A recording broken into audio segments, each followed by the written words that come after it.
I have body count of over 200. Okay, well, there's the ban from Dean's live, so we'll get some debates. Let's go. What's up, Dean Raid? What's up, Dean Raid? Dean just got banned. Yep, he did. He just told me he honestly predicted it was gonna happen. So, what for?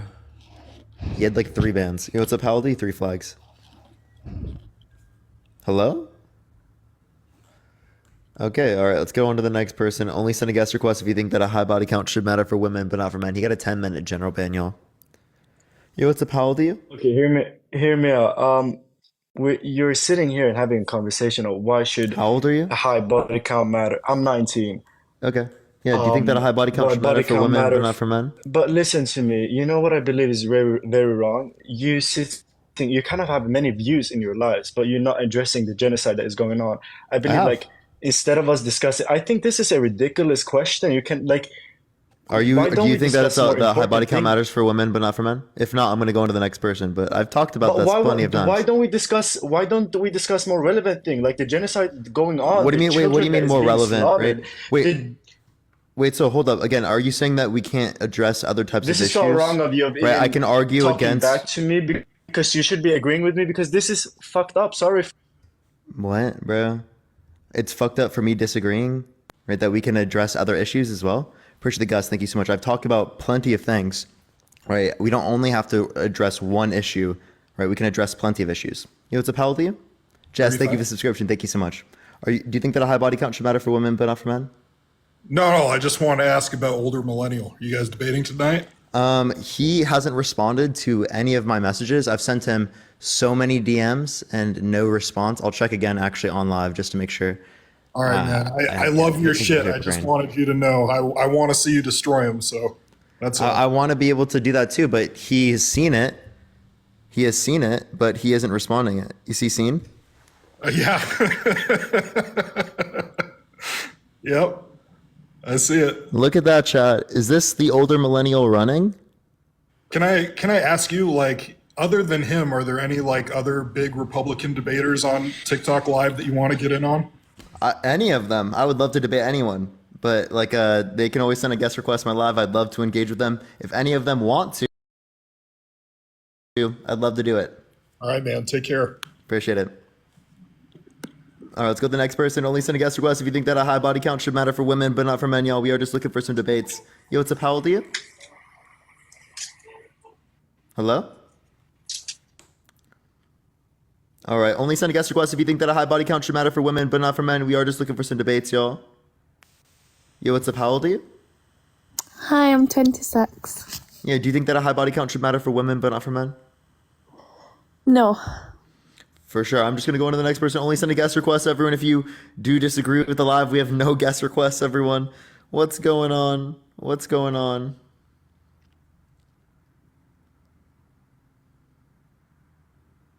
All right, let's go to the next person. Only send a guest request if you think that a high body count should matter for women, but not for men. Give it a second, everyone. Yo, what's up? How old are you?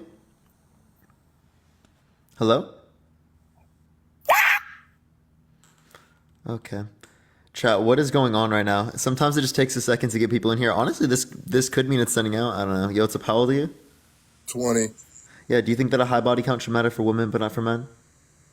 From my perspective, yes, yeah. Okay. Why so? Because I don't know if it's different for men or women, but I look at women as more as the catch when I'm pursuing a woman. I look at that I look at her as the prize, basically. Why can't both sides be a prize? And why would you only refer to women as a prize? I mean, I mean, we both like I said from my perspective, yeah. But like I see like a woman could say that a man could be the catch or the prize. Okay, so then why are we only applying that? So it seems like then you're not only applying it to women. Thank you for the hand art. Thank you. So how is that a relevant difference between men and women? That means that it should matter for women, but not for men. Yeah, like I said, I'm from my perspective, I think it should matter because like I hear an echo. Oh, okay. But yeah. Yeah, like I said, like I wouldn't want my women like. Do you think like people that like have a lot of sex, like, do you think they emotionally? Bro, I'm stuttering mad hard, but like, do you think that like you can be emotionally attached to one person? Yeah. Thank you for the handout. Thank you so much. You think like do you think sex addicts exist? Like, do you think somebody could be addicted to sex? Yeah. Is that common? I don't even think that's common amongst people who you would typically consider to have high body counts. I mean, I mean, what would be the reason though? Like for somebody to be like, I mean, for Like me, I have a high body consider- count? They wanted to have sex with that many people? I mean, what do you consider? Because I consider a high body count like 10, 15. Well, like over 10 or 15, like something like that. Okay, do you think that it's high for both men and women? Uh, yeah, I think it's pretty high. Yeah, but Okay, I so think, do you think a 10 body count should be viewed in the same way for a man and a woman? I mean, no, not really. Why not? Uh, shit. The reason why, like, I'm kind of like I'm gonna say right now, I'm kind of a hypocrite. So I really don't think that. I think that I don't know. Like I said earlier, I think woman is the catch. The woman is the catch. So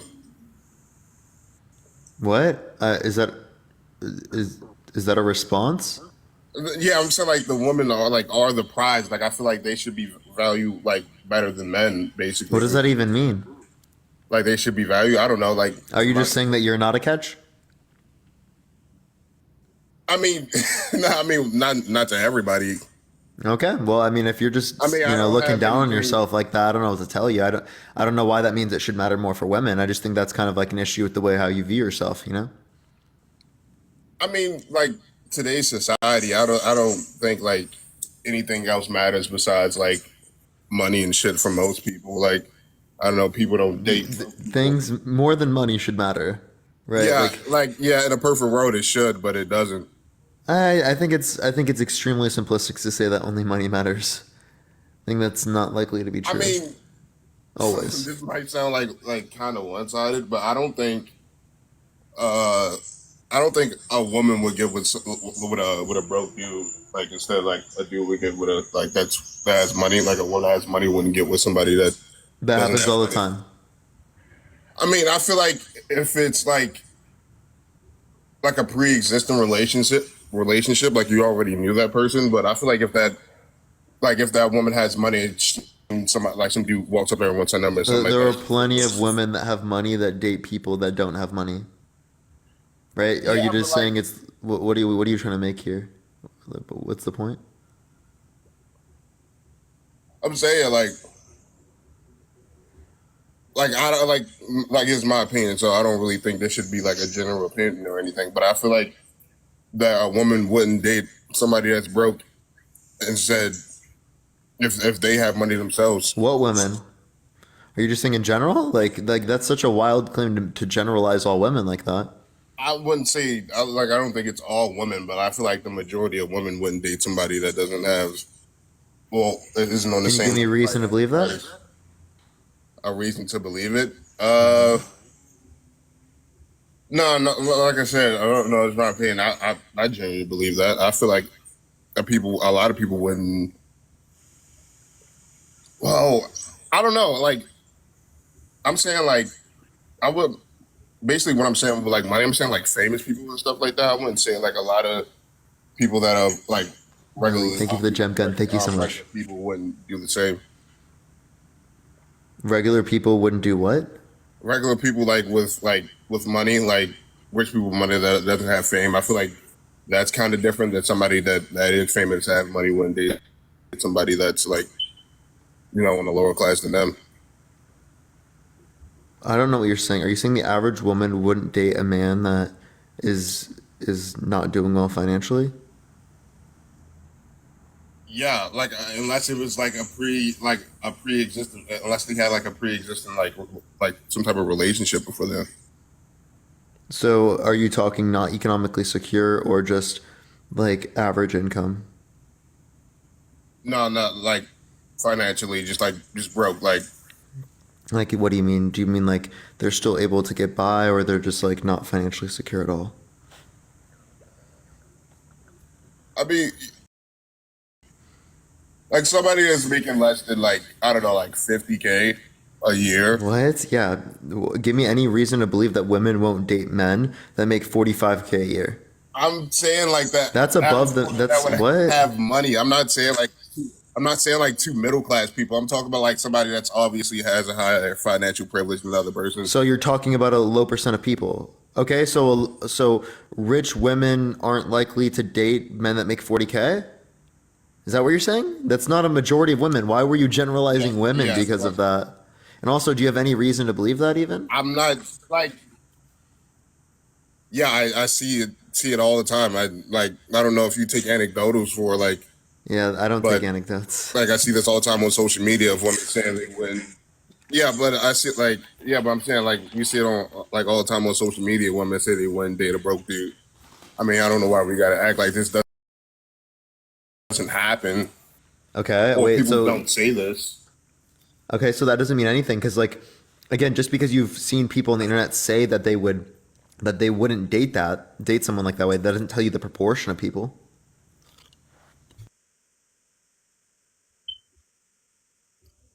Yeah, but this is like I'm not gonna say all women, but I'm gonna say like there's a like the younger generation women like say like the ages like inner city women from the ages like 18 to like 25. All like most of them have this. So I mean, it could be a Have certain what? demographic because like Have what? have this mindset What mindset? that they wouldn't date a broke dude. Like Give me any evidence. I mean, wait, where the fuck is my laptop at? Why are we just making assumptions and generalizing people based upon those assumptions? It's not an assumption. Like It is. I could probably search this up. Like I'm not the only one that have this thought. It's like that's what you're making it trying to seem like I'm like the only person that thinks like this. I'm not some Okay, type there of are like there are Andrew Tate watching. there are lots of Like people that believe the Earth is flat. Doesn't mean it's flat, right? Just yeah, because other but people believe something doesn't mean it's okay. like people have these experiences before though. Like people has been told this, has been seeing this like That doesn't before. give I'm you not any just reason to believe a talking stuff proportion I amount heard. of people, like this proportion amount of people do this.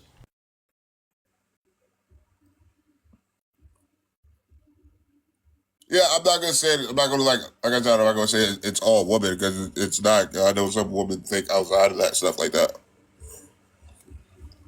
Well, some women don't take that like So why should trying women's body to count matter more than men's?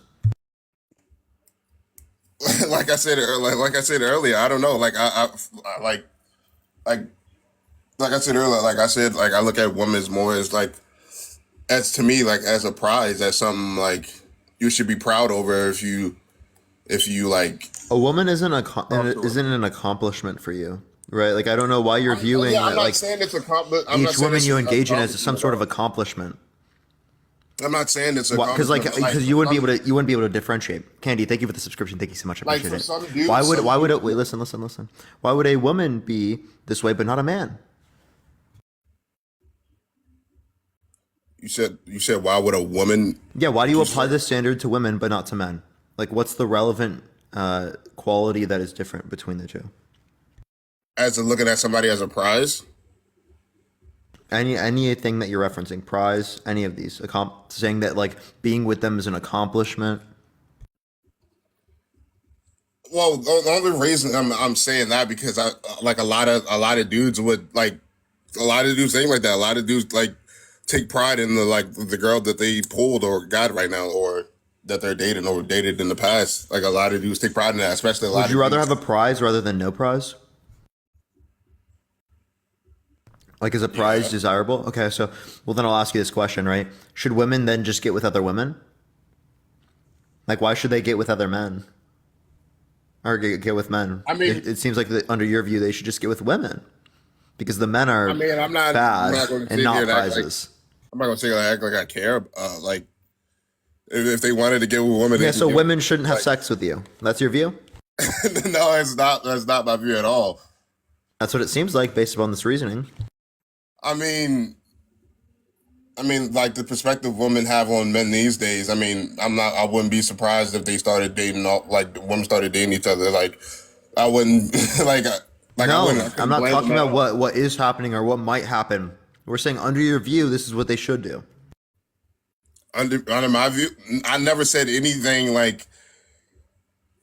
Hold on. Let me get my charger real Like quick. using your reasoning.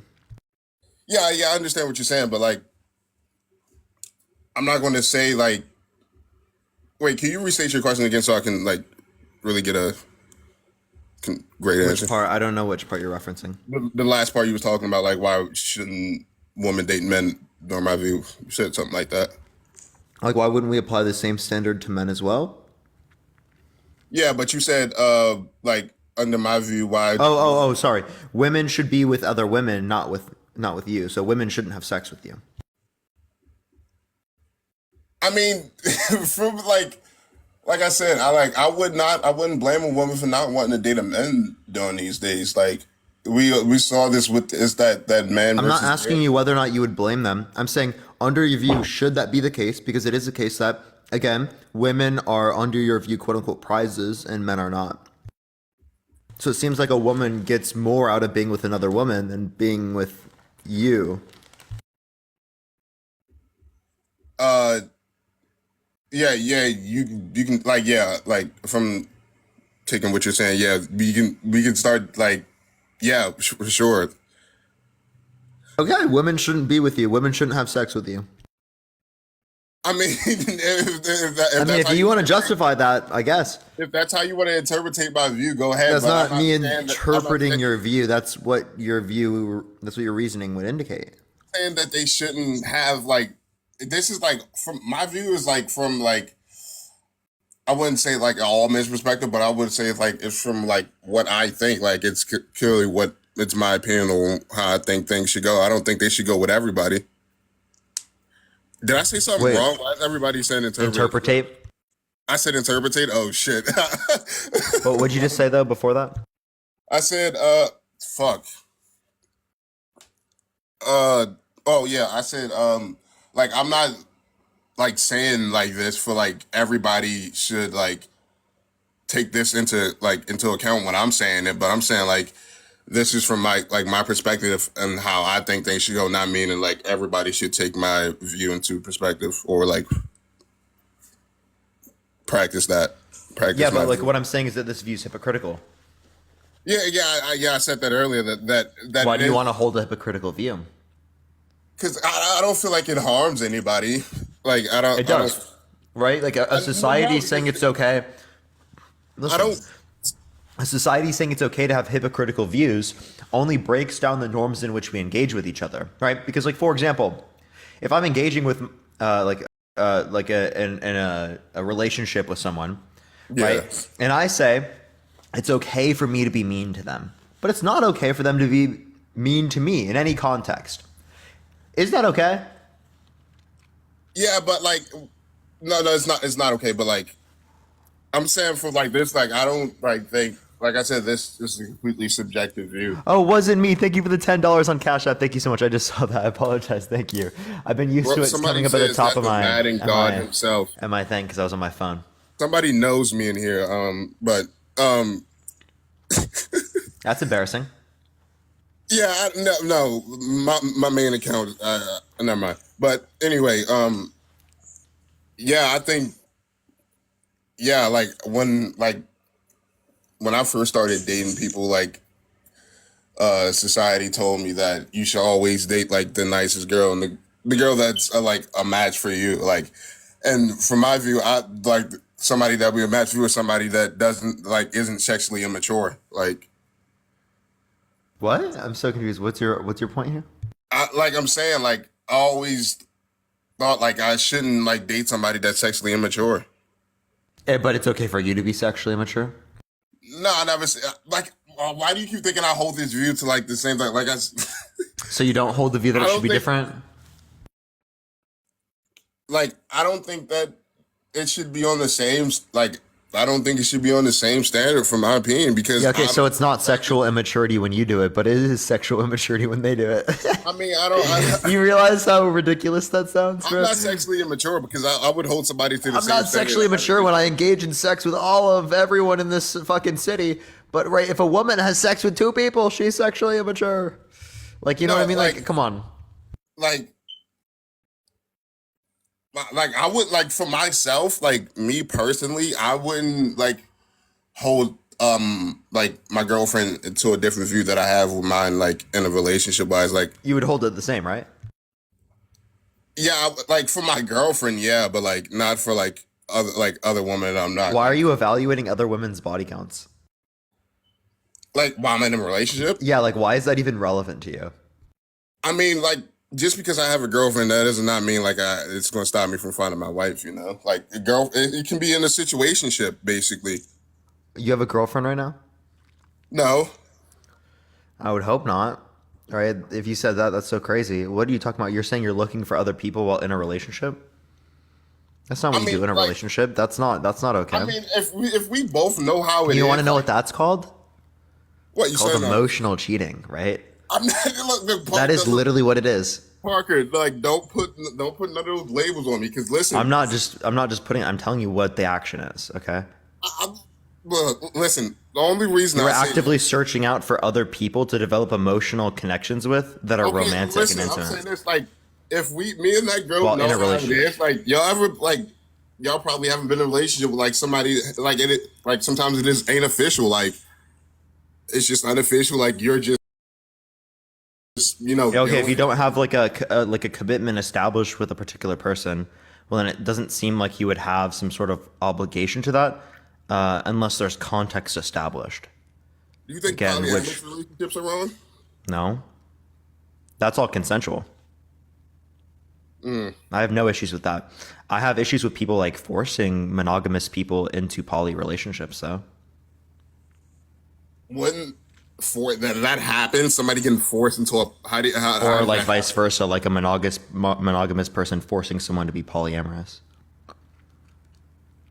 How do you force somebody to be polyamorous? Okay, well, I mean, you could. Wait, no, sorry. I feel was like that's thinking just, like, force someone to be aggressive monogamous. cheating on But somebody. yeah, you can force someone in a context of a marriage to be polyamorous by pressuring them, right? And manipulation and coercion, right? You can essentially act like it's their fault for not letting you be able to like have this freedom, even though you've already established these conditions, right? In a relationship. Yeah, but Social approach, I appreciate the $5. Thank you so much. And that's not to say conditions can't change, but if someone's not okay with that and that's already been established in the relationship, right, that should have already been known. And you shouldn't pressure the other person into something they're clearly not comfortable with. That's just going to harm them. yeah, I'm like what I said, it wasn't like saying like this is, I wouldn't, like what I'm saying, like wasn't like pushing somebody to be polyamorous or anything like that. But yeah, like what you said, I don't think it's good to be forcing somebody into something that you. Any of those conditions, but like again, this is not even relevant, right? My point is like, why would you do that in the context of your relationship? That doesn't seem like something that they would be okay with. If you told them that you were thinking that, would they be okay What, with like that? seeking out other people like in a relationship? Yeah, while you're in that relationship with them, they likely Yeah, wouldn't be okay like- with that, right? Yeah, I clearly see how that's cheating, but like under different like circumstances, like have you ever saw like I don't know if you ever saw this, but like two people that have like a child, but like they still like are in a relationship but like live in the same house. Well, they're not in a relationship, but they still live in the same house because they have a child and stuff like Yeah. that. Do you feel like that's wrong? No, I mean, as long as you guys have like boundaries set, right? It could be harmful for the kid because it could create like bad conditions where someone's like jealous or right tries to put. I mean, there could be a lot of conflict that could happen from that. But what I would say is that if you establish good boundaries, that could even be helpful for the kid, as long as both sides, right, aren't going to put. I mean, that type of relationship like in between the parenting. Does that make sense? Yeah, that 100% makes sense because I knew some relationships like that. I was actually part of one. Like, well, I wasn't part of one, but like I was the third party of a relationship like that. If that makes sense. Wait, what? So like I was one of the people that was dating that person that was in a relationship with that other person. So like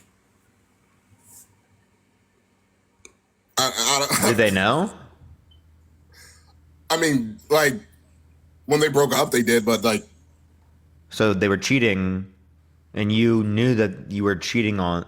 They were cheating on their I significant knew, other with you. no, I knew after the fact, but like I knew that this. So you person, didn't know that this person was in a relationship.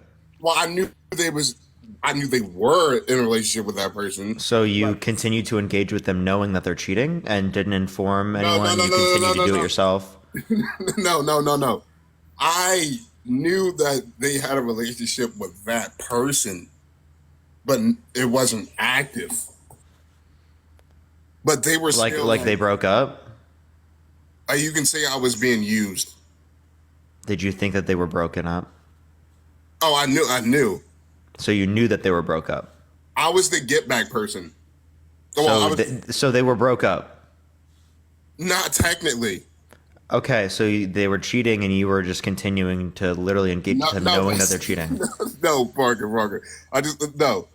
I was like the person that I don't know was why in- you're laughing at this. I don't know why this is why No, why because this is you're hard not for you to getting it. realize. No, you're not No, it's getting it. either that they're out of the relationship or they're not. It's one or the other. Okay, listen, Parker. Okay, so say I don't want to put this on you or anything, but say you were in a relationship with a girl and she was actively cheating, you in that relationship, right? Okay. I was the guy that the girl was cheating with to get back at that person, but I didn't know. Okay, so this person got cheated on and then was cheating with someone else because they got That cheated person on. was cheating on somebody with me. Dude, what? I don't even know what the fuck is going on right now. What do you say? Please explain. Start at zero. What the fuck is going on? Okay. So- I was the side piece. Yeah, but like they were in a relationship still. Yeah, but it was like I wasn't like aware that it was like You just told me that you did know. I knew after the fact. Like I knew You this just said that you knew during. I You said knew you knew this before. person was with that person before. That's what I was saying, Parker. Oh, but you thought they were broke up. Yeah. Well, yes. No, yeah. I could tell you were lying when you said that. No, it's super complex. Like this person was doing that. As It's really not complex. Do you know I'm what sorry. getting back What are you is? talking about? Do you know what getting back at somebody is, like sexually wise? Getting back at someone? Yeah. What the fuck are you talking about? Parker, Why would you get yourself involved with something that's so toxic? I didn't know, Parker. That's what you're not getting. So you didn't know that they were doing this to get back at someone. But you knew that they No. were in a relationship. I knew that they had a relationship or were in a relationship. That's what I was saying. Or were. So you knew that it's possibly cheating. It At that wasn't time. possible. Like if the person said that they weren't with that person, that's not my fault. If I sleep. Wait. with that- I agree it's not your fault if they said that they weren't with that person, but you didn't clarify that that's the case. It doesn't sound like they did that. Parker? How It are sounds not- like you might have known. Parker, how aren't you not getting this though? Because you were not clarifying. Like, I don't know what else to Parker, tell you. One more time, and then I'll leave. I swear to God. Okay. I don't want this to be too long, but I know people are getting like annoyed with me, and I can see it in your face. I was the side piece, right? You get that? Yeah, I'm up to that point. So I'm knowing this after it's already been like settled and done.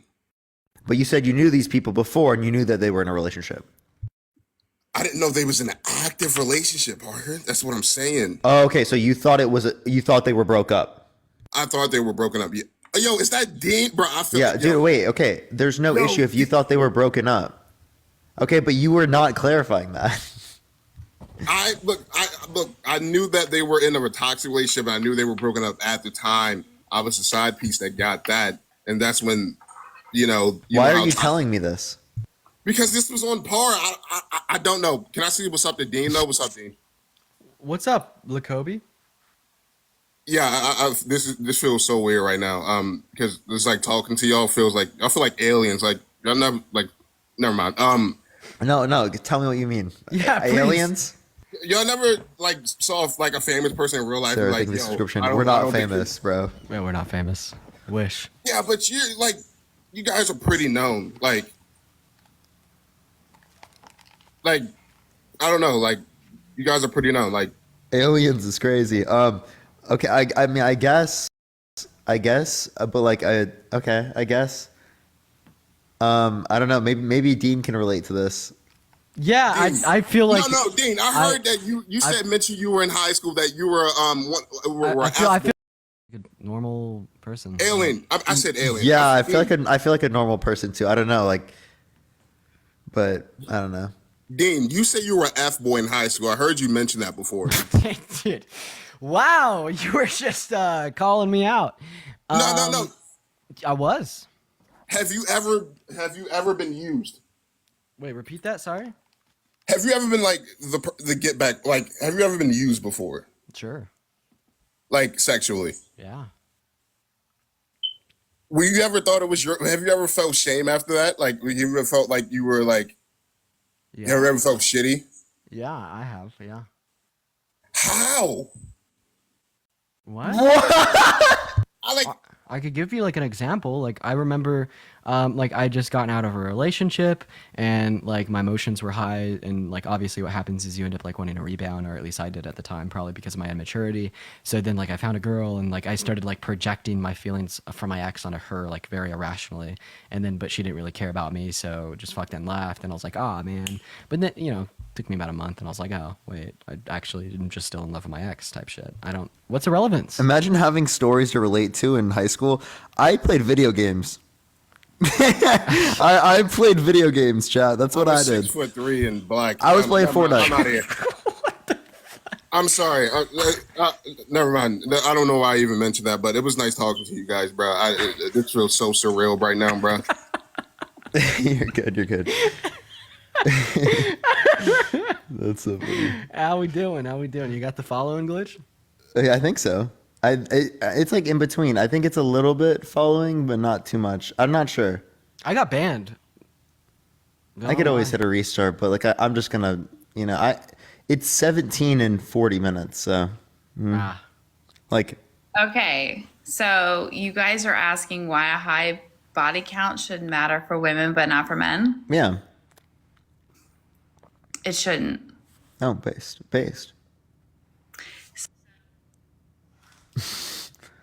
Nice. Based view, you know? Oh, not Salim. Huh? Not Salim. Salim is one of my longest running ops. Oh, wait. I don't think it's the same person. Just the same name. Okay, all right. I was like, I don't remember this person. I don't know who that is.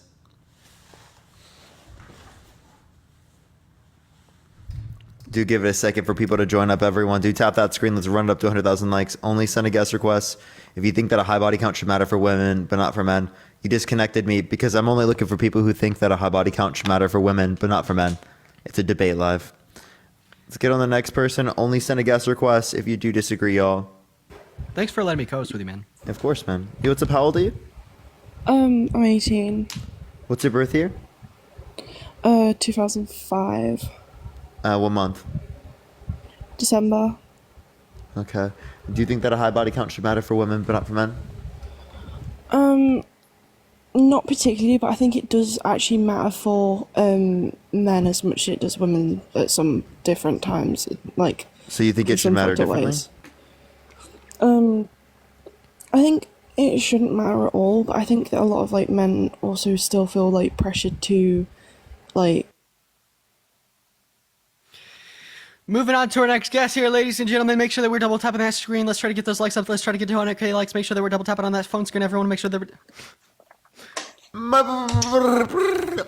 Yeah, do you think that a high body count should matter for women, but not for men? Yeah. Why so? Could you elaborate more on the question? Like, do you mean like in a relationship or like general?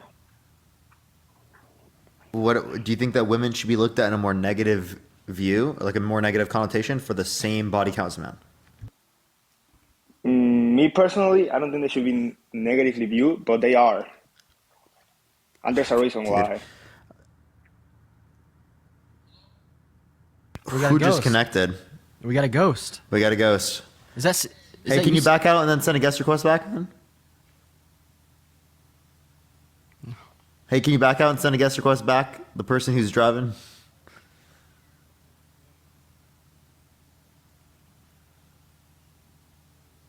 You didn't do it, man. Oh, there he goes. Thank you, dude. Sometimes people can just be annoying when that happens, and I'm Bro, like, do you remember like the epidemic of that glitch when people would get stuck in Yeah. there and then just like cuss and yell and scream and wouldn't leave? yeah. Yo, what's up? How old are you? Hey, I'm 31. Yeah. Do you think that a high body count should matter for women but not for men? Um, I don't think that it should matter, but there are some differences that I would like to just see what Y'all, if you're watching the live, we absolutely love each and every single one of y'all that agrees with us, but we are just looking for people that disagree, y'all. Yo, what's up? How old are you? Yo, what's up? I'm 29, boys. Do you think that a high body count should matter for women but not for men? Of course. Why so? I will tell you why. Castle, thank you so much for the champion. I appreciate you for the love. I'm so sorry for cutting you off, man. Go ahead. If it comes easy, it doesn't get respected, right? I mean, it depends on the context. Boxing ring, thank you for the boxing ring. I appreciate. Thank you so much, Castle. I really appreciate it. So, like, for example, right? It might be easy for me to get coffee, but I still respect getting coffee, right? I value it a lot. You know, If I really like coffee. You comparing coffee with getting laid, bro? No, I'm just giving like a circumstance, right? In which like just because it's easy for me to get access to something that I value doesn't mean I value it less.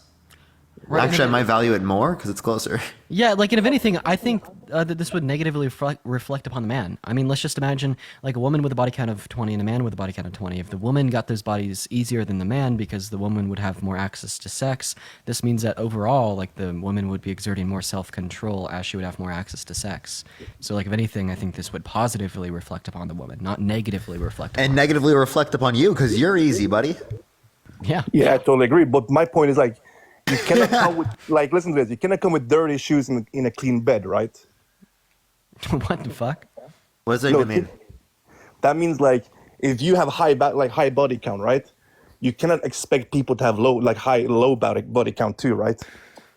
So this is exactly why we would frown upon like men with a body count of like fucking 100 shitting on women with a body count of 20, right? This is why this is why we'd say it would matter for both, because as a man with a high body count, you can't expect a woman to have a lower one.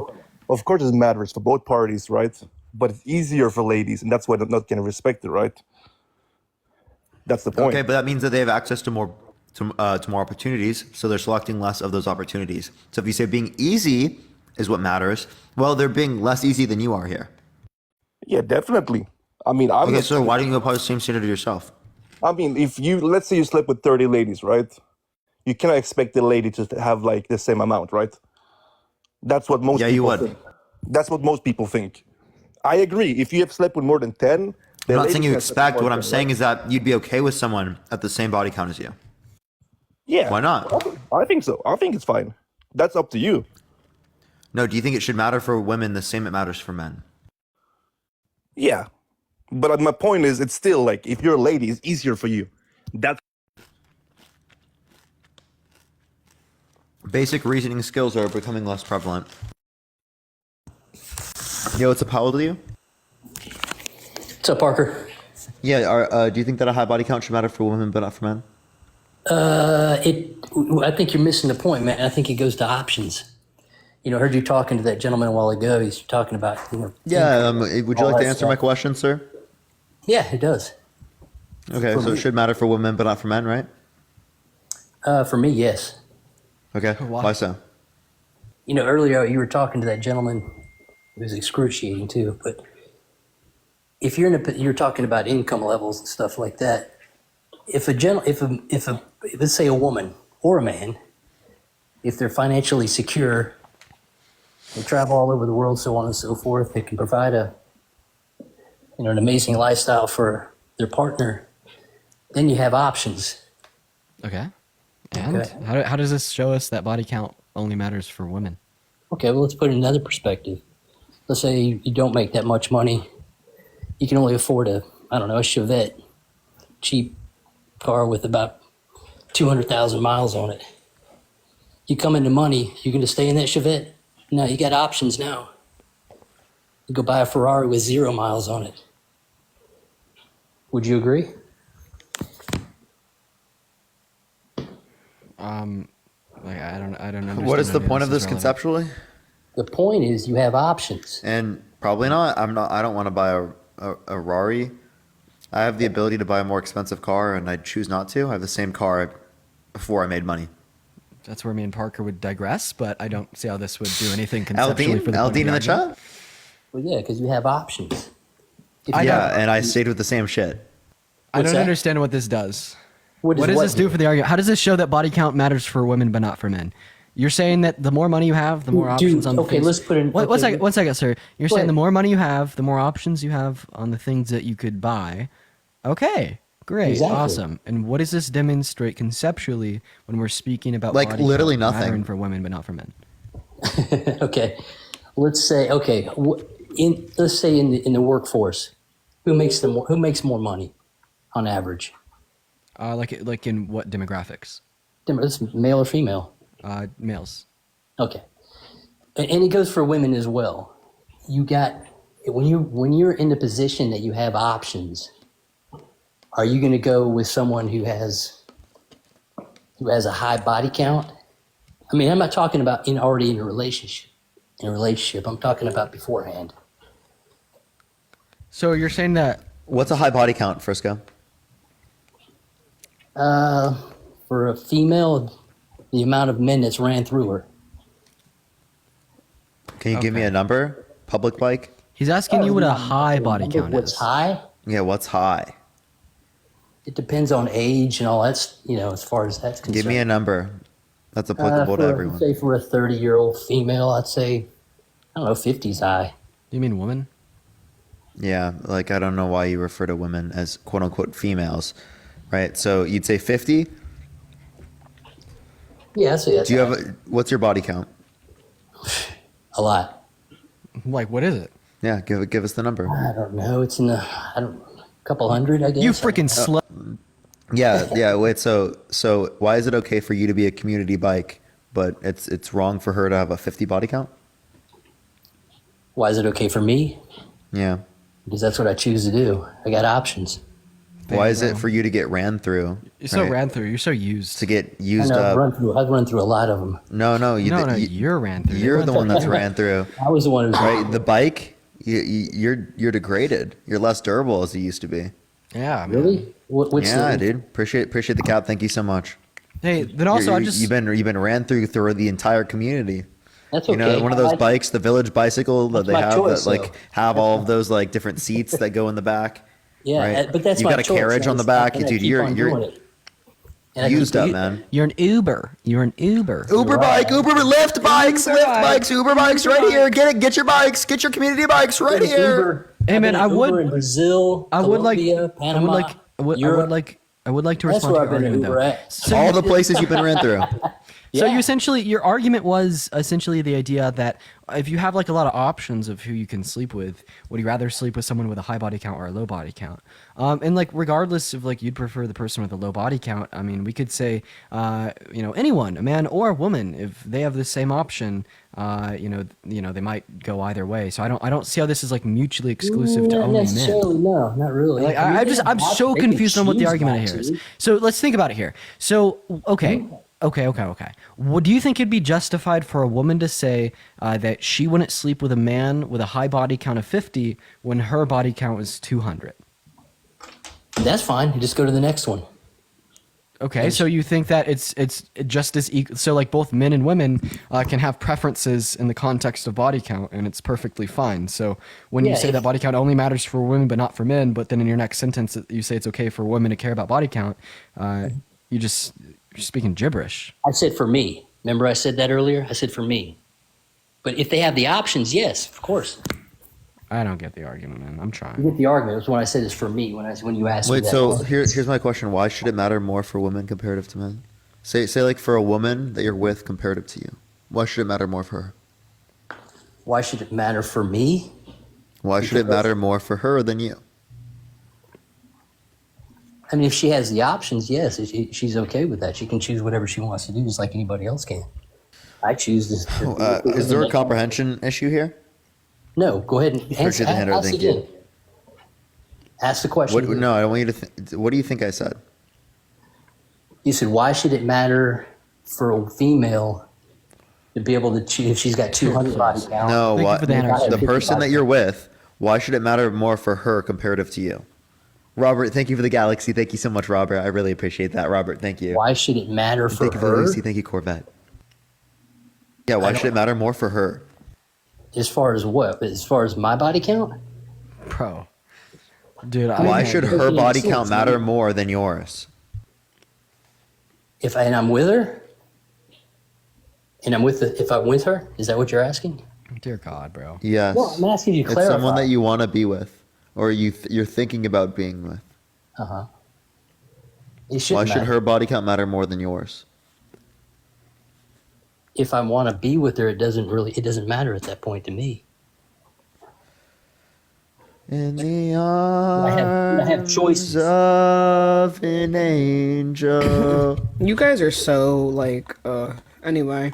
It's called options. That's what it's called. That's my argument. It's options. Okay, so basically I heard your argument here and I don't think it makes any sense. If you want to concede to this Okay, type let me of ask you this argument. question. I don't know why your sentence began in the middle of mine. That's honestly like really It doesn't. crazy. I'm not even talking. I'm talking to Parker. Oh, really? Yeah, really. So You don't I'm let asking- women. You don't let women finish all these body counts. You don't let women finish. That's crazy. That's actually Not really once. aggressive. I didn't call to talk to you. That's actually really. Dr. That's Parker. actually really. But here you are though. That's the Zip crazy it. part. Zip it. Nah. Wait, no, So- you zip it, buddy. You zip it. No. I need you to. I need Frisco. Can you sit? Sit, please. Sit. Oh, Sit. sit. Oh, Sit. hey boy. Good boy. No bark. No bark. I'm Sit. sitting. I'm sitting. Go Sit. ahead. No bark. sitting. No. I'm No sitting. bark. Go No bark. Go ahead. I'm sitting. The way sit, another man sit. could literally tell Here, you let to me- sit down like a dog is crazy. I gotta Sit. hand that to you. That's- Frisco. Let me put that little. Bro would rather be spoke to like a literal dog than have a woman talk to him. That's fucking. Like, That's can we crazy, talk right? about that? You're pathetic. Anyway, like I was saying before, this particular argument that you're making here, you're either gonna have to concede to like being just like a straight up narcissistic psychopath, just being like a complete terrible person. Because I just want to know like how far you would extend this logic. The idea that like the second you become better than something, then it is fully like morally permissible to just like abandon the other thing that you had. Like for example, when women pass the age of like say like 55, they go through menopause, right? Males typically can still, even though their sperm becomes like less effective, they can still pretty much reproduce at any time as long as they do still have sperm. He left. Oh, damn. Bro, that guy. A woman came into the room one time. I thought, Was he making an argument out Literally. of reproduction? no, I was using an analogy. Ah. Well, okay, Yeah, bye. he's so weird. All right, appreciate you, of course. W Tashika. W Tashika in the chat. W Tashika. Hello, Mr. Dane. How old are you, buddy? He can't let a woman finish. Yo, what's up? How old are you? 21. Yeah. Are you gonna? Do you think the high body count should matter for women but not for men? I was about to ask about Trump. I think it's all like personal preference, personally. Yeah, and I'm asking you, do you think it should matter for women but not for men? For me, yes. Okay, Okay, why? why? Because I think it has more of a negative emotional impact for women compared to men. What do you mean? Like, I think women feel more regret from having one night stands than guys do. Would you be able to demonstrate that to be true? If a woman doesn't feel regret, does it not matter? What do you mean? If a woman doesn't feel regret, does it not matter? I'm saying on average, I think it affects women more negatively than a guy having Yeah, one. yeah, no, but I'm asking you, like, in a particular scenario where it doesn't, and they don't have regret, right? Does it not matter? Yeah.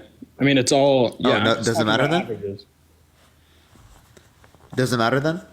So, like, let's say, like a girl, right, was going to date you, right, but she had no regrets about her past, but she slept Oh, with 500 people, right? Would you care about that?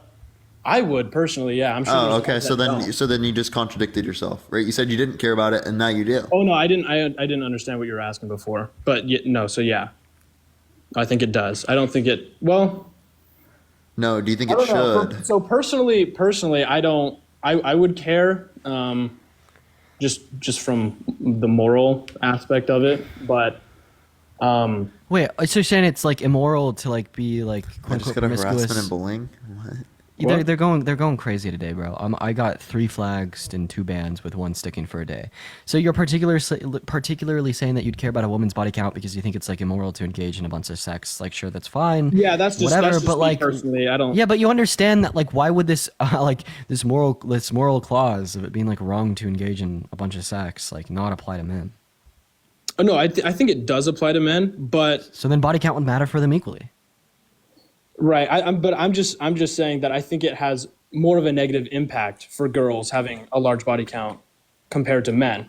I mean, you're descriptively false in the sense that it's just not true. I mean, as far as like emotional attachment and intercourse, Emory University did a study on like the quote unquote love hormones that are released from both men and women when they engage in sex, and men release more hormones at higher rates than women, essentially meaning that like just hormonally speaking, they'd probably draw more of an attachment. But you know, And even wait, why are regardless we of that- saying girls and men? I don't know. It's just easy. Like, what It's do you just want me to say? easy. Yeah. Do you want me to say male and female? No, just man and woman. If you're gonna say man, why wouldn't you say woman? Why would you say girls? Like that's just like Right. I don't Yeah. know why. Right. Yeah. Girl sounds a little bit weird. Okay. Woman. Let's say woman. from now Let's on. refer to adults here. Yeah. Yeah. No, yeah. I could have. All right. Well, I looked at a study here. What study did you say you were talking about, Dean? You're Emory saying that- University, but I'm led to believe that the study doesn't even matter because you still think that a body count would matter for a woman that didn't draw any emotional attachment. So let's just compare a Well, that's for woman. me personally. I don't think. Let's just compare a woman that did not draw an emotional attachment from engaging in sex with 50 men to a man that did draw emotional attachment to some degree, right, from the same amount of intercourse. Whose body count would matter more? I don't think a woman would engage in sexual activity and not become emotionally attached unless there was something wrong, like chemically in her brain. Because Why would you believe such a bullshit thing? Because a vast majority of women do experience more emotion during sex and do get attached easier. Yeah. So first of all, you said vast majority. We're going to be accounting for a minority, but that's just simply us testing your logic. And then additionally here, I just think that's unjustified. So are you able to engage with the question that I asked you? Yeah, go ahead and ask it again. So a woman and a man have 50 bodies each. The woman drew new emotional attachment, and the man drew some emotional attachment. Whose body count is going to matter more? I think in that case, then the man's. Okay. I think it's whoever has more baggage from the body count. But I was just saying women in general because. Yeah, I don't think that women are more women- likely to draw an emotional attachment and You don't this think quote-unquote that? baggage from sex. No. Why? Why? Because there's no evidence to indicate that that's Yeah, true. just you. That would be. Do you have any like empirics to justify that? Yes. So it looks like a study in 2013. What's the title? What? What's the title? Gender differences in effective reactions to first heterosexual intercourse. Right, gender differences in what? Gender differences in effective reactions to first heterosexual intercourse. To first heterosexual intercourse. I wasn't able to find it. All right, let's see. I don't see that either. Wait, gender differences in the experience? ResearchGate? Oh, Tashika just texted me and said to tell you to let her up. Okay, I got you. Yeah, you didn't. Sorry, you. Oh my god. I'm sorry. Yo, Georgia girl, thank you so much for the flying jets. Can we get a W Georgia girl in the comment section? Thank you so Yeah. much. I really W appreciate Georgia. that. Yeah, you didn't read that shit. I what? You didn't read that study. All right. Did you? I did. Okay, I want to hear it. Right, so can you go ahead and read the conclusion for me? No, here I was actually going to say. No. Read the conclusion. All right, let me pull it up. Yeah. I only had a quote from him. That One, was it. 2, 3. You're interrupting the one my from Minecraft ResearchGate? building. Thank you for the galaxy. Thank you so much. I really Didn't appreciate you it. join? What? I said, didn't you join? What? I said, didn't you join? The live? Yeah, and I'm interrupting your Minecraft building. Yeah, because I want to shit on you real quick. Oh, okay. So if you just literally type that exact thing into Google, according to a study published PubMed in 2013, women are more likely to report feeling less pleasure, satisfaction, excitement after their first sexual experience with men. Women also tend to report. Did you guys not? Wait, so since they're more likely to feel pleasure with women, they should engage with women and not you, right? This isn't even. We don't even have to do this yet. We don't even have to do this yet. The fucking study says within the conclusion that a lot of these, first of all, you're gonna have to report why these women felt this way, and the reason why was because of social factors, not because they gained any kind of emotion towards the people that they slept with. It's because of the social stigma towards women who behave like that, even though there's actually nothing wrong with this. So can you go ahead and read the conclusion for me? Yeah. Okay. Well, that makes sense. So I just didn't read that. You didn't read the study? No, I didn't read that well enough. No, you didn't read the study. I read parts of it. You didn't read the study though. Mm-hmm. Yeah. So you're right about that. I know. That's really good. I'm proud. Gender differences in emotional reactions to having sex in a college sample. Do women and men differ? Oh, Tashika just got banned, bro. What did she just get banned for? What the fuck, bro? What'd she even do? That's crazy. She didn't do shit. She's sponsoring Minecraft. I'm telling you, I think today's bans are going wild because I got a ban and I didn't do shit. So I'm on my third account right now. Okay, well, I'm just honestly genuinely curious. I'm not swinging super hard one way or another, but I have thought that just for the longest time that women, it affects, I've just been told and I've always thought that sex matters more to women than men, and they leave almost a part of them, or a part of that guy stays with that girl, you know? Yeah, those are just misogynistic. I want you to understand that there's a lot of social stigmas surrounding women in various fields, right? Particularly today we happen to be talking about intercourse, but this is true in so many scenarios. These stigmas that just simply aren't true, that are a direct extension of the patriarchy, and certain social values such as the idea that women are more emotional than men, that just are not grounded in any fact of reality and cannot be reasonably concluded. She got a 24-hour ban for harassment and bullying. But they're rather just a result of misogyny. There's no evidence to back that. That's just misogyny, bro. Okay, yeah. And then, all right, yeah, this other study. So this also could just be from, social factors and things like that. The other one I mentioned, that was in 2011, the gender differences in emotional reactions to having sex in college, whatever. The researchers found that women were more likely than men to report feelings of regret or guilt after engaging in casual sex. Women also reported Olivia, feeling thank more you negatively. $5 on Cash App. Thank you so much, Olivia. Women also reported feeling more negatively about the experience overall compared to the men. But you're saying that's most likely just due to the social aspect of it, and that, just other people making them feel like shit for that. Yeah, stigmatization. But is there a way to to prove that? Because we are different chemically and just biologically, right? So could it have to do with just the difference of our brains, and yeah, please give me a biological disposition in which women possess that men don't, that would make them more prone to be emotional. I'm sorry. Did you read the conclusions of that study too? No, that's what I was saying. The conclusion to that study is exactly the same as the other one. Bye. Okay. But I'm just saying, how do we know for sure? I guess there isn't a way to know. Okay, well, how do you know for sure? Well, then how do you know your claim for sure? I don't. That's what I was saying. Okay, so then your point that justifies why it should matter for women but not for men isn't for sure. Right. I'm trying to figure it out too. But I was just saying what I grew up. Well, then you would be agnostic, right? So if you're agnostic, well, then you don't believe that it should matter for women but not for men.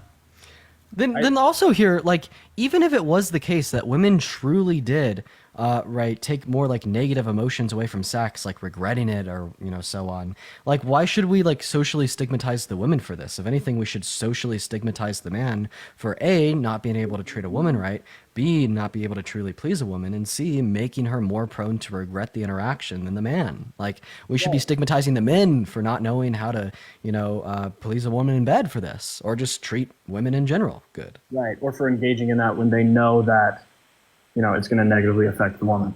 I just think like if that was true, then I guess it would matter because some guys wouldn't want to get with certain women or date certain women that have a lot of emotional baggage like that. Oh wait, so when you engage in intercourse with a woman, do you apologize to her after since you gave her emotional baggage?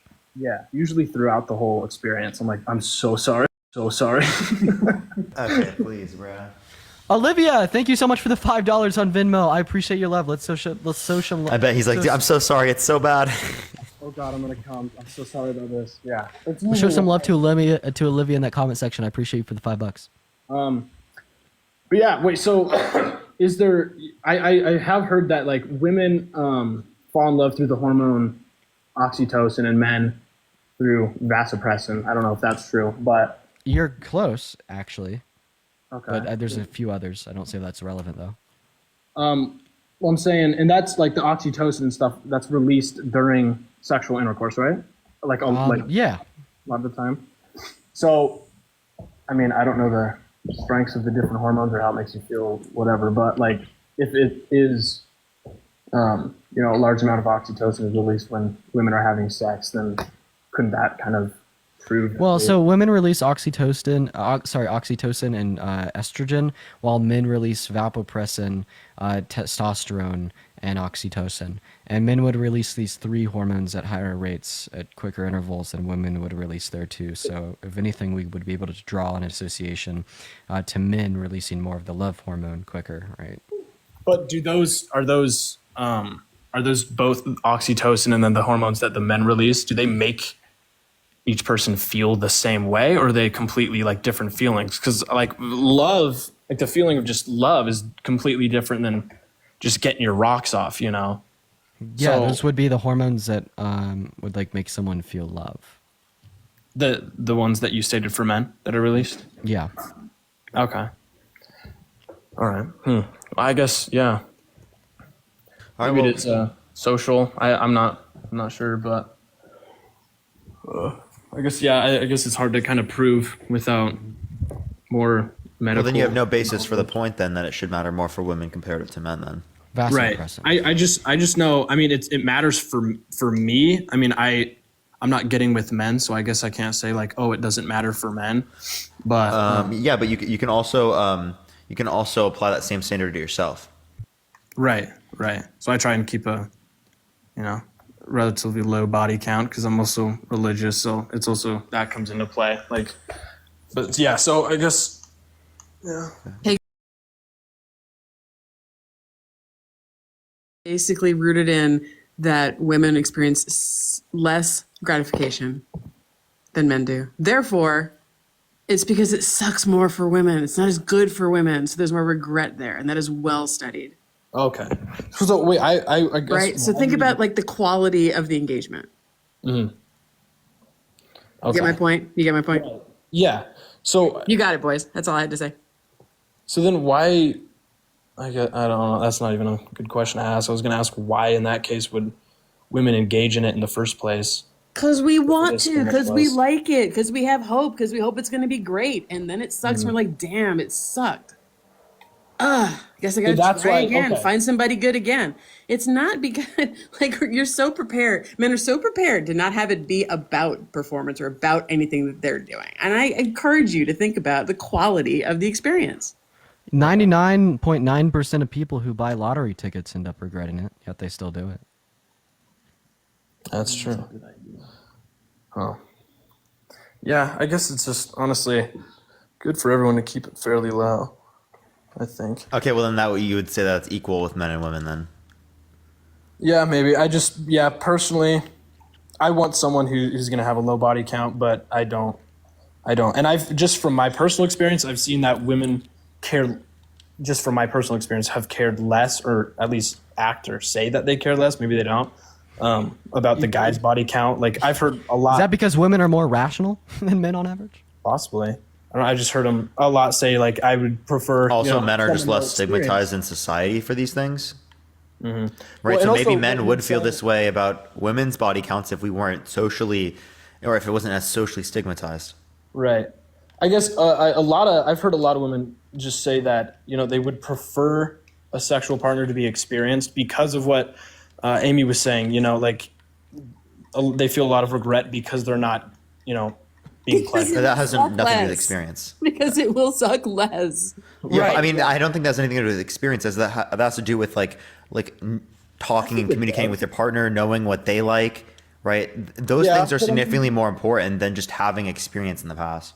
Right. I think, yeah, I feel like you can talk a lot, but I feel like that's only going to go so far, you know? I think, yeah, women having a better experience would prefer a dude, just from what I've seen, to have more experience. And then a dude, I haven't heard a lot of, I mean, some, but I've heard less often that a guy wants a really experienced. Experience doesn't mean high body count, though, right? Better experience? Experience doesn't mean high body count. High body count and experience don't mean the same thing. Oh, I get- You can okay, have a yeah. lot of experience while having a With low one body person. count. Right. Yeah. Okay. Yeah, that is true. So I guess if they date someone for a long period of time, and yeah, so I guess that would be different. But And arguably, the higher count on your part, you're running through people a whole lot faster, which means you're probably not negotiating and learning like the ins and outs of how to be really good at something, getting to know somebody. It's just it's stick and move and go on, and that's Yeah. not predicting gratification for women. It's predicting gratification for men because you're going to get gratification no matter what you do. I mean, yeah. I mean, and I'm also not saying that guys don't experience guilt or anything like that either, for sure. Like, I don't know. Yeah, I've definitely had my fair share of just guilt actually every time. So like, yeah. I don't know. That's also probably related to you being religious, right? I mean, I don't you have a think lot of so. social pressure because of that. I've kind of fallen away like from the religion I was brought up in, but You still have those religious upbringings, though. You were socialized to believe in religion, right? right. But like, I, so I, for example, I understand when I that. Like, I mean, but those are just like the societal types of pressures that you have, and you're gonna have societal pressures like that even through deconstructing your religion. Yeah. Right. Fuck. I still have societal pressures from religious attitudes I had as a kid. Right. But it's about acknowledging that, right, and saying, okay, this is the reason why I have this. Right? I'm wondering why, like, so I didn't feel that one single time when I was dating someone for 3.5 years, like that never, and that was my first person, and I did not have regret, guilt, any bad feelings afterwards, but everyone since then, it's just been like a lot of guilt and a lot of regret, and I don't think that's stemming from just my religious upbringing, because I would have felt that with the original person. I think it just had to do more with the fact that I didn't love them, you know? Or do you think that part is what? I mean, that the whole love part could be related to the religious attitudes, but Okay, I mean, sure. but it also just could be like what you like. I mean, I don't know if that's, and I don't know. That just could be just like what works for you, and there's nothing wrong with like having things that work for you, right? Yeah. But yeah, I guess- as long as you apply the same standards to your partner as you apply, to yourself as you apply to your partner. That's what I mean. Right. So yeah. I guess, I would just personally, I'd prefer, I mean, I'm straight, so, and I'd prefer for women to have low body count when I get with them, but I guess. Okay, I mean, so then hold yourself to that same standard, but appreciate you coming on, man. Yeah, good talking to you guys. For sure. Oh boy. Good job, Oh, boy. guys. You don't got to keep Appreciate it it. if you don't want her, but you know. Appreciate it. Yeah. Pretty cool. Amy, you can always come up. Appreciate it. Yeah, You guys got it. Amy's sweet. She's pretty smart. I got an evolutionary argument for you too, but it's probably not the right time for it because it might drop your viewership. But I got an evolutionary I argument. got for you. Wait, do I follow you? You can always.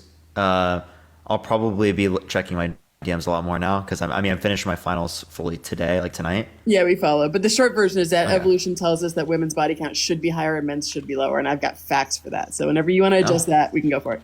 All right, bet. See you guys. All right. Let's go on to the next person. Only send a guest request if you will. Whoa, if you think that a high body count should matter for women but not for men.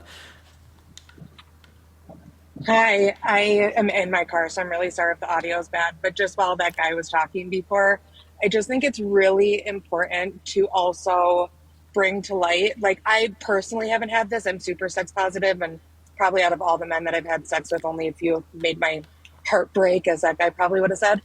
But like, when you're single and you're talking to men, they come out with sex so fast.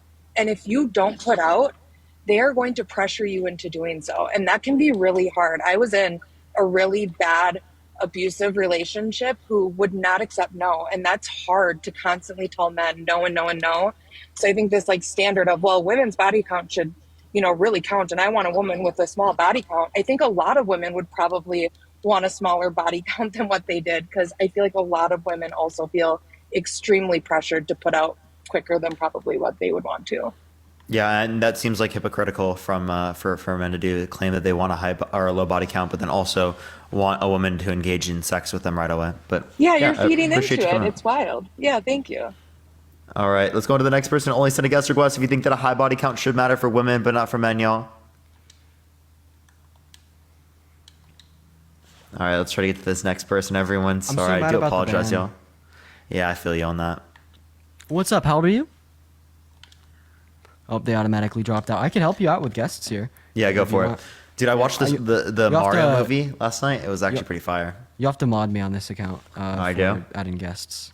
I will have to open that up, so give me a second. Once we get the next guest in, I'll do it. Yo, what's up? How old are you? Thank you for the 24. perfect. Thank you so much. Yeah, are you? Do you think that a high body count should matter for women but not for men? No. I was actually curious if you cared.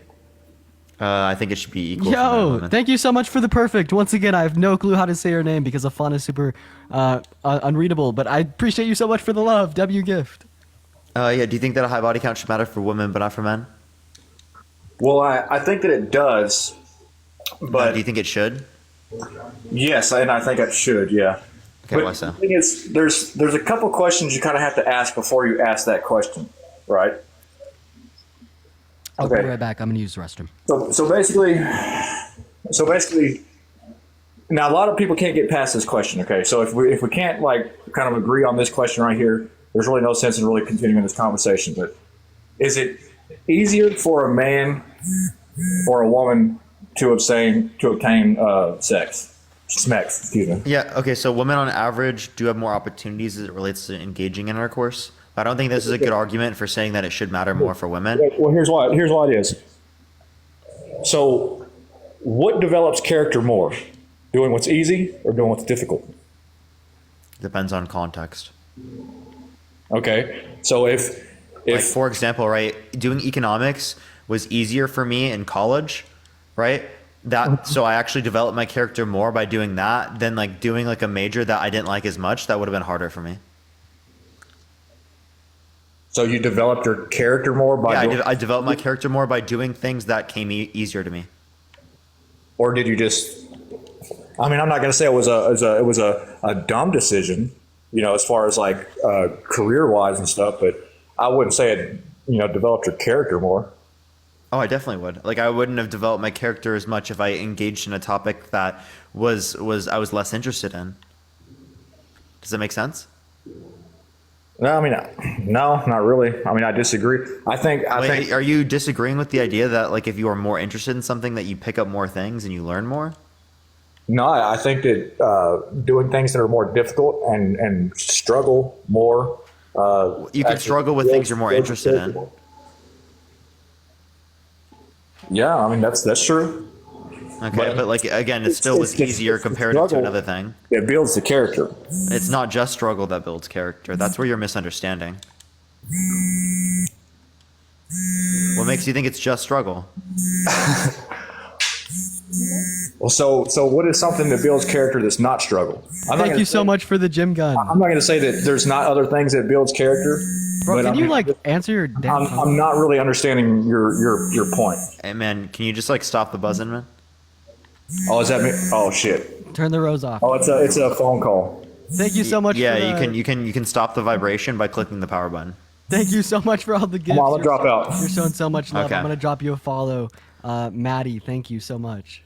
All right, we're gonna go to the next person. Only send a guest request if you will vote for Trump. Or fucking hell, why do I keep doing that?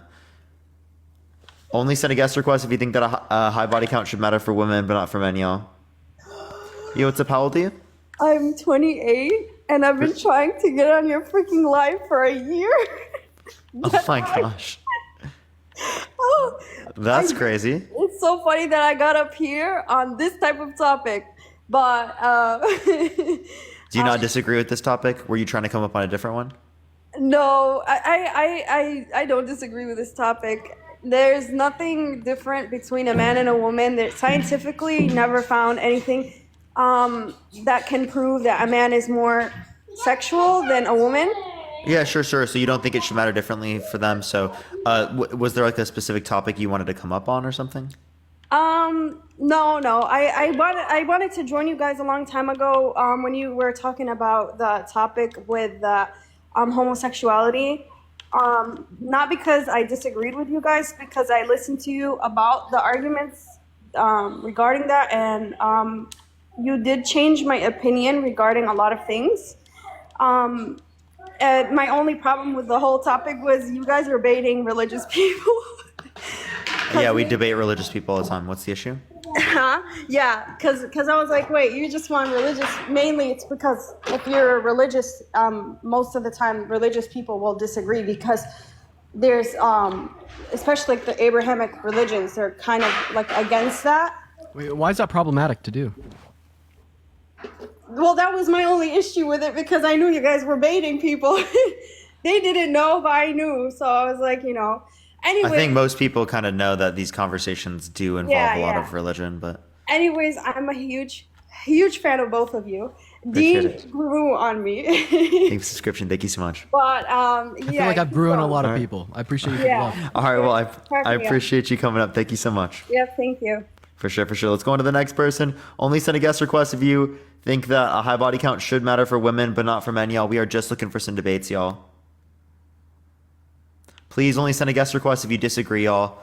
I'm gonna start removing people a lot faster, everyone. I'm like, I don't know. I don't want to have to go through like people that agree all the time, everyone. Yeah. Yeah, what's up? How old are you? Hello? Hello, Zimfit? I don't think he's there. Thank you for the coral. Thank you so much. All right, let's get this next person, everyone. It's like a lot of people who send requests are just like recent guests. It's like, bro, I don't know why you just like want to sit in the box for so long. Like, I'm not gonna add you up, and I'm clear with that. But yo, what's up? How old are you? I'm old enough. For sure. Do you think that a high body count should matter for women, but not for men? I do think it should matter. It should matter more that you have a higher body count as a woman. No, but the same as a man. Like, say a man has a 10 body count, a woman has a 10 body count. Should they matter equally? I mean, I don't think it's going to matter because whether they've had 0 or 100, it's all going to be about the same. About the same. It's based on personality type is how they're going to perform in bed. Okay, so you think it should matter the same? No. It should matter more that a woman's more experienced. Oh, you mean like it's better for a woman to be more experienced? Yeah. Okay, well, you could say the same thing about a man, but all right. Well, let's go on to the next person. Everyone, only send a guest request if you think that it should matter more for women compared to men. What we mean by that is you think that women should be looked at in a more negative connotation for the same body count, everyone. Fuck, bro. I got like another 30 minutes here. Yeah, we're probably going to get one debate by that time, bro. God damn. Please only send a guest request if you disagree, y'all, if you have not come up before, everyone.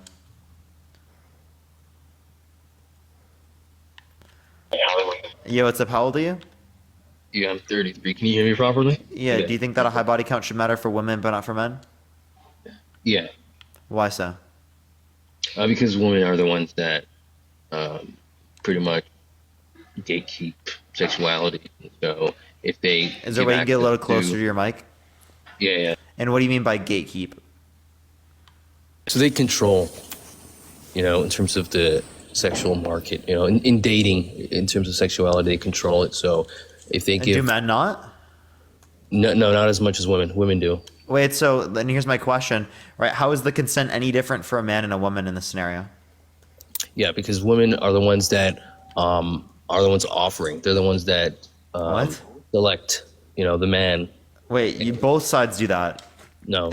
And then it's So- not consentful. Then there's a crime. Yeah, to get to even that conversation of consent, the woman has to first allow that man, You mean consent? So Oh. does the man. Both the man and the woman have to consent. I don't know. Every time I've engaged, right, there's clearly going to be that on both sides. Again, if it was outside of that context, that would be a crime. That would be a really bad thing. That's not consentful. So I don't No, know that's- why we're only that's not what I'm acknowledging the context of consent for women, but not for men.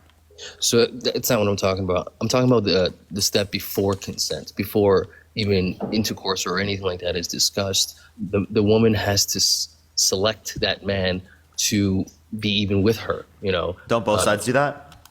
No, the woman is the one that selects. The man is the one who pursues. So couldn't it be the case that a man selects? Yo, Parker, check your texts real quick. Yes, there is cases where the man selects, but in most cases, women are the ones that control.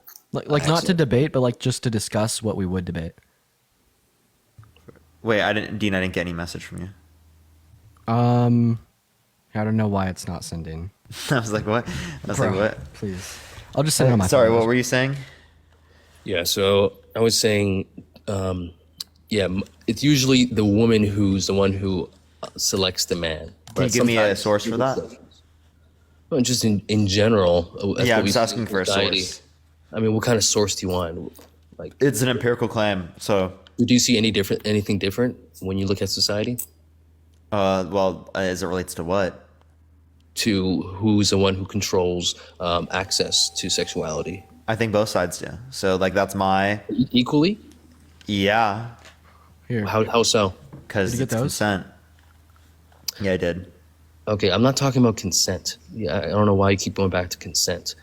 Before we even get to that stage of consent, the woman is the one who says, "Okay, let's get together. I like this guy." She's usually the one that allows the relationship to even begin. Okay. Same thing with the man. I just dude, are you not hearing me? Like, can you give me the relevant difference between men and women as to why you apply this for women but not for men? Like, they both select. Like, what the fuck are you talking about? But I'm arguing that it's the woman who has that. She's the one who selects more. She's the one who has control. I don't even how. What do you mean? How do they select more? Brooks, if you're in here, you're good to request up. Like, she has more power in terms of she's the one who selects which guy she wants. Okay? She has leverage because... Okay, so what do you mean by leverage? Yeah, so she has leverage because she's the one who allows access to her body. Allows this man... Okay, you understand that'd be true for both men and women, right? Yeah, but what she has versus what the man has, hers is more in terms of is sacred. Like, her body is the... Okay, so what do you mean by more sexuality. sacred? Yeah, women. When you look at women, the design of women, they are in more demand in terms of their design than what a man is. This is why we have the SMEX workers. We have all that because they have something that's in demand. Are you just saying that like women have easier access to sex than men? No, what I'm saying is that women allow. Sorry, 1 second. So, women are in control of what is in demand. Wait, yeah, because you're saying that men can't control themselves and will fuck anything that walks, but women actually have like standards, and somehow this negatively reflects upon them. You're not even listening to me. No, I am definitely listening to you. I think men would be able to control, right, like the quote-unquote sex market just as much as women would be able to, or do control it, if men, right, actually exerted like higher standards and actually held themselves to like particular preferences. Because like the implicit assumption that you're making here is that, well, men are always willing to fuck any woman, and then it's up to the woman to decide if she wants to fuck the man back, right? But what this shows me is that you just can't control yourself. Yeah, that seems just like projection because like I clearly can control myself. Yeah. I don't so know. what I'm saying is, yeah, that is the case. Men are attracted to women. The design of a woman's body, by nature, we're attracted. So am I just hearing like a skill issue present? So here? what I'm saying, yeah, there is men who don't control themselves, but that's not my point. My point is what we're observing here is that clearly men or women have something that men want. It's in demand, and men and women know that. Wait, Right, this is couldn't you say why- that the other way around? If someone's getting in a relationship, right, there's clearly things that people want, right? People want things in a relationship on both sides. There's things Yeah. in demand on both sides. You know what's in demand on the side of women typically? What? Not having these views. So I don't know what you think you're doing here. I don't. What views? Which view? The view that it should matter for women but not for men.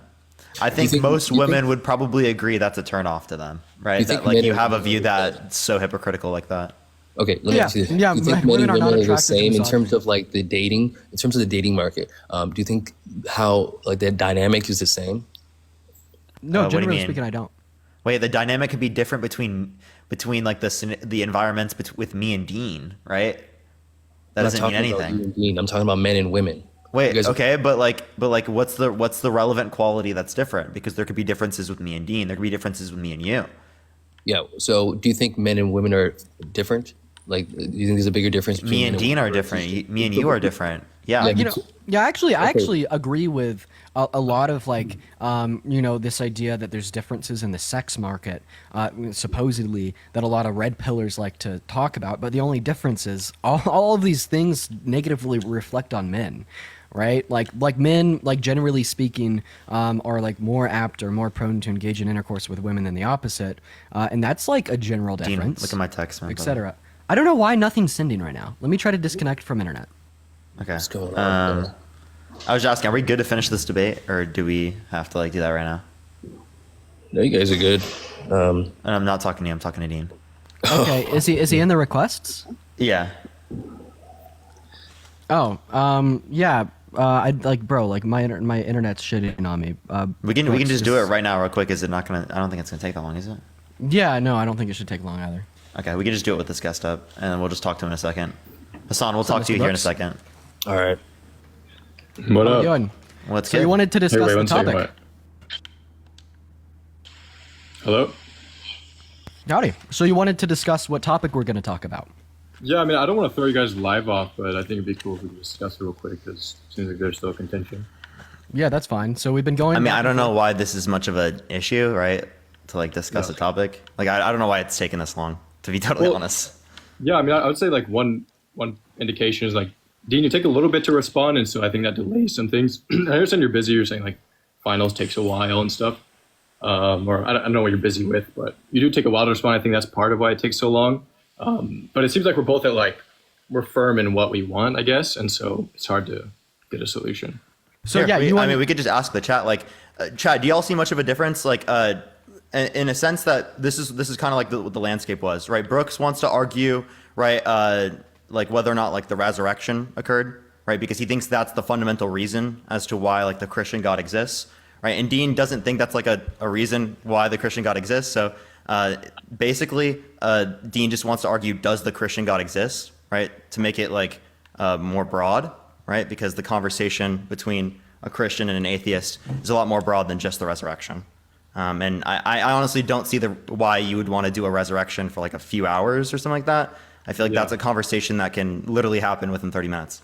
Yeah, and here's my take on it. So if we talk about like why, or like, sorry, does the Christian God exist? Like this still allows you to bring up like an argument like out of the resurrection, right? But it just also allows me to bring up, like some particular reasons why I don't believe that the Christian God exists, and that's really all. Like I saw some of the things that you had sent me on Instagram speaking about how like maybe one topic in comparison to another would like give me more of an advantage.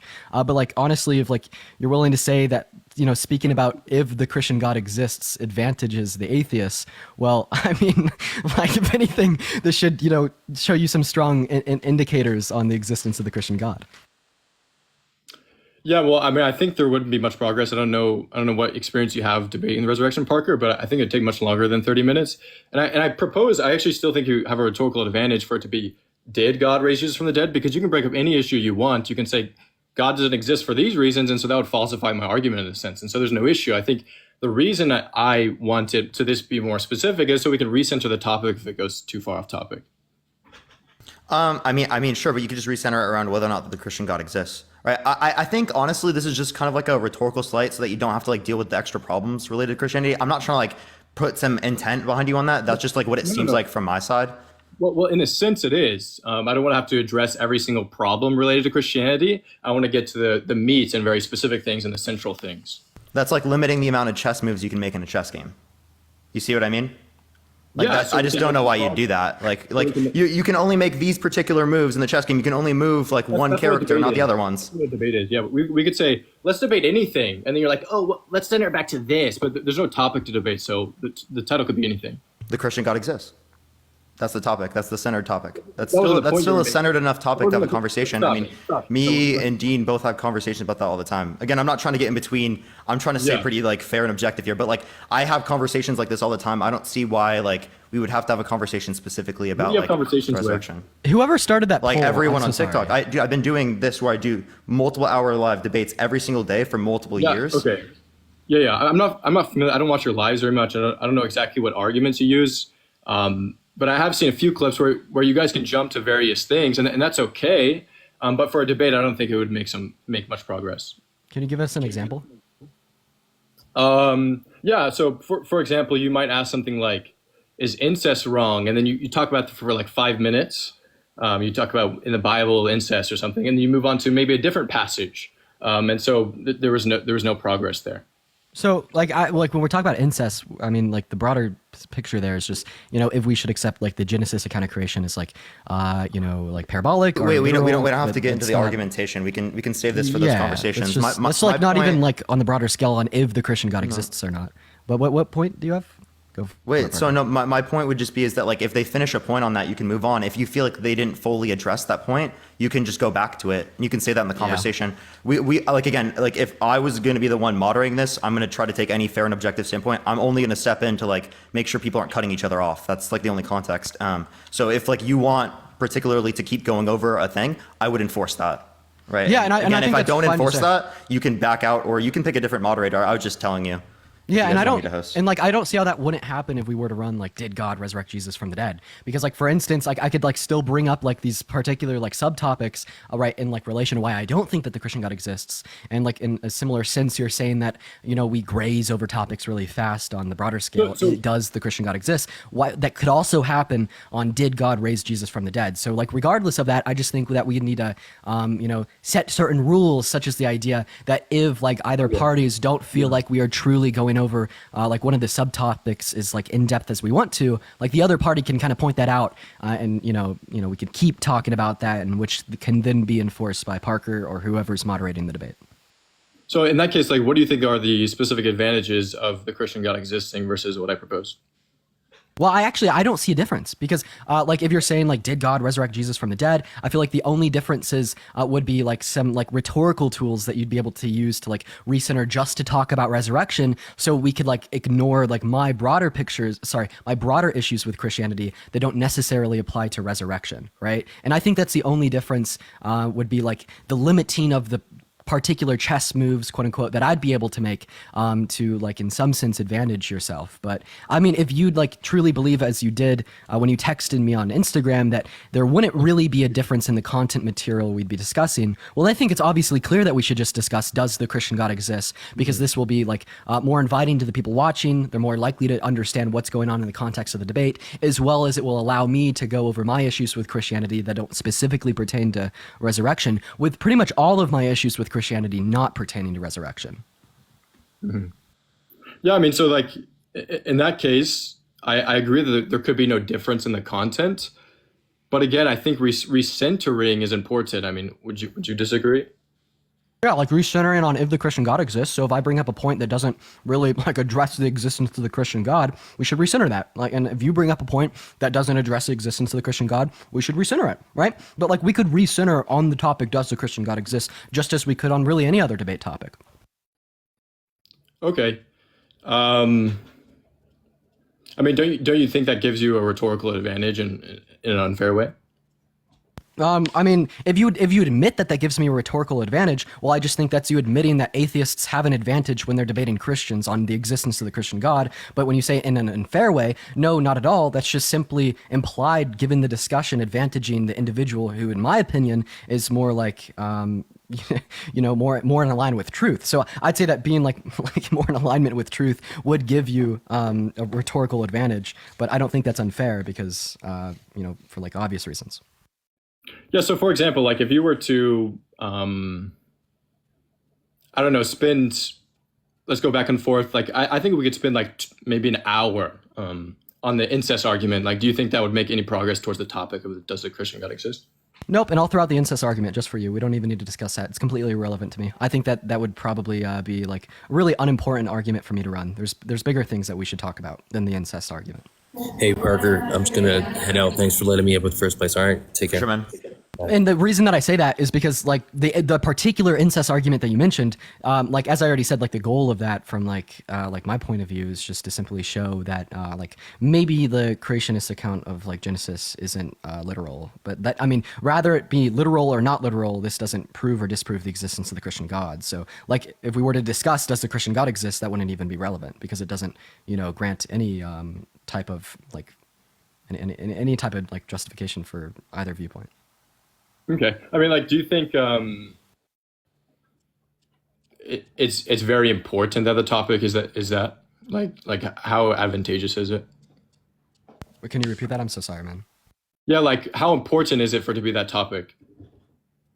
I'd say pretty important because I'd say that's what people would probably be interested in, seeing us discuss. Like you're an extremely large, probably the largest Christian creator on this app, and I unfortunately can't say the same about myself being an atheist, but I'm definitely someone that a lot of people watch that adamantly speaks out against Christianity and says that it's false. So if we were to discuss if Christianity is true or false, I'd feel like that'd be highlighting like the content that both you and I make from our different viewpoints, right? But like resurrection. Like it's interesting. More but, than did God raise Jesus from the dead?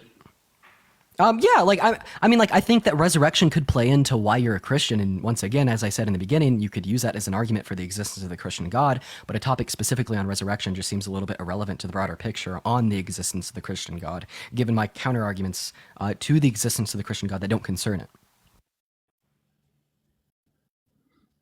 Okay. And more specifically, outside the topic, like, are you good with like an opening statement or anything else like that?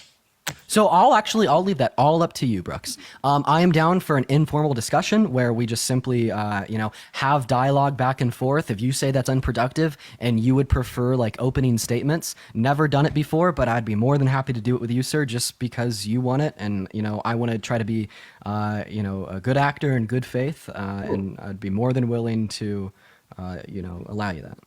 Okay, cool. I appreciate that. I think that's a good idea. I'm not sure about rebuttals. I think people wouldn't like open discussions more. They don't want to see us yap by ourselves or a monologue. Yeah, that's why I don't like formal debates. I feel like we're both like pretty capable of just having like a decent, discussion about the existence of the Christian God, where we're both able to bring up our points and have like, just real talk. You know what I mean? Okay, cool. And Parker, you're good to moderate and all that? Yeah. I'll try to keep it like fair and objective. I know that's like obviously like that's not like something that you'd want because it's like an atheist or something like that. But like trust me, I'm gonna try to stay impartial here as at least as much as I possibly can. I'm not gonna jump in the debate at all. I'm literally just gonna jump in if people are cutting each other off, or I'll just like introduce it or host it and stuff. So yeah, and then also we should probably set up like a date. I can do literally any day this week. We could do right now if you want. Appreciate the confetti. I asked Dean Saturday. Is that good? Yep, Saturday, Friday, Thursday. What times work on Saturday? Because I can go. I can just like shift my schedule to whatever. Sometime in the evening would probably be the best, I think. Okay. Are you Eastern time? I'm Central. Central. So evening. Do you mean like 4 p.m. something like that? 5 p.m. Yeah, like 5 or 6. Okay. Yeah, that works. That works for me. Yeah, and then you could what, choose the date. like a few hours, whatever. Yeah, you could choose the date. You could choose the time, whatever works. So Saturday at like 5 or 6. Yeah, something like that sounds good. Okay, we'll do 5. We'll do 5. Saturday at 5 o'clock, everyone, Central Time. So 3 p.m. my time, everyone. 6 p.m. Eastern Time, y'all. Okay. Is there anything else we need to work out? No, I think that's it. Got the date, got the time. I'll debate whenever, wherever. Real quick. I know originally it was a 2v2, and I want to make it clear, and I mentioned to Parker that I want to have a discussion with as well. I don't think we'll have like opening statements and stuff, but I want to join live sometime so we can talk about your issues and et cetera. Oh, definitely, man. I appreciate that. I appreciate being civil. So. Of course, man. All right, have a good day, man. God bless. His video closing. I was like, wait, I feel like I've heard that before. That's low key iconic. Can't lie. that was kind of iconic. That's so funny. You know what I would love to see? I would love to see a Brooks versus Platform debate. Dude, please. Listen, that would be fucking wild. Brooks would shit on him. That's so real, dude. Yeah. Finn, thank you for the Henry. Yo, what's up? How old are you? I'm 22. Yeah. Do you think that a high body count should matter for women but not for men? Well, I do not think that it should matter for women. Based. W guest. Look at that guest. Such a W. Yo, what's up? How old are you? 33.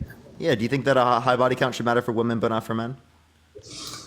No, but I was going to try and clarify what that other guy that took off earlier was, I think, trying to say, if that's okay. Oh, you don't disagree?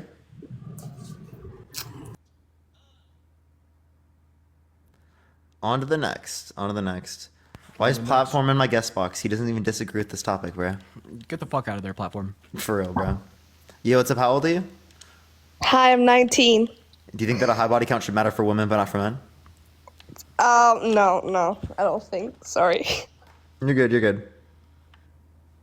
Only send a guest request if you think that a high body count should matter for women but not for men, y'all.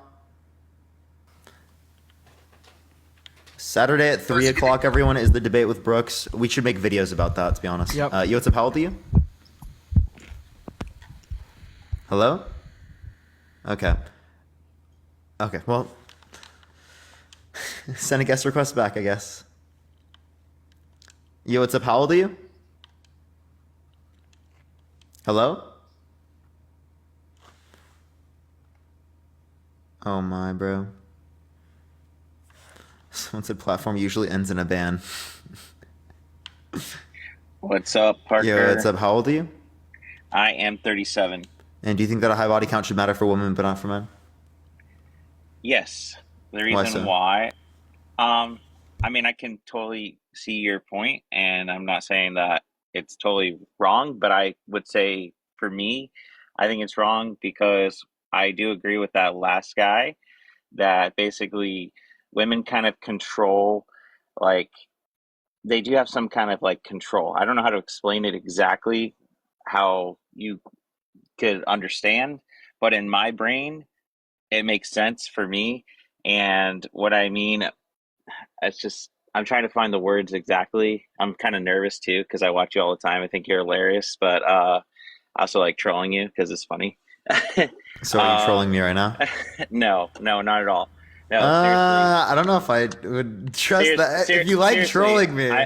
I think you're hilarious though. I like the things that you say are fucking hilarious. Like, and I'm a Christian too, so I have no problem with you thinking differently. By the way, it doesn't bother me at all because not everybody can be smart. That completely destroys your view, though, right? Like Christians think it's a sin equally for men and women. I mean, I think Christianity is so skewed today. I think we all have different perceptions of it, just like you would do as well. And you were a Christian at once too, but now you're saying you're not. So I think you're kind of fucked up as well. Why do you think not being a Christian is fucked up? Well, because you said that you were. I remember at one conversation you were like, "Yeah, I was a Christian, and now I'm not." So yeah, we both used to be Christians, and then we woke up. So how do you? But yeah, exactly. So I think that you always believe, but you just decide for some reason to change your mind. And if you were once a believer, I feel like I've tried to walk away from the faith so many times, and I just can't. I don't know why, but it keeps pulling me back. And so like I don't understand how someone can say something and be something and then totally fucking change their mind. It doesn't make any sense to me. Okay, does it make sense that someone could have racist opinions and then change? Or have homophobic opinions and change, or have any opinion and change? I think deep down inside, people are always going to be the way that they are, but they can make slow moves towards change. So they won't But change, but they can make movements towards change? I don't know what that even means. Like, I don't know, like, you know, when you became a Christian, you were like, oh, I'm a different person. And, you know, supposedly the Bible says. I was always Christian. I grew up always that way. saved, right? Well, me too. But I've always struggled with it, man. Don't you think we all struggle with it? The point at which I struggled with it, I ended Normal. up becoming agnostic and an atheist. Yeah, which is maybe I could totally share, normal. Maybe I could share like my Totally. experience on this. Like for a couple of years, I really struggled with it, and I ended up like going back and forth. But I don't think that's because God was pulling me back. I think that's because religious, like trauma and indoctrination are very real. You know, like for instance, people will leave like the Islamic faith, and then, you know, apparently Allah will be pulling them back. So I don't understand how. Wherever that would you work. find your happiness, Dean, is your religion, pretty much. So sometimes that for people is going to a church, and you know, you guys find happiness here debating with people. So that's your church. That's where you get fulfilled. That's where you have meaning. So it's like, I'm so sorry. That's just nonsense. Like wherever the religion is fuck you gonna want to be, find it the is where worship you of a find it. deity. I find I mean- fulfillment by worshiping Ash Ketchum from Pokemon, right? Yeah. I feel like Anyways. when I die, I'm gonna be him. Yeah. I mean, hey, if that's what you believe, man, that's, you know, religion is personal anyways. None of us die with anybody else by their fucking side. So you're the one that has to answer for your faith anyway. So at the end of the fucking day, it doesn't really matter what you say on here to anybody, because they're still going to do whatever the fuck they want. So then why'd you even come up to debate? well, because I just think it's hilarious, and I think you guys are awesome. They- By the they're way, great. I still like you guys. I still think that your conversations are great, and I think that you're super smart. But I'm, you know, I think Alex, I have a too, question. for Are you a lot- Trump supporter? Am I a Trump supporter? No. I don't really like any fucking politics deep down. Have you I liked like a Trump politician in the better. past? Not really. I don't trust any of them, to be honest. Well, I does it don't make like sense any of for them. you to for me to say that I used to be a Trump supporter and now I'm not? And why aren't you anymore? Because I took economics courses. I understand economics, right? I saw all the I think different Trump types of is things that he a did. little bit less like. I think he's a little better than Biden in some ways, but I don't really think that he's like That's the answer. like a terrible take, but and we can have that conversation. But as it relates to that, do you understand my point there? No, I totally understand your point.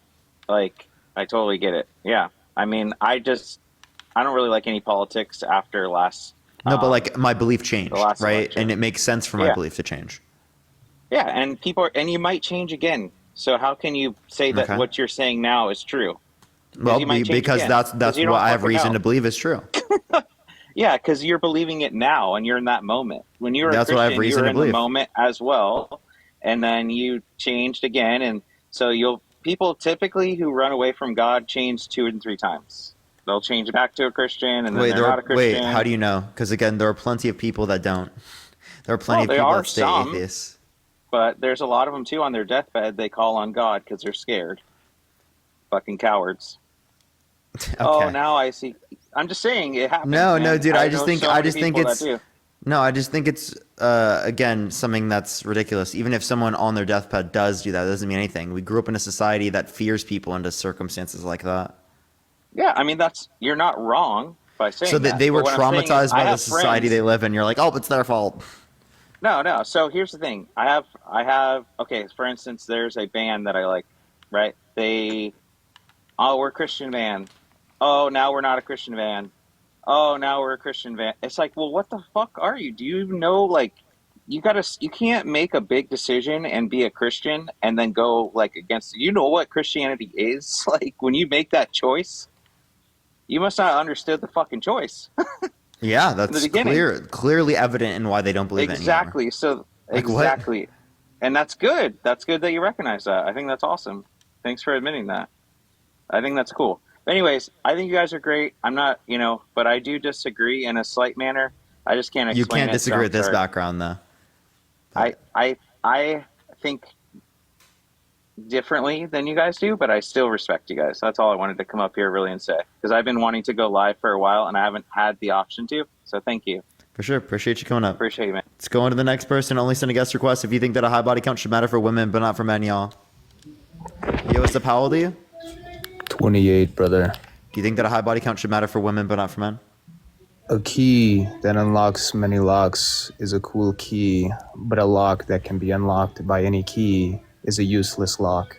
Yeah, a pencil that's sharpened by many sharpeners is a small pencil. A pencil that's not sharpened by any pencils or any sharpeners is a long pencil. Do you have a short pencil, buddy? I mean, you can measure it if you'd like. I'll send you a picture off TikTok. Wow. Okay. That's disgusting. That's something. Well, I mean, Man, listen, I understand your lock and the you're key analogy. curious. That's great. I want to make this clear, right? It is a good key that could unlock multiple locks, and it's a bad lock if multiple It's a keys can master unlock it. key. I absolutely agree with that. But here's the thing, right? So women aren't locks and men aren't keys. That's the only issue. Okay, so how else would you like to metaphorically speak on it? Or do you want to talk black and Appreciate white? the lock and key. Thank you so much. Because it's, in my opinion, people with high body counts I don't want to interact with romantically, at least. I'm a straight man, so that depends on women. Right? Then why'd you just offer? I was offer just people to see your member, right? Why is it okay for you to do that, but it's not okay for women to engage in I was sex? offering you specifically because you said I'm not your mom. I know you like to offer your mom pics, but that's not okay. Dude, yo, that's what? so. You're talking fucking yourself crazy. in circles, my man. I'm not You're talking the one- myself in any circles. You just. You are. Zeph, do you want to fuck your mother? That's not relevant at all. That's literally not relevant. Y'all are like, wow, this is the weirdest thing. How does You can't just say no. The human hand up mustache no, thing. because it's not relevant. Why are you interested if I He's wanna- not relevant. You can't say no. relevant? I can say no, I don't. That is the Then do it. craziest response I've ever heard. That's the stupidest fucking question I've ever heard when we're talking about women and men's body counts. It has literally no relevance to what I've said at all. You know what had no relevance? You literally saying, "Do you want to see my penis?" Like what? No, it did. That had no relevance. You asked me, do you have a short pencil? And Dude, I'm asking because it's related to the fucking hypothetical. If you listened, you're so And- dense, dude. I am okay. Yeah, you're literally talking yourself in circles, and you're. What was cutting the me circle? off. You asked me, do I have a small pencil? I said, I mean, I can show you after the live if you're interested. Which Yeah, that's not what I would. Dude, Go that's ahead. obviously not what I meant, bro. Well, it's obvious. Dude, it's you obvious literally, I fuck you my fucking, mom. dude, you're so dense. What I meant in that context was just because it is the case that this particular, there's a thing that goes in another thing, doesn't mean it actually shows that conceptually, or that just because, doesn't mean that that's actually shown in real life. Okay? So what I'm showing you is that what you just compared showed nothing conceptually. Okay? I wasn't actually asking you to like literally show that, bro. How can you be that dense? Well, I mean, I wasn't literally meaning women and men were locks and keys. How can you be that dunce? Well, then what are you demonstrating conceptually then, genius? I was demonstrating how easy it is to jive you onto a fucking tangent when in reality, I could say anything. Pooks, what's your argument, Pooks? You got an argument, Pooks? I don't know who the fuck Pooks is. You. That's not my name. My Hey, name hey, is hey, the hey, one hey, and hey, only Pooks, Zeph Pooks, buddy. all right, sweetheart, I need you to calm down. Please, Brother, Pooks.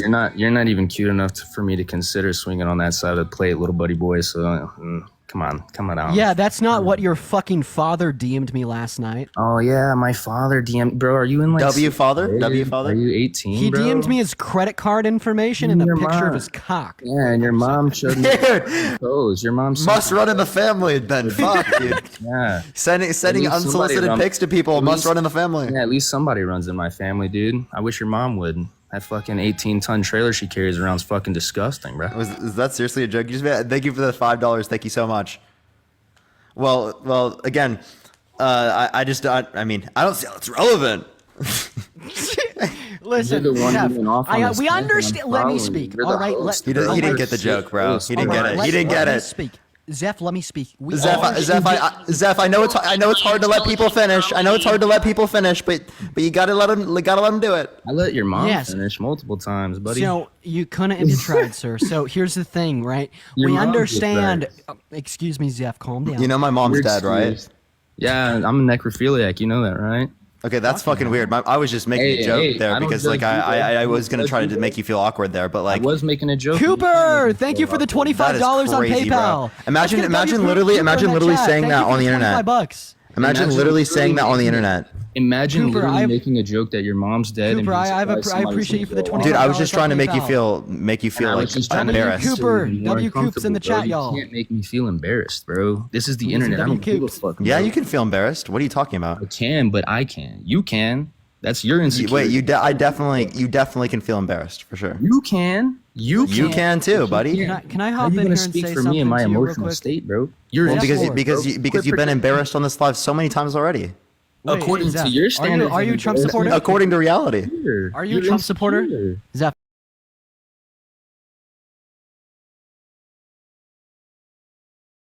What's up, Killer Cakes? How you doing? What's up, Courtney?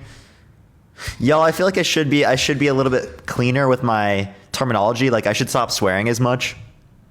I think I should. I know I swear a little too much. I am realizing that a lot more people are younger that follow me. I appreciate the hand arts. Thank you so much. And I don't know. I don't know if it's bad to swear, but like, I mean, I just want to be respectful. I know it's just a word, but like, I don't know. I'm always like trying to be respectful, but I get it. I'm thinking about it.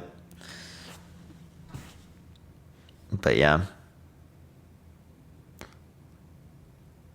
Family friendly Parker. I'm not going to be like fully family friendly ever. That's never going to happen. But like, I should be at least a little bit more respectful sometimes. I do use swearing too much because people interpret it as like I'm angry.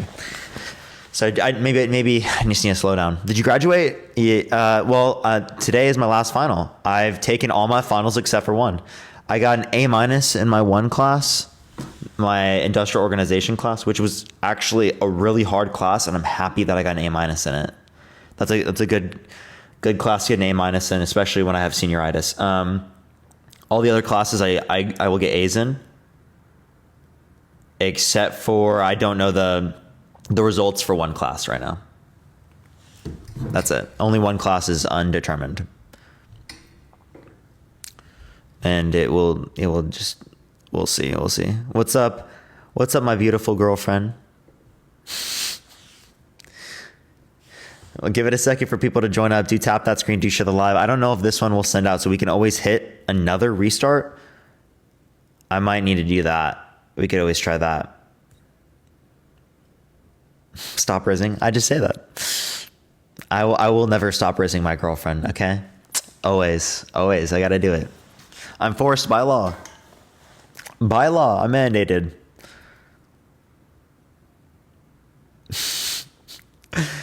You went deep on this topic? We'll see. I can't wait.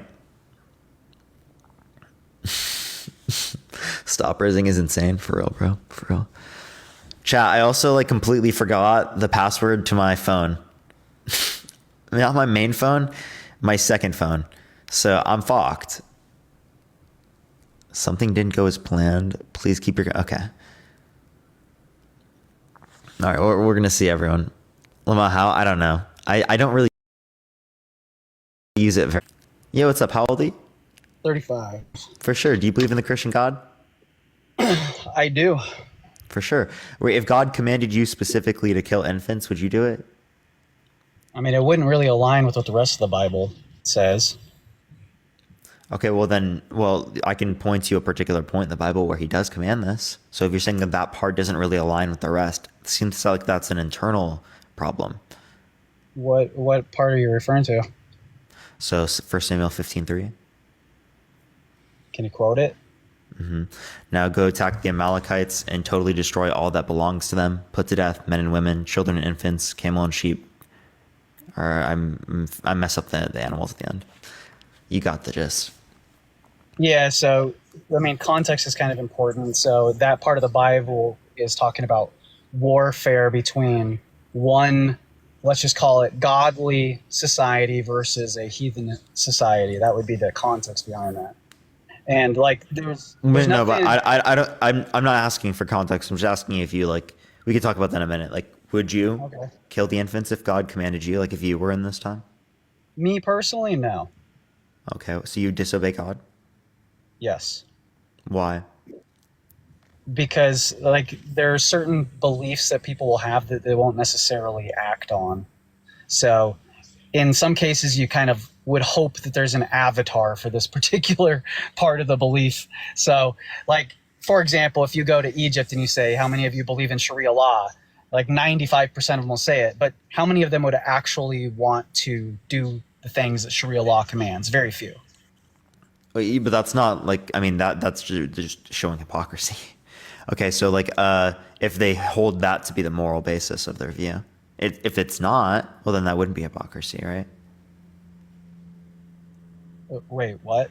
If it's not their view, it's not hypocrisy. If it is their view, then it is hypocrisy. But that's just, either way, I don't see how that's relevant to whether or not you have an issue here. Like, why do you, like, again, why would you question God here? You don't question God with any other things. Like, would you see it to be justified for someone to lie and then act like it's not bad? Because you're just showing non-repentance under your own view. Yeah, you'd be hard-pressed to find a Christian who doesn't struggle with God's commandments. Like, we all struggle and question God. That's just... Yeah, but you're doing so intentfully, right? This is like saying, I'm going to keep cheating.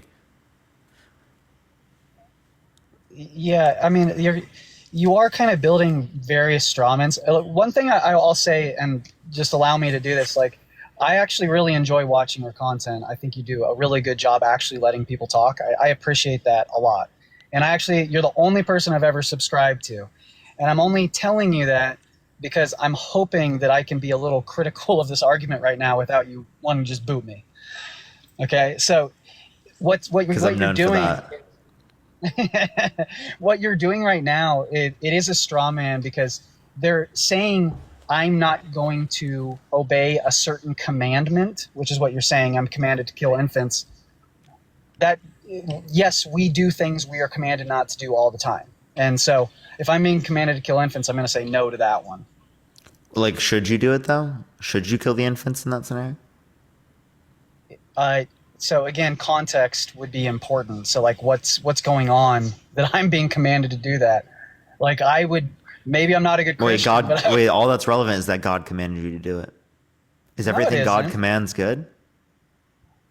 So, yes, as far as I can think of in my head. Things that are good should occur, right? In most circumstances, but good is kind of a subjective question. Good and should we would use interchangeably. Like, when I'm saying that something is good, I'm saying that should occur, all things considered. Right? If I'm saying that all things considered, good thing exists. No, it would be good if there were no car accidents, but should we take away all cars? Like, that's not true. That it's if it's good, it should happen. Wait. No. Good would mean like if I consider it good to have a particular law, we should have that law. Does that make sense? It's not in like I think you're using a different type of practical usage of the term. And like, you were also equivocating between different things. It wasn't what was valued to be good there that you considered wrong, but how it was enacted upon. Yeah. So good and should are completely separate concepts. I'm not seeing the connection there. So whether something is good does not necessarily mean that it should be implemented. If the implementation... That just doesn't even make any sense. So you're saying that, like, right, if something is good, you shouldn't do it? In some circumstances? There are there's certain things that... Name a circumstance where something is good and you shouldn't do it. You should, you could have good cake and you should not eat all of it. No. That's completely different claims. You're making two different claims there. Why is that a completely different claim? Well, okay, when you're using good there, you're also not using morally. You're saying like it's good in terms of desirable as taste buds. When you're saying that you like it in terms of taste buds, that's not making a claim that you want to eat this much of it. You just like the taste of it. So that's not what we're saying. When I'm saying should, as it relates to is implicated from saying good here. That's all I'm saying is that that's related to the context of morals. That's how we use it. Like when something is morally good, well, we should do it. Yeah, I don't see how there'd be an argument for indiscriminately killing infants and that being good. Yeah, I know, right? That's exactly why I reject this.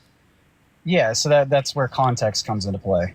No, there's no context that justifies killing these infants. That's not true. You think there is? There's absolutely context where killing is like the unfortunate thing that you have. No, but killing these infants is the unfortunate. Why do you have to do that? Why couldn't they be teleported to any other point in history, be socialized by a totally different society? Teleported to a different... Yeah, God can time travel, right? God can send their soul to a different time. Humans exist within time and space. God does not. So, God can transfer a human from a particular time to a different time. I don't know why that's confusing. I don't believe that at all. What? God's not powerful enough to move me in time? So what you're doing is you're trying to say God can do this, but does God do this? God does not do that. Oh, God might not do it. I'm just asking if God can. If God can, well, why would he do anything else? I don't understand the question. If he can, why would he do anything else? So humans exist on Earth not to our purpose isn't to dictate what God should and should not do. That's not what our purpose is. Our purpose is to glorify God, enjoy him forever. And so let me clarify my question. Does he prefer them getting killed or them being teleported to a different time? So it would be humans doing the killing, not God. But God commanded the humans to do it. But there is no commandment that says indiscriminately kill children. He literally commands them to kill all of the infant Amalekites. That is an explicit command from God. You have to ignore context to say that there's just. What do you mean? What context justifies killing these infants? There's plenty of context to say. Give me a context that justifies killing these infants given God's powers. The society is being punished. That's what's happening. Wait, why do they have to be punished in that way? Why can't they teleport these people, these infants, to a different place? Why do the infants have to be punished for things that they didn't do? Well, unfortunately, we are often punished for the sins of our fathers. And do you think that's good? I'm not a fan of it. Oh, okay. There's a level of justice to it, I suppose. Oh, so you think that we should, right? Would you say that it's justified to throw someone in prison for their parents doing something wrong? No, obviously. Wait, why'd you laugh at that and say no? Because that's exactly the exact same reasoning that your God is using to justify, right, giving us ailments because of, say, Adam or Eve fucking eating an apple, okay? No, right? I'm actually serious. They literally eating an apple causes children to die of cancer. Eating an apple causes, right, literally earthquakes to kill people, tsunamis, right, tornadoes. I've gone through the Midwest. I've literally seen entire cities decimated by tornadoes. Why does God permit these to occur? Because we live in a fallen world. It's full of pain and tragedy. Yeah, but it only is that way because God instilled that in the reality.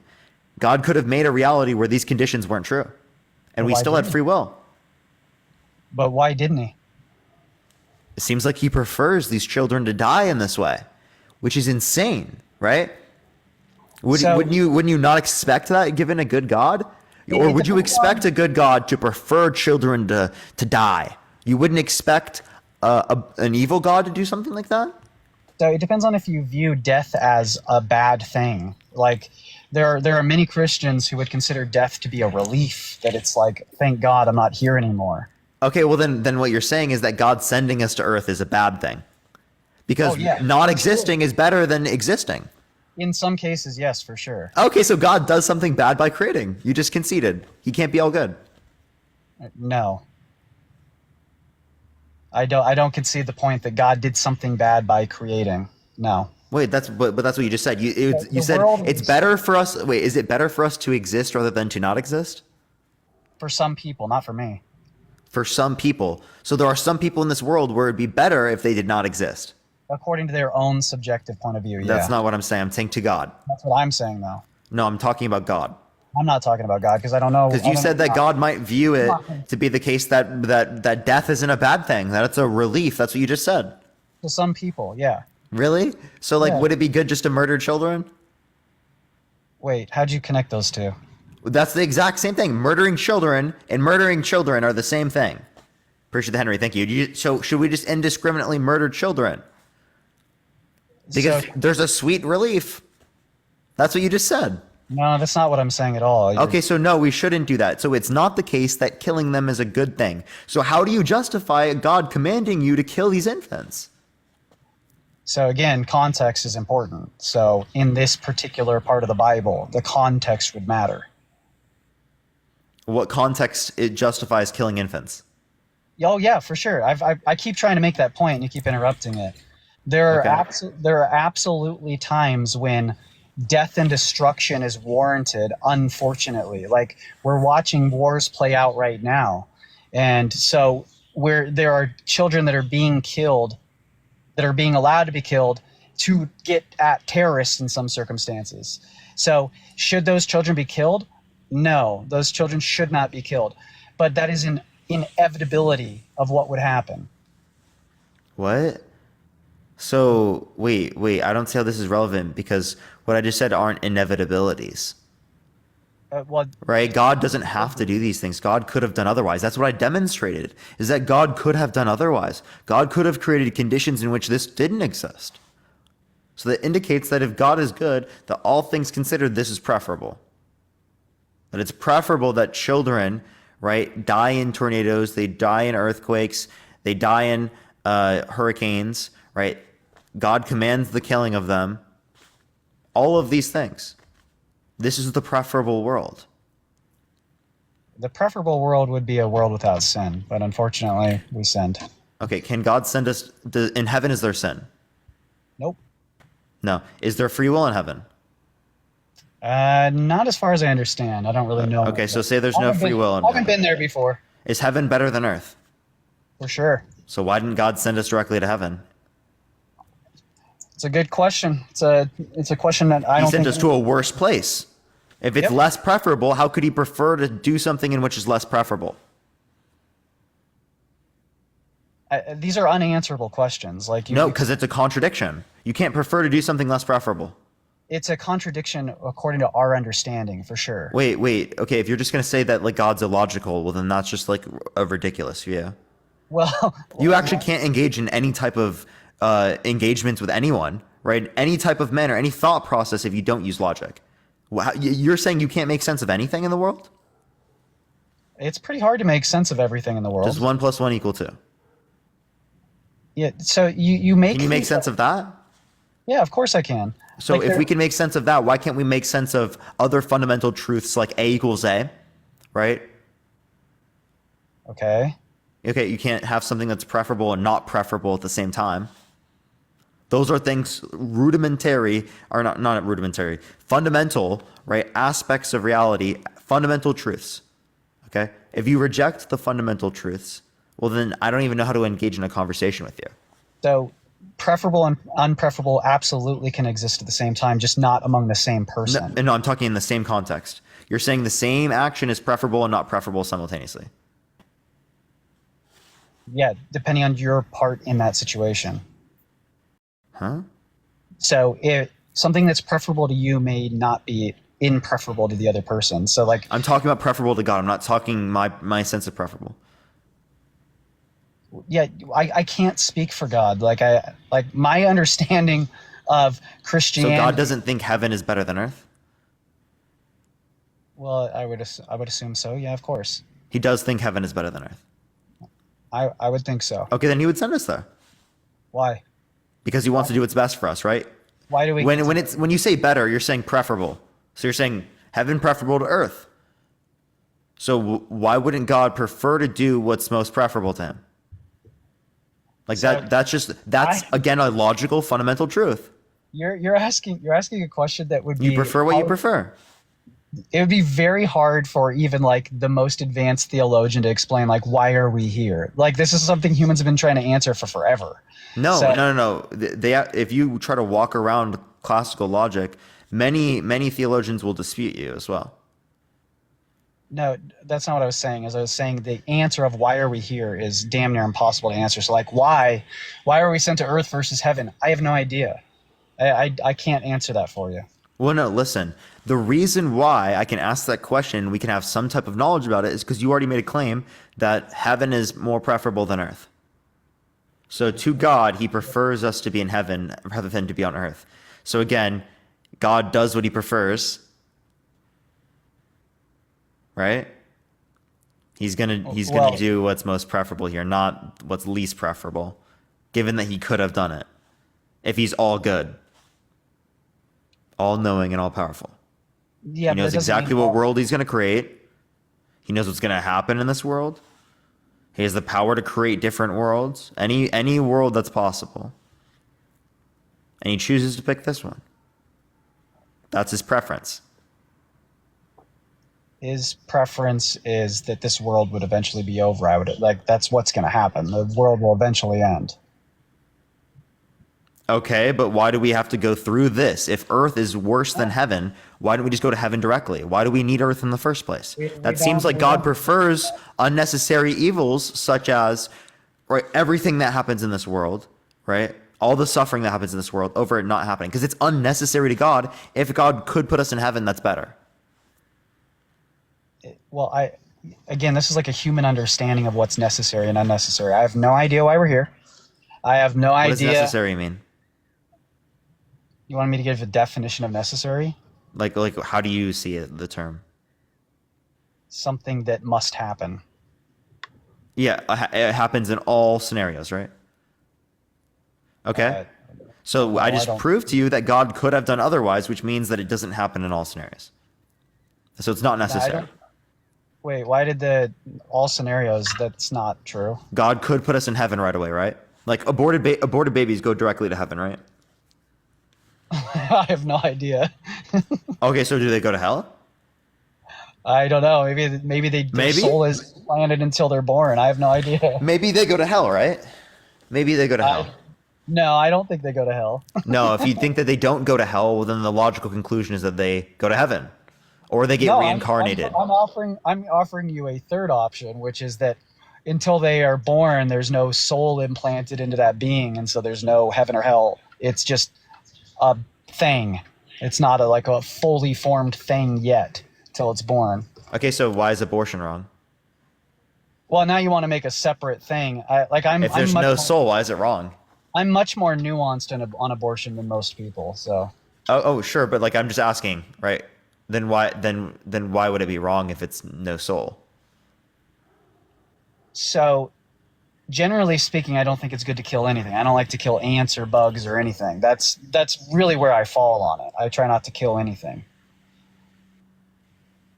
I mean, sure, but like if a bug is like in my room, bro, I'm sorry, bro. Fair enough. But like the idea is I'm not a big fan of killing in general. So like my answer to why abortion would be wrong is I just feel killing is wrong.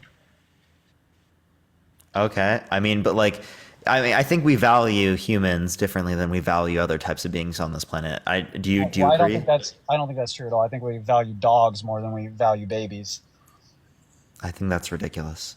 I don't at all. Like you'll see a movie where a dog is killed off screen, but like they'll kill humans and babies all the time on camera. Like no, if an actual dog dies in front of you and an actual baby dies in front of you, I promise you're not going to have the same reaction. Not even close.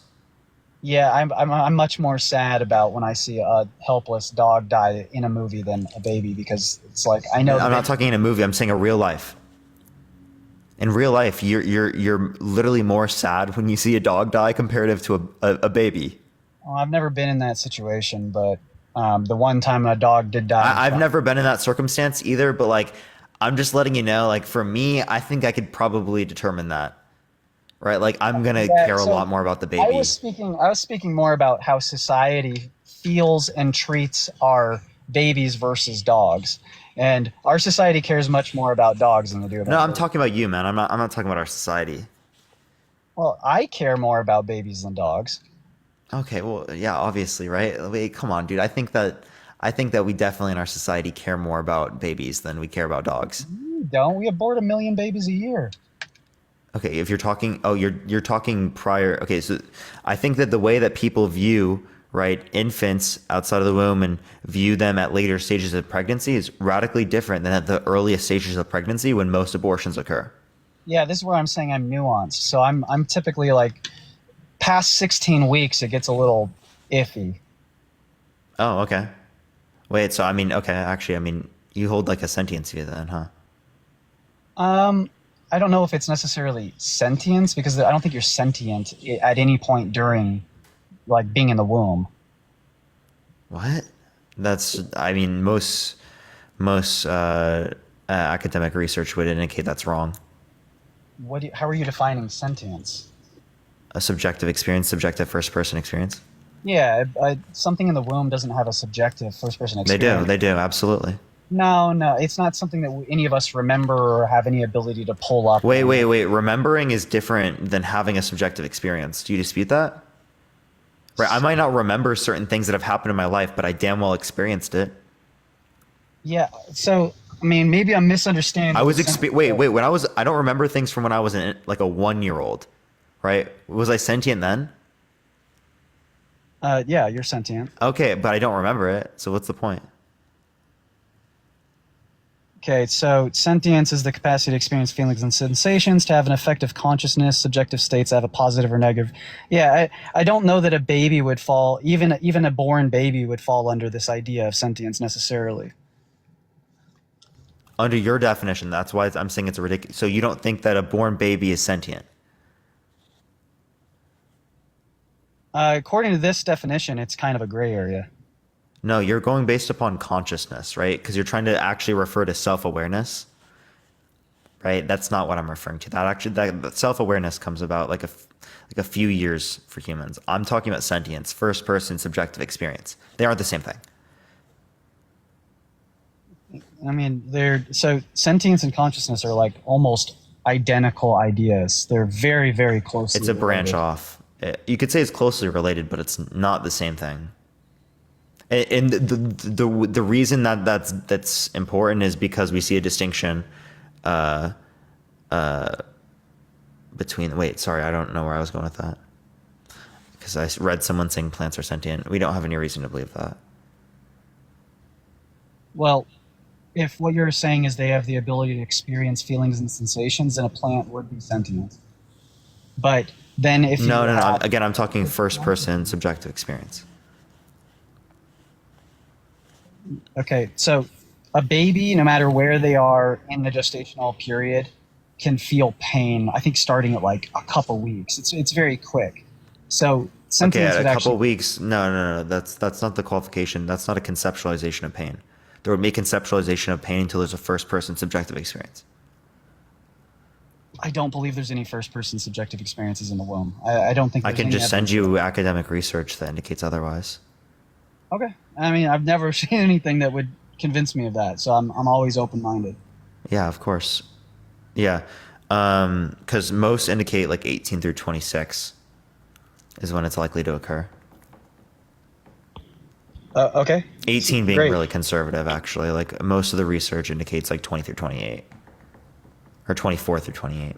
Yeah, I don't think we live in this perfect world where we're gonna have no abortion, so it's kind of a moot point to me. It's never going to happen. I'm not claiming that we're not going to have any abortions, but I mean, we got into this whole tangent of abortion. We got a little sidetracked. That's my fault. Okay, but you don't think that? Okay, so infants that die, right? Like, are you saying that they go to heaven? Like right outside of the womb, it dies. Does it go to heaven? I don't know. I have no idea. I would hope so. Okay, you can say you hope so, but I mean, is it possible that they go to hell? I highly doubt that. Okay. So it seems like you have expectations for what a good God would do there. Oh, for sure. Okay. So would you expect a good God to command you to kill infants? It kind of depends again. So if I'm being commanded to go to war, that could result in the death of infants. Yeah, you wouldn't kill an infant in war, would you? It's a possibility that it might happen. Really, you would do that? I don't know. What's my job? I'm saying intentfully. You would intentfully kill an infant at war. Well, that's a different question. So your question isn't about intent. This is intent, right? If you read 1 Samuel 15:3, that's totally intentful. You're moving the goalposts. This is not a moving of the goalposts. I'm just applying the original conditions of what is seen in the context of 1 Samuel 15:3. Why would I change the conditions? That wouldn't make any sense. So, again, how I was answering your question is I was saying, would I kill an infant not intentionally? If I were to go to war, it is a thing that could happen. Let's say I was someone. No, we're just talking about intent. We're not talking about what could happen. We're saying this is something God commanded intentfully. Okay, this isn't some accident. Can you tell me the verse again? Let me see. It was 1 Samuel what? 1 Samuel 15:3. And for Morpheus in the chat, you can literally take people like that and you can socialize them in different conditions. You can send them to different time periods and they won't engage in the same behaviors. Humans are environmentally determined in most circumstances. So no, it's not the same shit. It's not the same shit. Moving them to a different time period is not the same, right, as killing them, commanding them to be killed.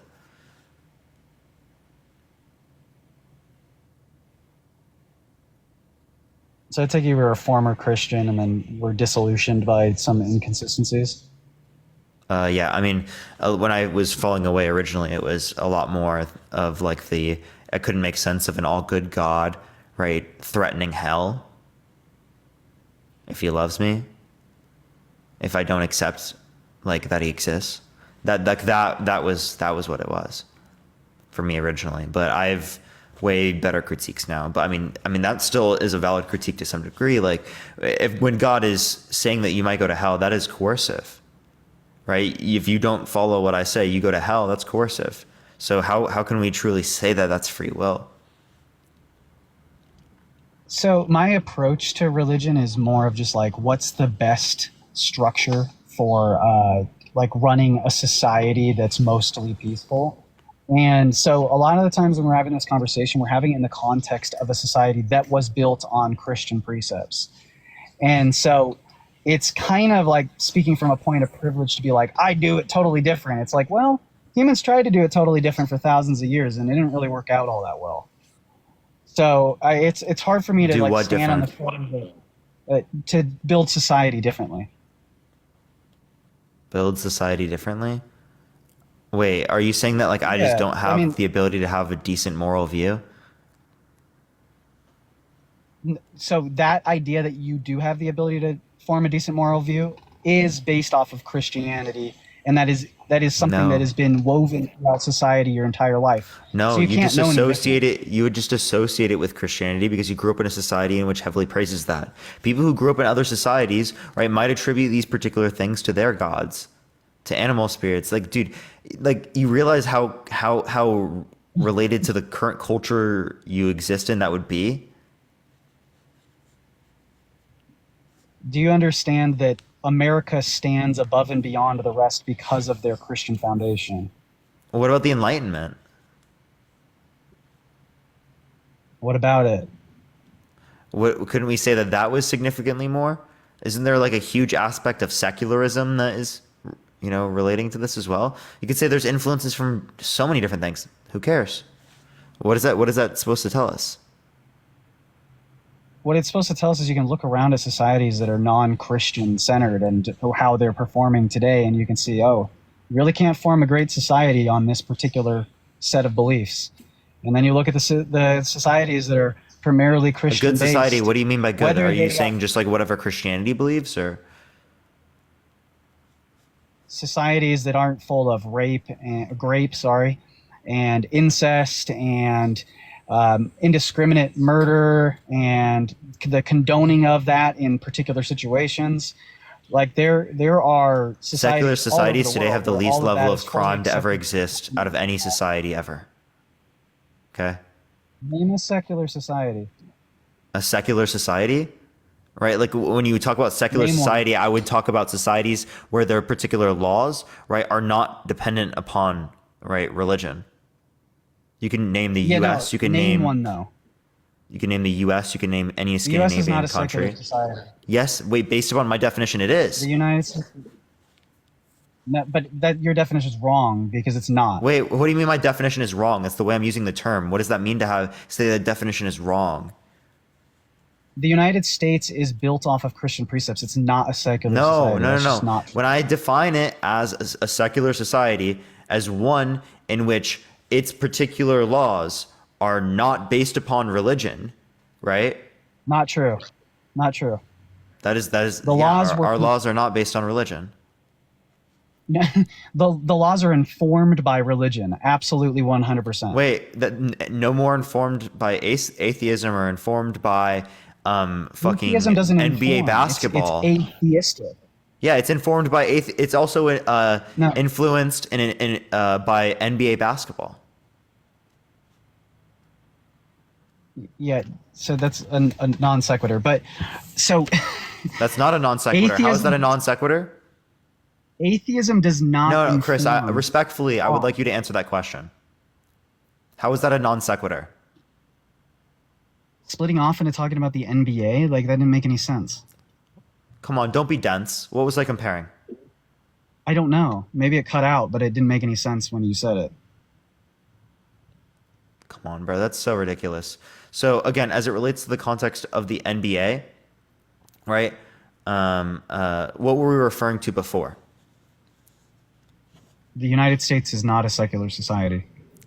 Okay, so again, we can get into that here in a second, but the point I was saying is that the NBA has influenced politics, has influenced the legal system, right? The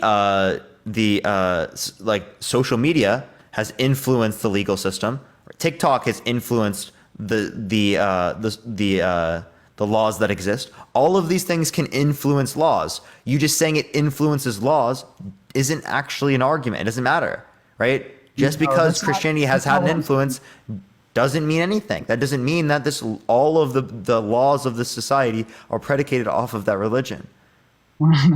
Well, that's a completely ridiculous comparison. What I'm saying is this society was formed in the first place. I'm not talking about what is like changed it and tweaked it over time. The society was formed in the first place based on religious freedom and separation of church and state.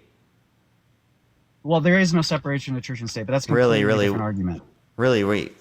So you just dispute that? Separation of church and state in the Constitution? Yes, it doesn't say that at any point. You don't think it implies that even? Well, it may, and I'm perfectly okay with that, but there isn't a separation. Matt really wants me to add him. That's just not true. So where that comes from is from the Federalist Papers. It's a quote that's kind of, again, the context is missing of what exactly he's talking about. But the Constitution does not say there's a separation of church and state. Constitution doesn't say it, but can you tell me who was one of the primary drafters of the Constitution? It says the First Amendment prevents the government from creating or establishing religion. Oh, no, I have a better argument. This is Claire, think of the $5. National religion. No, this is much better. Who was one of the founding fathers who helped draft both the Declaration of Independence and the Constitution? Are you looking for like one particular father? Because there's George Washington. One particular father that was involved in the whole process, and he drafted both the Declaration of Independence and the Constitution. I don't know if the service is bad or something, but I'm answering you. George Washington, Thomas Jefferson, John Adams, Benjamin Franklin. Thomas Jefferson. Thomas Jefferson was asked this question, and he wrote in the Treaty of Tripoli that the United States is a secular nation founded in no part on on the Christian religion. That's a direct quote from Thomas Jefferson. So Yeah, yes, the Bible, we are the founded Bible in is that way.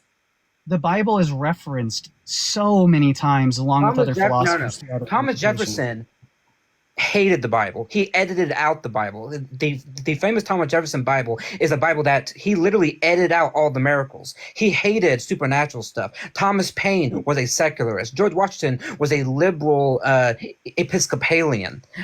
John Adams was also a very liberal man on religion. What we mean by secular is that the government is to have no interest in talking about or bringing in a religion, that people can do whatever they want with religion in their private life, but that the government is to be totally out of religion. That's what secular means, and we are that way. Look at Article 6 of the Constitution. Look at the First Amendment. I mean, all those are explicitly talking about how the government is to stay out of that religion. Yeah, so we're kind of talking past each other. I'm making a completely different argument. I'm not saying that America isn't, like, we don't have, like, a national church, which is what the Constitution says. We shall not establish, like, a national religion, essentially. And obviously, we don't have one religion that we practice as a country. Wait, right? isn't that what you just disputed earlier? No. That's no, literally what I it's not I'm said. disputing. So you're misunderstanding That's separation of church my and state, argument. is that not? No, not having a national church or religion is not the same thing as separation of church and state. So the idea of separation of church and state is basically saying no law shall be formed based on a religion. We have all sorts of laws that are based at on all. religion. That's not true at all. Thomas Jefferson, when he quoted that, mentioned the Church of England. He mentioned how the monarchy is entirely dependent on the church. And that's what he hated. That's why he says there must be a wall between the church and the state, because in England there is no wall. As it is today, there is no wall. Okay, so can I just finish the argument that I was trying to make? So America, the moral system in which America is built, is a Christian moral system. That is just an absolute 100% fact. No, it's and not. So it is. The government. You can say that there are people in government that are Christian and that can influence their particular positions in certain scenarios, but there is not a law that is predicated off of, because of Christianity, this is it. So the Bible informs what we view as moral. As Westerners, we have a different set of moral beliefs. And so does the Quran. And so does the Bhagavad Gita. So does the. Yes, exactly. Parker's exactly correct. Actually, Thomas That's Jefferson, exactly George my Washington, they all read these books. That's what one of the great things about the Enlightenment is that they were well-read men who took from all these different religions. That's why they didn't pick from the Bible. They didn't pick from the Quran. They just assimilated all these different things based on their very learned a type of experience. Yeah, no, I agree with that idea. But what I'm saying is our moral system is a Christian moral system. Okay, just totally false. Then you have to then concede that we got slavery from the Bible, because then we said, well, let's not outlaw slavery, and that came from the Bible and that came from the Christian religion, because by that logic, then the founding fathers fought to not outlaw slavery. They had the chance to, but they chose not to. So the biblical definition of slavery is completely different than the slavery that we know today. It's not different. So you're wrong. You're just absolutely wrong. No, I'm not wrong. So we can cite you. You are. Let me talk. You're wrong. I'm You're not wrong. Let me talk. Let me talk. Yes, you are, and I'll tell you why. So slavery at that time was indentured servitude. It was not. Someone's basically saying, it was not. You're lying. Talk. You're wrong. Let me You're talk. lying. Let me say something wrong. Saying fucking wrong information. Shut the fuck up. I'm and not let me shutting the just fuck say up what I'm when you're saying the wrong information. You're saying wrong information. Let me say the Don't know what wrong you're talking information about. then. Shut your fucking mouth and let me say the wrong information. Shut up. Be quiet. Be quiet. If I say something wrong, let me say something wrong. Jesus fucking Christ. Yeah, there you go. So, thank you for insulting your God. At the time, you're a fucking immature fucking piece of shit. Shut the fuck up. I'm the piece of shit. No, you're the fucking asshole. I mean, you're kind of sinning, bro. I'm you not don't gonna know lie. what the fuck you're talking about. You're I'm talking about absolutely sinning. This guy's a piece of shit. Shut the fuck up and let No, me talk. you don't like the fact that I know more than you, and that's pissing you off because you're No, you're not letting absolutely me wrong. talk. People who know more let the other Here, person Matt, talk Matt, like let's I let do. him, let's let him you. go real quick. All right. Yeah, shut up. Let me say something wrong just like I believe you're wrong and I don't interrupt you. My goodness.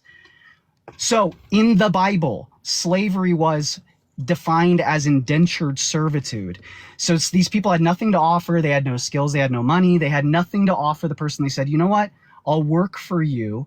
And then once my debt is worked off, if ever, then we come to a new arrangement, whatever that is. That is the biblical definition of slavery. And you can now refute that point now that you've let me say it, but that is absolutely true. Yes. And I was saying is I heard Christians say it all the time, and it tells me that you have never read your Bible, because you would know that God separates out two types of slavery. He tells the Hebrews to enslave their own for debt slavery, as you just described, and then he describes later on, and he says you may get slaves from the other nations around you and have them as property for the rest of your life and bequeath them to your children. That is chattel slavery. You have clearly never read your Bible. Yes, I have read my Bible. So again, the definition of slavery, that doesn't prove anything different about what I just said It at does. all. Because God It gives doesn't. two commandments. He gives two commandments. One is for Hebrews and one is for foreign slaves. One's found in Leviticus and one is found in Exodus.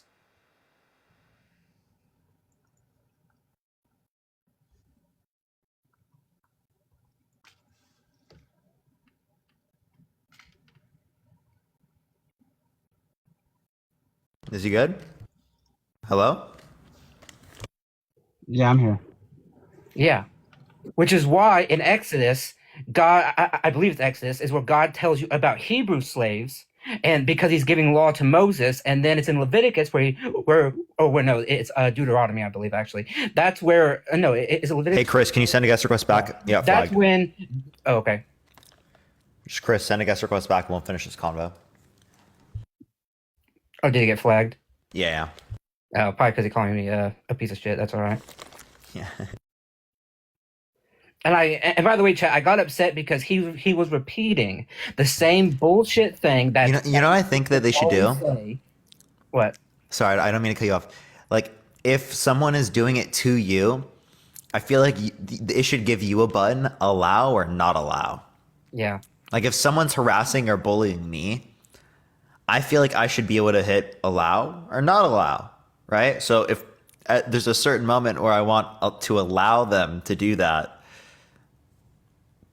you know what I mean? Yeah, I know. Okay, but is that person... Because clearly that was like directed towards us there. So like we should be able to click the allow button. Yeah. I can handle it. So he says it won't let him back on. Really? He must have gotten fully banned then. Yeah. And Chris, again, the reason why I tried to interrupt you is because, and you got all upset about it, was because you were saying the exact same thing I've heard 1,000 times from people that have never read their Bible. And the fact that at the very end... What was his name again? Chris McDonald, something like that. Yeah, I don't see him. Yeah, I also know that this one's still not sending out, I think. Yeah, it's not. And by the way, I didn't need you to finish the point because I knew exactly what you were going to say. You said verbatim exactly what everybody else says. And it just tells me that you never read your Bible, because Exodus and then Deuteronomy spell out exactly what I just said. So that's why I interrupted you. And you had to go on a little crying fit about how I interrupted you, when if you would have just paused for a second and I could tell you, hey, you clearly haven't read your Bible because Exodus says this and Deuteronomy says that, then you wouldn't have got banned by calling me a piece of shit. So... And you also wouldn't have sinned, bro. Yeah, I also want to sin because you said your Lord's name in vain, but... Yeah, isn't that, like, not forgivable? Yeah. Or am I tripping? No, that is. I mean, that's like literally one of the Ten Commandments, so... Okay.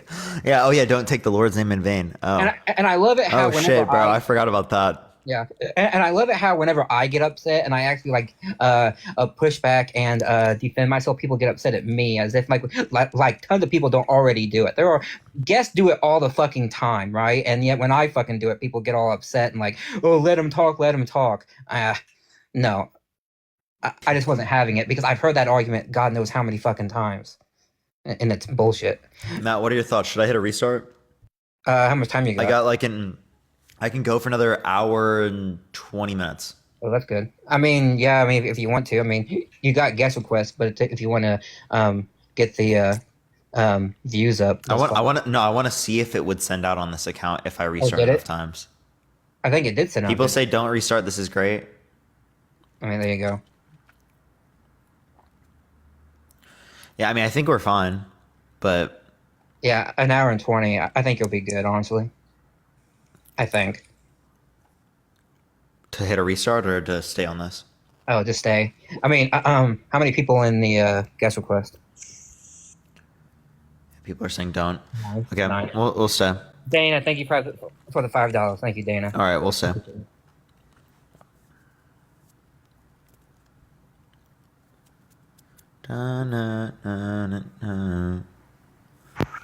Yo, what's up? How old are you? I'm 35. Yeah, do you believe in the Christian God? Yeah, I do. We've talked before. Oh, okay. If we've already talked before, I probably do want to go on to the next person, but I appreciate you coming up, man. Okay. For sure. All right, everyone, let's go on to the next person. Only send a guest request if you haven't been up here before. We are just looking for some debates, y'all. Oh, did I accidentally delete Matt? Matt, that was an accident. Send a guest request back, Matt. Oh, oops. There we go. I thought I got banned for a second. I was like, oh, shit. Yeah, that was an accident. Oops. You're good. Don't kick him. We love Matt. Yeah. You've talked to Matt before. I know I have. Yeah, I know. This is our 1200 conversation. Yo, Samantha, thank you for the hand art. Thank you. Yo, what's up, Chris? How old are you? I'm 41. Renee, thank you for the $5. Do you believe in the Christian God? Yes. Yeah, if he commands you to kill infants, would you do it? No. Why would you disobey God? Because my God wouldn't command that. Your God wouldn't command that? No, he wouldn't.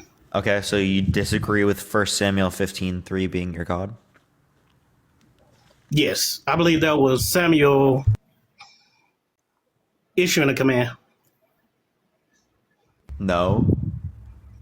Where does Samuel get the command from? Samuel related to Saul, but where did Samuel get it from? From the Levitical law. Really? So you think in 1 Samuel 15 when Samuel says, "And so says the Lord of hosts, go and kill the Amalekites and slaughter all of them." You're saying that the Lord of hosts is he's not getting that from God. Oh, and by the way, we don't have to cite that. We can go back to Levitical law where God explicitly says, "I want you to blot out the memory of the." Isn't that exactly what I just said, young man? The Levitical law is where he got it from. But isn't that what I exactly just said? Yes, but it still proves our point. So the Levitical law is laws are man-made. Laws are man-made, son. God still gives the law in Leviticus. No, he didn't. God gave commands. God gave not one single command. God didn't give laws in Leviticus. No, that came from the priest. So do you understand the difference between the Levitical? For example, in Exodus 16, 17, 18, 19, and 20, when it's laying down all of the different laws, that's not God talking? I believe that's man, the elders of the village making laws for their society that they were just trying to establish. So you're saying that they didn't convert. So I don't know what fucking Bible you're reading, because at the very beginning. No, hold on. Let me explain something to you. Let me explain something to you. The commands are from God. They were supposed to make laws off the commands. That's the way I view the Bible, through the lens of the 10 Commandments, right? If a law disagrees with the commandments, Jesus said the law of love supersedes all. So When you look at that, that's how you tell what God is saying and versus what man is saying is by if it coincides with the Ten Commandments. If it disagrees with it, that's man doing his own thing. But God, the commandments are where we get our morality or moral axioms from. A lot of them, not all of them, but yeah, most of them come from the Ten Commandments. And that's how we make laws. We don't make laws based on God telling a man to tell us what to do. That's not the way that goes. In the Old Testament. No, they were supposed to make it off the commandments, but they didn't. You can clearly read and see that they contradict the Ten Commandments. A lot of the laws, not all of them, but a lot of them contradict the Ten Commandments. If that order contradicted the Ten Commandments, why did God punish Saul when Saul saved some of the Amalekites? Did God punish Saul or did Samuel punish Saul? God did. God. Oh, God, you talking about when he took his kingdom? God dethroned Saul and puts David in his place, and it says because he saved King Agag of the Amalekites, because he spared him. So God clearly is saying you did not follow one of my commandments because I ordered you to kill every single person, man, woman, and child, and infant, and you saved a person, and therefore you disobeyed my command, and I am now going to punish you by dethroning you. And he put David in his place.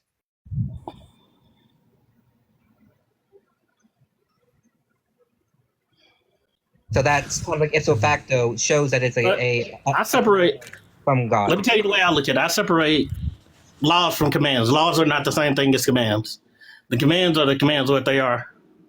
Don't unalive unjustly. Don't steal. Don't commit adultery. Don't do such as the Ten Commandments. Those are what God told them, and then they were supposed to make everything else off of that. But what you're saying is God dethroned Saul because of that. No, David was just more preferred. David just got elected because whatever reason why he pleased God more than Saul. Who, David? That might be one of the reasons. Yes.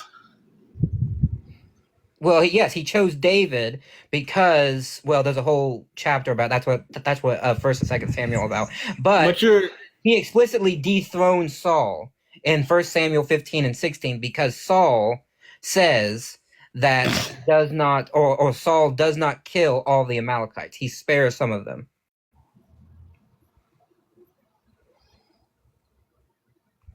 So that tells me that God does not want you to disobey a command, because commandments are almost the equivalent of a law to God, because God is the law, right? God's word, that is the law. No, because back in Genesis, God said man was to establish laws to live by. Hold on. Hold on. Moses gave down the laws, right? Like the Ten Commandments are not actually called the Ten Commandments; they're called the laws, right? The 10 laws. Moses is giving the law. That's what the law of the prophet is, right? And so that's the whole point. But the point is, though, would the above question being answered, would you? And you said no, and so that means that you would disobey God because God is still giving a commandment. No, you're submitting a hypothetical. That hypothetical God wouldn't be my God commanding that. But he does. Hypothetically, that wouldn't be. I would have questioned it because God wouldn't make that command. That's why I would question it because what I know and what I read. Not Yahweh. Yeah, chat. By the way, everyone, RFK is live right now. RFK. Kind of funny. He's as a guest right now, apparently. So, what I'm saying, you're giving me a hypothetical. I'm telling you that I would believe that that's a trick if God did command that. I'm asking you, in the time of Moses, were you, Chris, to be there? Oh, that's awesome. Were you to be there? Would you unalive these infants because God commanded you to?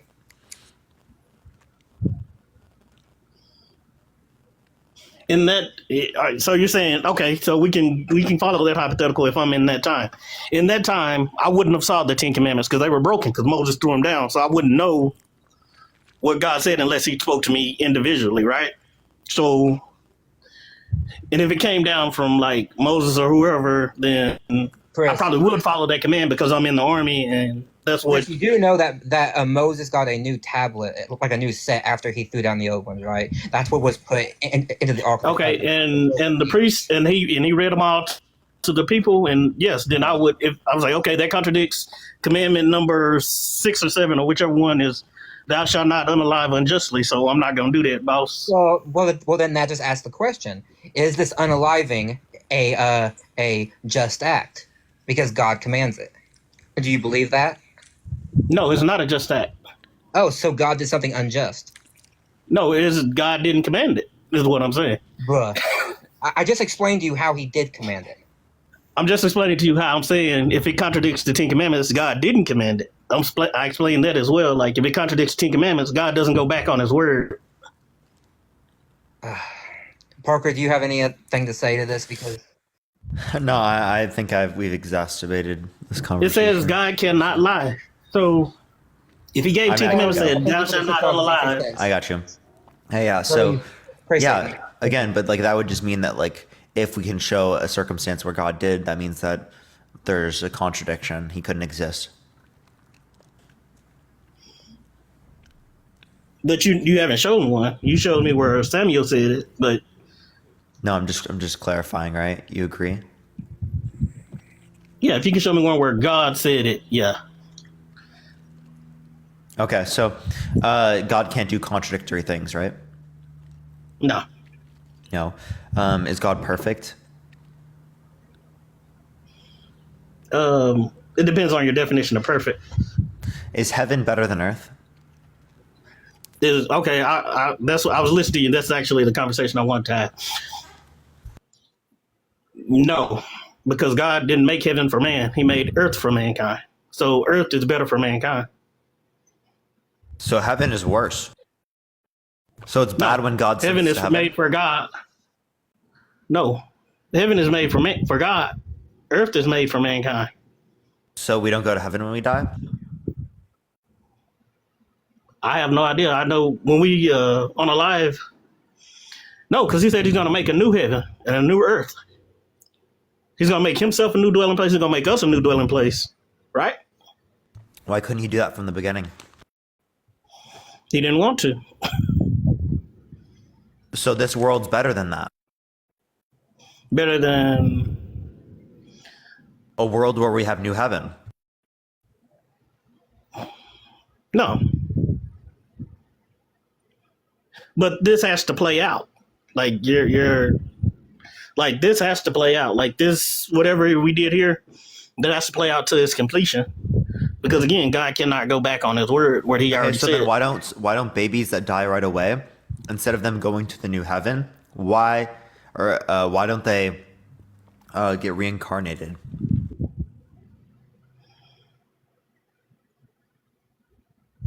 We don't know what happens to them. As far as I know, they're asleep. Wait, but there's nothing in the Bible that justifies reincarnation.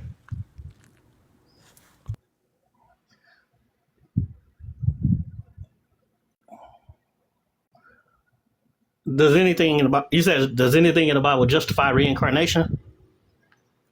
Mm-hmm.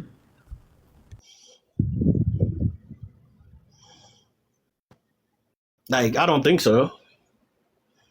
Because I think when we unalive, we just rest until judgment, and then we'll either be annihilated or we'll go on to heaven. Okay, so heaven. Wait, so there is heaven. Heaven, is that better than earth? What do you mean, like? Is heaven better than earth? Is heaven better than earth? Yeah. Kalia, thank you for the $6.66. I'm not getting like where you're following from that. Like after the judgment is going to be a new heaven and a new earth, and then like some people will inherit the new earth. Yeah, but you just said that they would go to heaven. So do they go to new heaven? I have absolutely no idea where they go. I know they'll wake up at some point, and then like so with the babies, I think that's who will inhabit the new earth, like the aborted babies, the babies who didn't have a chance to actually live on this earth. I think when they go, they'll inherit it and they'll have their chance to do their thing. Is that better than existing now?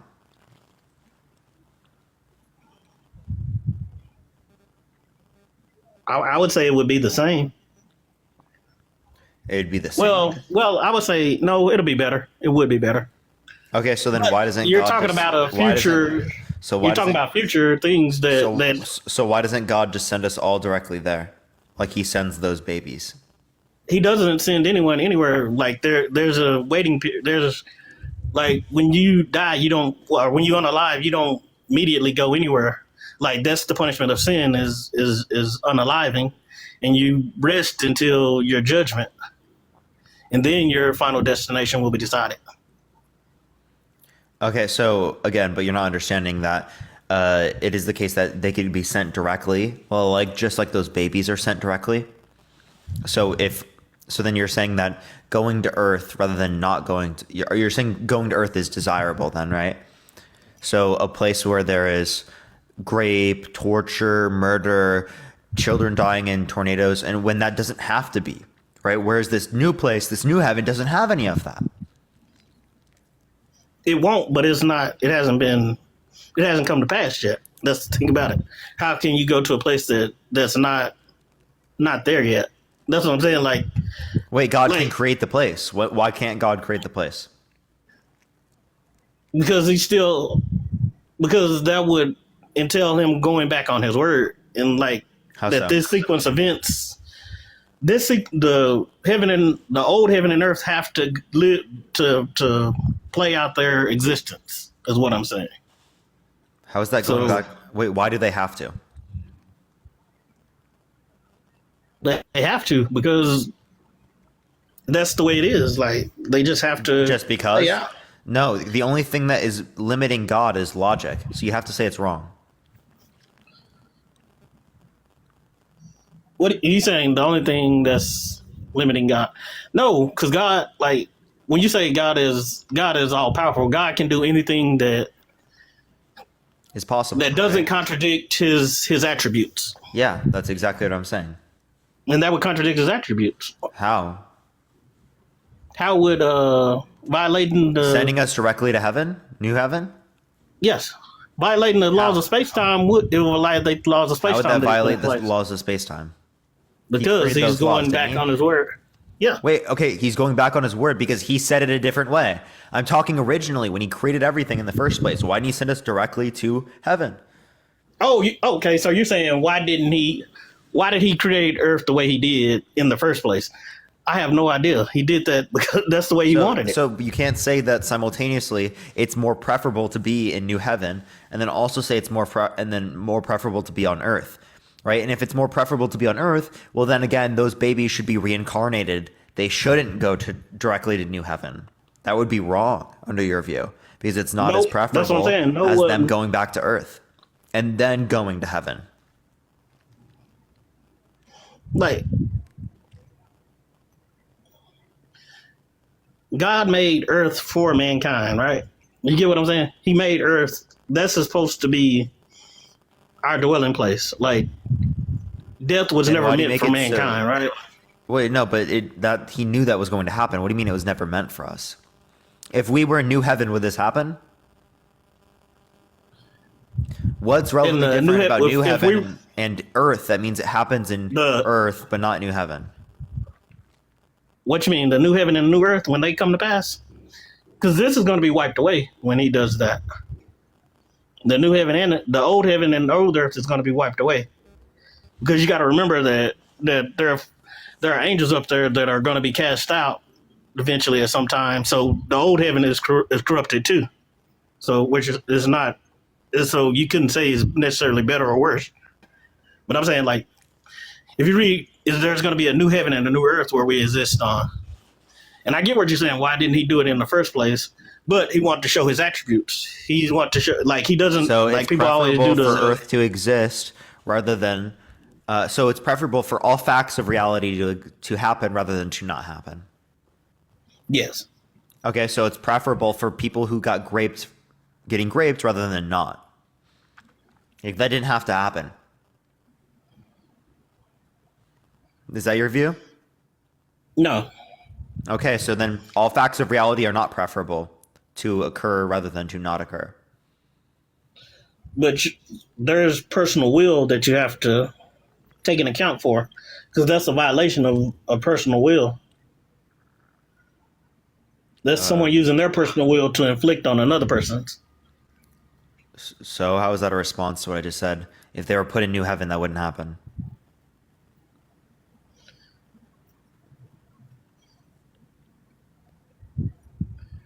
Like, no, if we follow God's command to love each other, that wouldn't happen.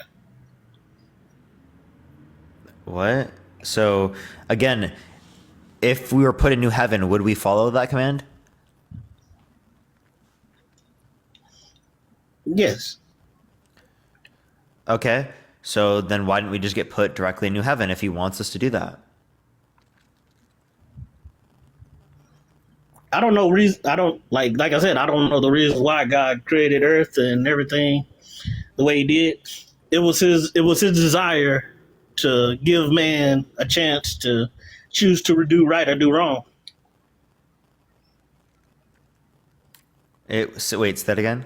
Theodore, I appreciate the subscription. Thank you. It was God's desire to allow man a chance to do right or do wrong. Yeah, I understand that you want to say that, but is it preferable that all facts of reality happen rather than didn't happen? Again, because they didn't have to occur. But, what do you mean they didn't have to occur? God could have sent us directly to new heaven, and they wouldn't have occurred. What do you mean He could have put us on the new earth that after this one passes away? Yeah. I get what you're saying. You're trying to straw man the argument, but that's I don't see where the straw man is. Because you're discounting that this has to play out. Like when this goes away. Okay, so if it does, then babies reincarnate. Listen, if it does, then babies reincarnate. Okay? Instead of going directly to new heaven, they reincarnate. No, they rest until judgment. I understand, right? But they what are they judged on? What do you mean? What are they judged on? They're not judged on anything. They didn't have a chance to live, so the judgment is going to happen, but they're not going to be judged on anything because they didn't have a chance. So they go directly to new heaven. So God could just send them directly to new heaven after everything has come to pass. Yes. After that, yeah. Because apparently He just decides to do it then. So really, all you're telling me is He just decides to do it later on when He could have decided to do it earlier.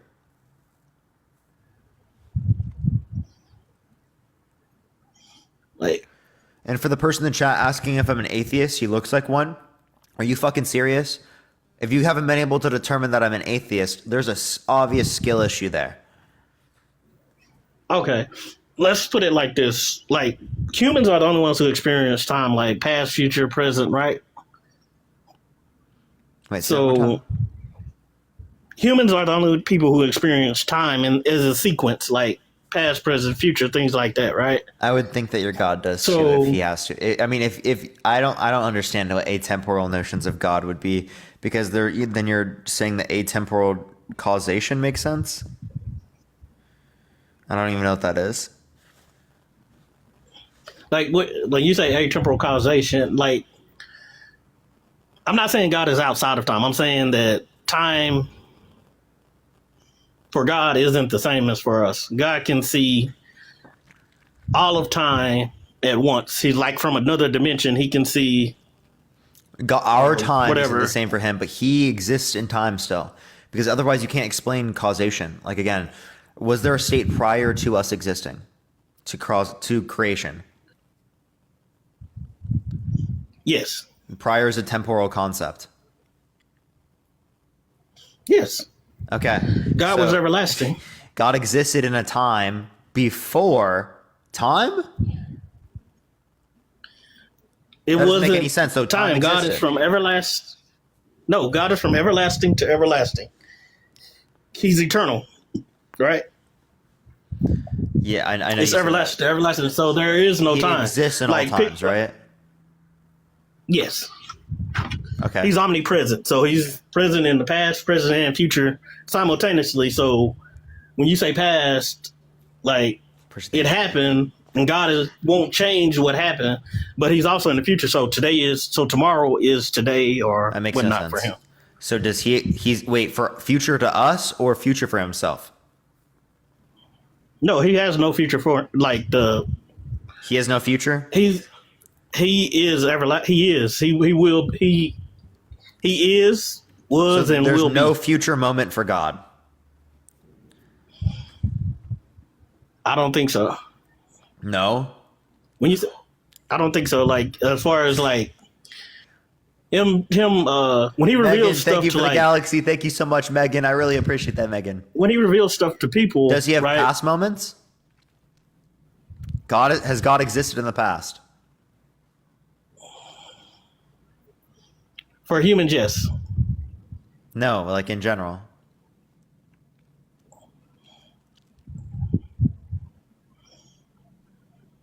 Thank you, Vander. Thank you. Like before he create, like you're saying, like I get what you're saying, but you're saying before he created, but that doesn't make sense. Like before he created, was he there? Yes, he was there, but there were no events to. So he did exist in the past.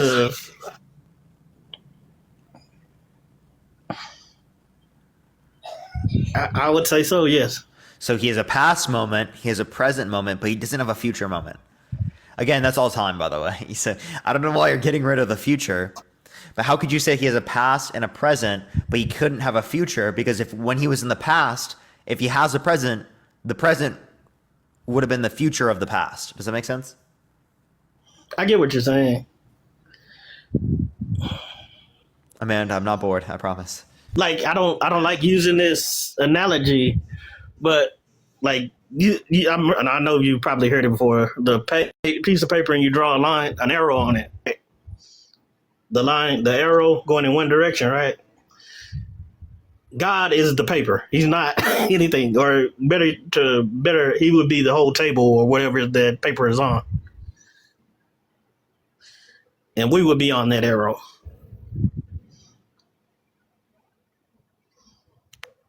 I have no clue what you're saying.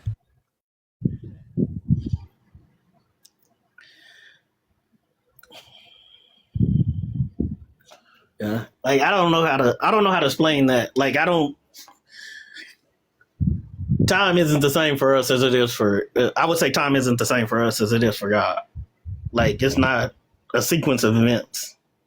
Like as far as. But you said he existed in the past. Because time is a real thing. Hey, Chris, you said he existed in the past and the present. So you conceded the future there. I get what you're saying, but I'm saying like, because time is a real thing, right? Time is a real thing, but it's also a concept. Like the real thing is just the passage between different events, right? That's the real. What's what time is? Just the interval between change. I think that's the definition I learned back in. That was a long time ago, like 2000s, early, 90s actually. Time is just the interval between passing events, right? But the concept of an hour, a minute, a day, things like that. Like when God created the universe, like we don't know how much time passed before he did let there be light between God creating the heavens and the earth, right? Matt, send a guest request back. I didn't mean to do that.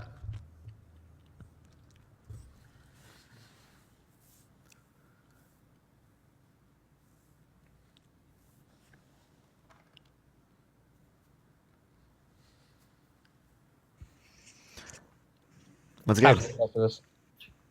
Yeah, I couldn't do that anymore. Yeah. I kind of tapped out for a while. Yeah, that didn't make any sense, did it? I really want to join this RFK live. I requested, but they haven't accepted me. Ooh, that'd be cool. That'd be great. I'd love to fucking push them on being a Zionist.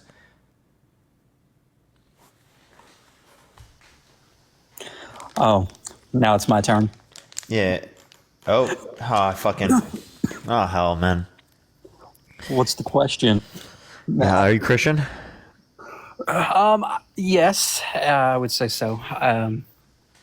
Okay. Although, so if God commands you to kill infants, would you do it? well, I don't believe that God's going to command you to kill infants. I believe men who claim, like, obviously, I think you might be referring to Samuel, where when the Israelites were leaving Egypt and they were being attacked, that they went on to say to kill those people and kill their babies and everything. And, Samuel also cut his hair and allegedly lost his powers of God after he cut his hair with Delilah and everything. So, as you can tell, that's not really, there's obviously a lot of conflict in there. So to say that that was completely the will of God, I would have to disagree, considering all the turmoil that goes into play with Samuel. So you're disputing the notion that it's from God? Yes. Okay, so who gave Samuel the order? Who gave Sam to do what exactly? To kill the children? To kill all the Amalekites. Well, I'd have to go back and read exactly who he got it from, but I think he might. I think that he was saying that it was inspired. What they say is inspired from God, and honestly, that's just a subjective. Obviously, that's a subjective thing to say. Is that I'm writing on the inspiration of God, and so you could say that about the Christian God in general. Then you believing that the Bible is the word of God, that's subjective. God. So when a man goes and writes something, yes, that of his own personal beliefs, yes, that is subjective.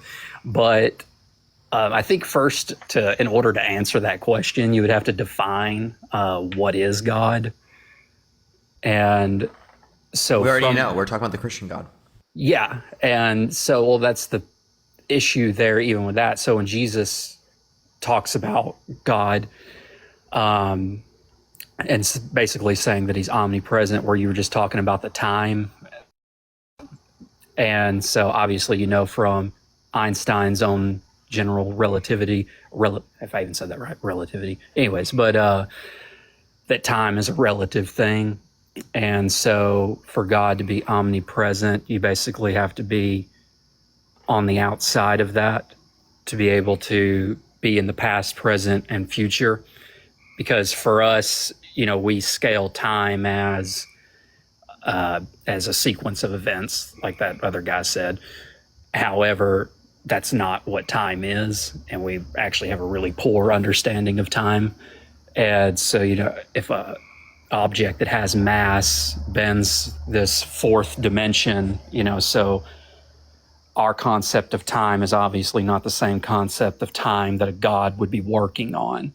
So I hear a lot of claims, but I don't hear any reason to believe these things.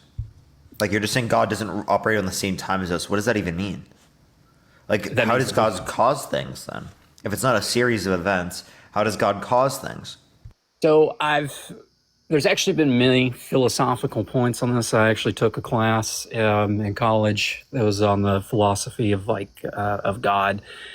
And Jesus speaks, when you go and read the words, like the red words in the Bible, where it's supposed to be Jesus, his direct words, he actually kind of really falls in line with Plato, from what I've seen as well, is that God is a boundary, so to speak.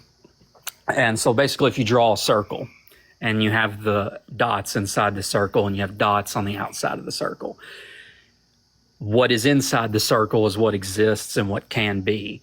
And what is on the outside is what doesn't exist and what can't be, cannot be.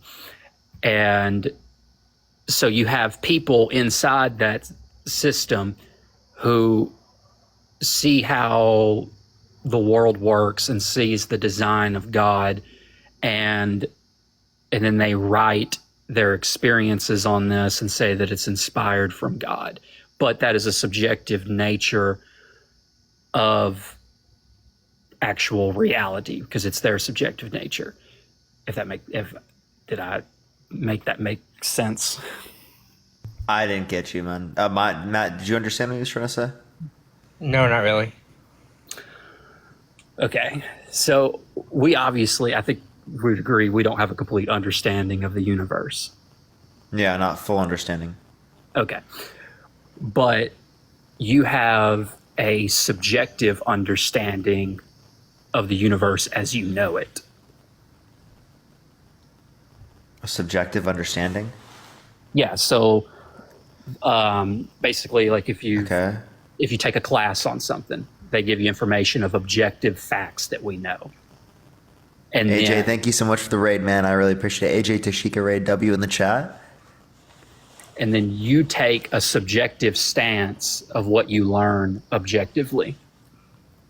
So once you do that, and what I believe these writers of the Bible, I don't know what that means. You take a subjective stance of what you learn objectively. And for the people asking me to join RFK, I have sent a request. They haven't added me. Yeah, so I mean, it's like if you know, if I know that if I drop a ball, it's going to fall to the ground, okay? I know that as an objective fact, all right? But it is subjective on, you know, for instance, how I drop the ball. You know, I can throw it as hard as I want to, and it'll bounce much higher, but we can objectively find that. Or I can just let it go from my hand and let it fall. So I can subjectively view how gravity works by my actions that I take. And so with that being said,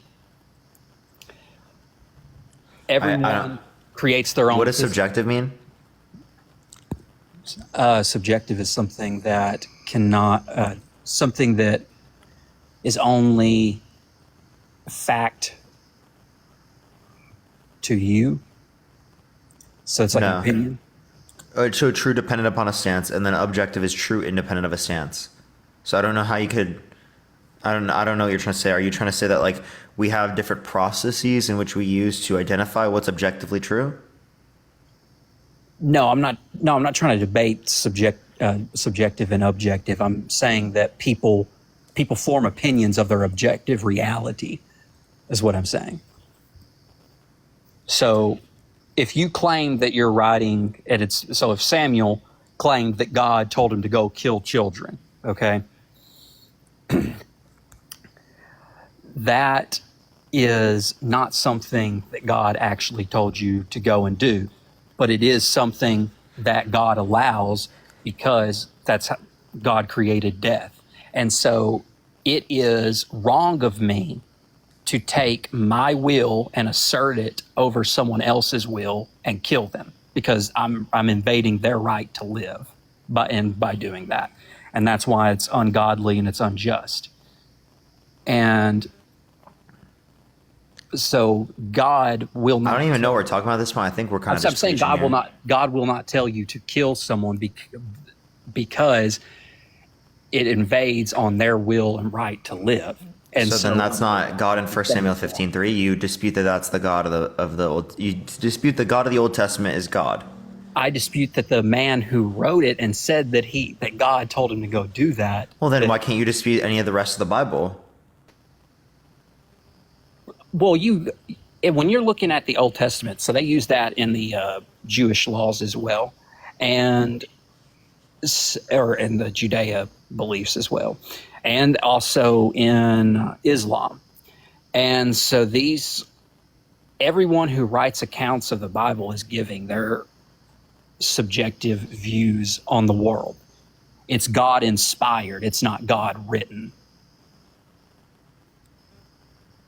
Okay, so, but again, it's not just inspired. You're not accepting any revelation here, right? You're denying the revelation here, but you're not denying another scenario. So why accept the revelations of say like your supposed views of the gospel, but not like this? I'm sorry. So let me make sure I have your question right. So you're asking me, why do I believe in the Gospels but not believe that. Yeah, why do you believe in the revelation of the Gospels, but you don't believe in the revelation here in Samuel? Because Samuel is not aligning with the words that Jesus said. Because if you'll know, when Jesus... But why accept those? Because those all came from humans. But when Jesus talks in the New Testament, he condemns a lot of the Old Testament ways and a lot of the Old Testament people. Well, you know, he doesn't say that I've come to get rid of the old law. He says he came to fulfill it. Yes. But there's nowhere in the Old Testament does it say that it's law to go and kill infants. No, but he commands. In 1 Samuel 15:3, he commands them to kill infants. God does not have the 10 commandments say thou shalt not kill. No, there's no commandment that says that. There's no commandment where God came down and said, hey, yes, we need to go and kill kids. Okay, hold on. I have a question. Did the 10 commandments apply, or were they part of God's law, God's will, whatever you want to frame it? Were they part of it before God gave the laws to Moses? So did God believe, for example, that thou shalt not murder, right? Did God believe that prior? Okay. Yes. Then what you're saying, though, is because you're saying that Samuel, or that God would not have told Samuel to kill the Amalekite infant because that is unjust. That's what you're saying? Yes. Okay. Then I could also, by that logic, say that the entire Exodus story is fake because God would not unalive the Egyptian babies because that is also unjust. You're talking, okay, so with the Exodus, they did not, they were told to write on the Passover that they wrote, what it was, put over the, with lamb blood, with lamb blood, and then so that the shadow of death would go over all of them and kill the firstborn. Yes, but what I'm saying is God, because it's God doing it. Like, this is not Moses doing it. This is God directly doing it. God directly kills the firstborn Egyptians, which include mostly children, like it's almost always children. And so here you're saying that if God is telling Samuel to kill the Amalekites, and by the way, the Amalekites being killed has a reason. Like, God gives a reason why they are to be killed. If you're saying that that is unjust, then it's equally unjust for God to kill the Egyptian kids. Okay, so so on that, if that's what you want to go with on that, then so that means that every person that dies of a disease was also killed by God. Yes, actually, that's a very good argument. Yes, in fact, that's true. Okay. God created the sun. The sun has UV radiation. UV radiation gives people skin cancer. God therefore causes skin cancer because he directly made the sun the way that it is. Okay, and I'm not going to dispute that. You are correct. Yeah, thank you so much, Smoking Ghost. I appreciate the galaxy. Thank you so much. And that that's one of the things of living in a physical universe in hell. And by the way, hell is a perpetual state in the absence of having the absence of God. And so we live in a physical world, and that's actually what you're talking about is what the Adam and Eve story is about, and becoming absent from God, and then the first murder takes place between Cain and Abel, and that's the whole point of that story, is that we become separate from God, and he tells Adam and Eve, depart from the garden. I don't mean to cut you off. Can I get a W, Charles, in the chat? Holy shit, Charles. Thank you so much for the $100 on Venmo. Can we get a W, Charles, in the chat? Thank you for the graduation wishes. I appreciate it. Thank you. W. Charles in the chat. Holy shit. Thank you so much, man. I really appreciate that. Thank you, everyone. I literally do finish today. So I'm honestly, I can see the end. I can see the end. I'll be done, and I'll probably go live just to talk to y'all tonight because I'll have nothing else to do. But yeah, sorry. You can keep going, DJ. Again, W. Charles in the chat, everyone. Congratulations to whatever you said or whatever you're talking about. But Well, anyways, but that's the whole point of the Adam and Eve story is he tells them, leave the garden. You're now cursed along with the serpent. The serpent, whatever this serpent was, apparently had legs beforehand.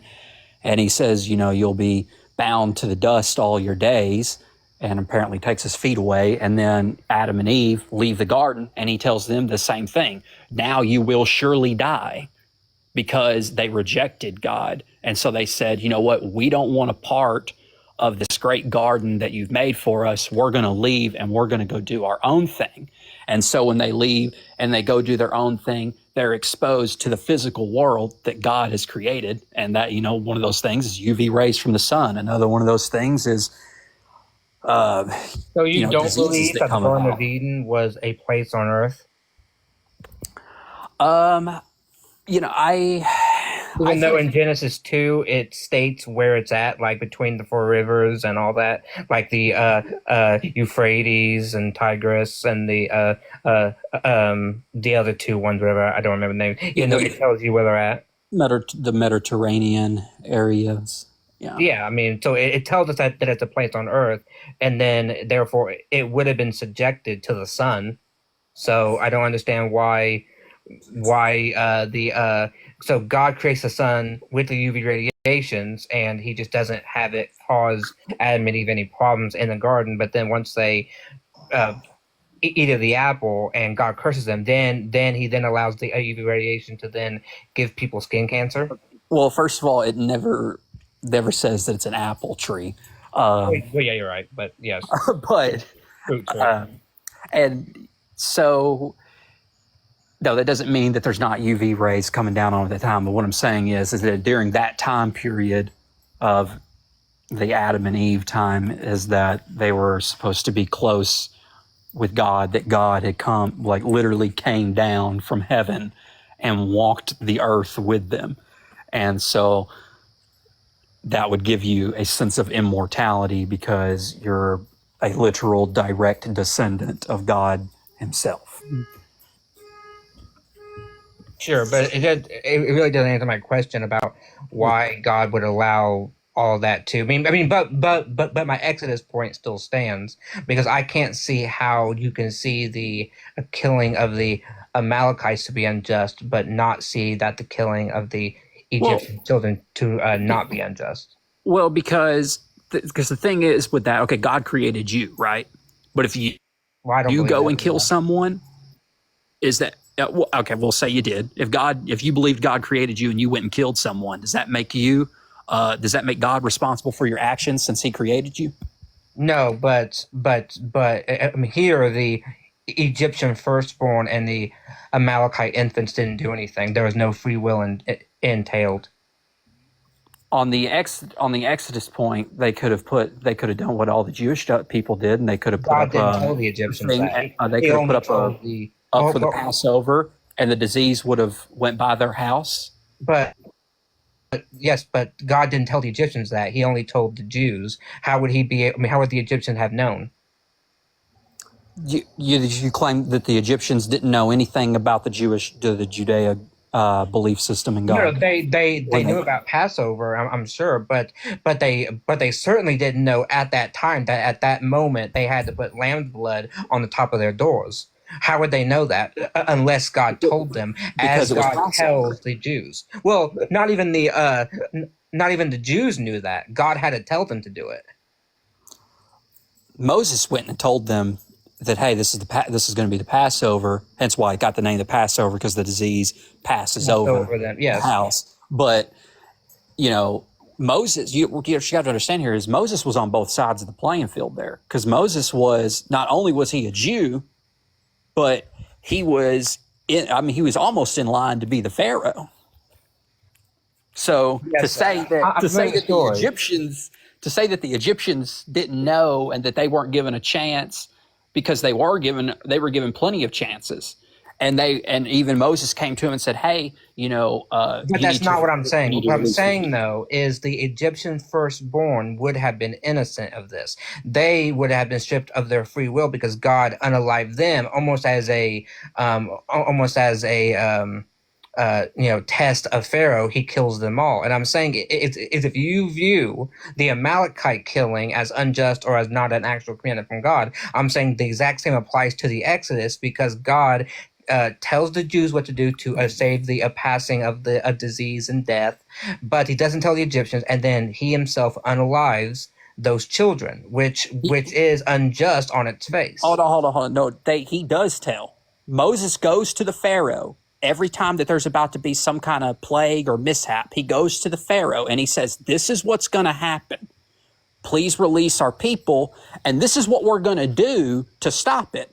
And they said, no, we don't believe in your God. We don't need your God's help. We're not releasing them. So you can go. Moses goes every single time he goes to the Pharaoh, and he tells them, this plague's about to happen, or this is about to happen. And they choose to not partake in it. And then by your logic stance, with that also being said, by your logic stance, if I say, hey guys, God has given me a divine cure for this new special disease that's coming out.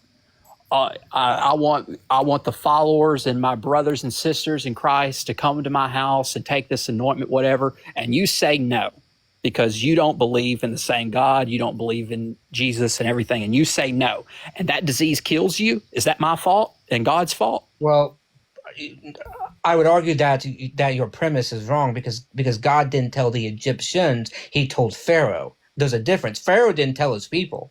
Pharaoh doesn't go out to all the Egyptians and say, okay, Moses told me this, but I told Moses no, therefore this is going to happen. No, Moses goes to Pharaoh. Pharaoh says no.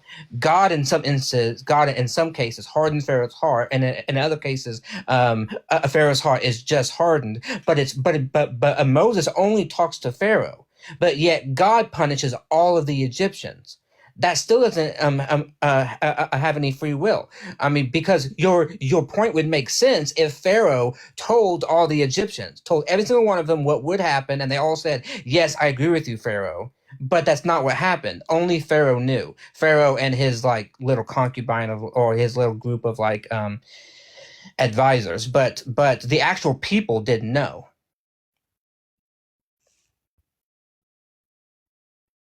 He's on pause, by the way. Yeah, we can't hear you when you're on pause. Oh, there you go. Oh, sorry. You do know that was the 10th, the plague where you're talking about, where they had to kill the families and the livestock. That was the 10th one. So they went through frogs. They went through a river turning into blood. They went through frogs, locusts, lice. Just all kinds of different plagues. Yes. That was the final one. So to say that no one knew what was going on, and to say that it was just Moses and the Pharaoh in the chamber and no one else knew what was going on. They had 9 separate plagues that happened, and 9 separate crazy events that happened. That was happening all throughout the city. But they wouldn't know what the next plague is, though. Like, for example, when the frogs happened, okay, it's raining frogs. But then they wouldn't know that the river's going to turn to blood next. They wouldn't know this unless Pharaoh or Moses told them so. But he never told them what would come next. All they knew is that, hey, some weird supernatural shit is happening. I don't know what's going on. Pharaoh isn't saying anything. Moses isn't saying anything to us. So I don't know what's going on. But you don't understand how many Israelites were allegedly had left Egypt. I mean, we're talking, I think it was, I just took an ancient Egyptian course, and I believe he was in the millions. I remember like 200 or 300,000, somewhere in there. I think it was more than that, but that's neither here nor there. But, so anyway, from the logical standpoint, to say, I don't think that it's rational to say that no one had a clue what was going on. Well, that's assuming that the whole story is true, and that point makes sense. But from the text of itself, we're giving no indication that the Egyptians knew what was coming next. No one talks to them. And so we are now speculating beyond what the text says, and that's assuming. If Moses is going to the Pharaoh, and from the accounts of Moses in Exodus, and if he's going to the Pharaoh and he's telling the Pharaoh this, Do you honestly think that he's leaving that chambers? And he's been thrown, and mind you, Moses has been thrown in jail before. Okay. Do you really think that he's not going out to people and he's saying, guys, this is what's going to happen? The text gives me text he had a lot of political power. Hold on. Yes, but the text gives me no indication of that. And I'm not going to read beyond the text. I'm not going to say, well, maybe Moses did this because of X, Y, and Z. No, it's what the text says. And the text Dave, thank you for the subscription. So I'm not going to go beyond the text because now we're speculating into realms that have no evidence. Now we're just saying this may have happened. Then what's the point of subcontext? When a Bible, or sorry, when in a story, when they tell you, hey, this person has a lot of political power, what is the point of them telling you that? If you're not trying to build like when you write a story, you're not going to tell every single little detail that goes on in a story. Instead, you're going to use stuff like when he was growing up, he was thrown in jail. His mother was I think his mother was a daughter of the Pharaoh or something like that. And it would have been, he had a lot of political I think, power. very important to the textual redactor who wrote Exodus if Moses had actually talked to the Egyptians. I don't see why they would have left that out, because that seems like a big deal, because it shows that Moses, who was once an Egyptian and now was a prophet of God, was going to the Egyptians to spread. Moses did talk to the Egyptians. Oh yeah, no, but I'm saying with the there's no way he could have been in the political power that he was without talking to him. I'm simply saying that if I think here you're reading into it because you're trying to find a way out of it. And I'm saying, no, I don't see that within the text. I think we're reading far too much into the text because we're trying to find an out for Moses and God having done all this stuff. And I don't buy it because this is what.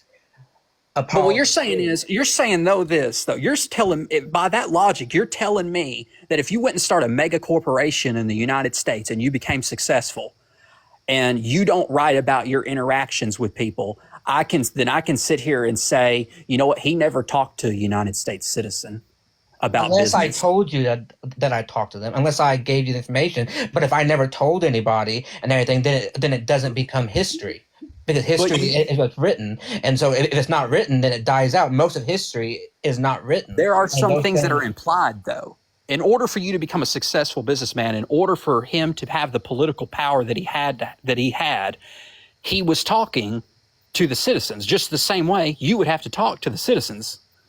You have to. It's implied. Well, there's no way out of it. Sure, he may have talked to some. Let me say this: he may have talked to some Egyptians, but we have no indication about what he talked to them about how long he talked to them, about where he talked to them. We have no indication about any of the details. I'll grant you that he may have talked to them, but beyond that, we can say nothing about it because the text, because the history tells us nothing. Now, I will say this: he does that. The inside Exodus, you will find that he does have direct conversations with people who are not. I don't want to say not Israelites, but not Jewish. That he does have interactions with non-Jewish people, and he does talk about God to non-Jewish people.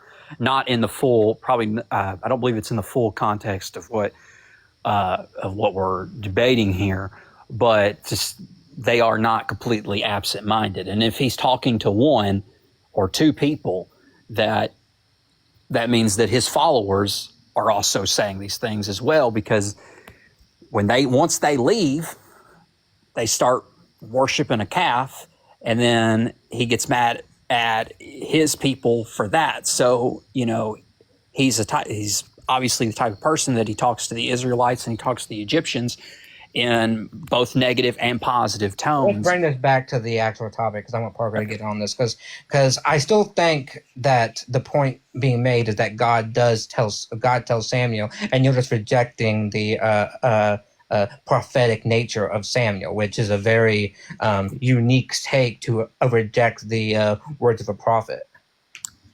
I'm a little confused on what you... Did you not say that Samuel did not actually get his command from God? No, I said that people write and claim that they are the inspiration of God.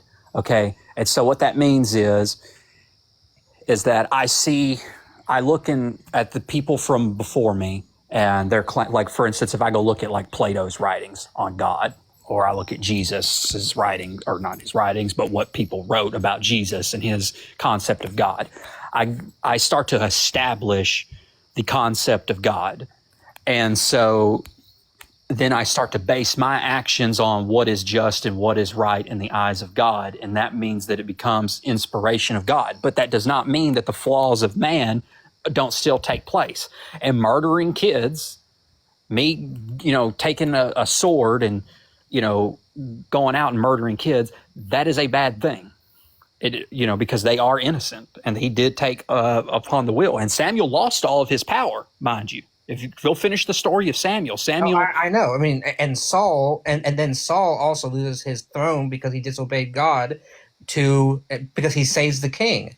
So I mean that also tells me that God was involved, because Saul got dethroned because he saves King Agag.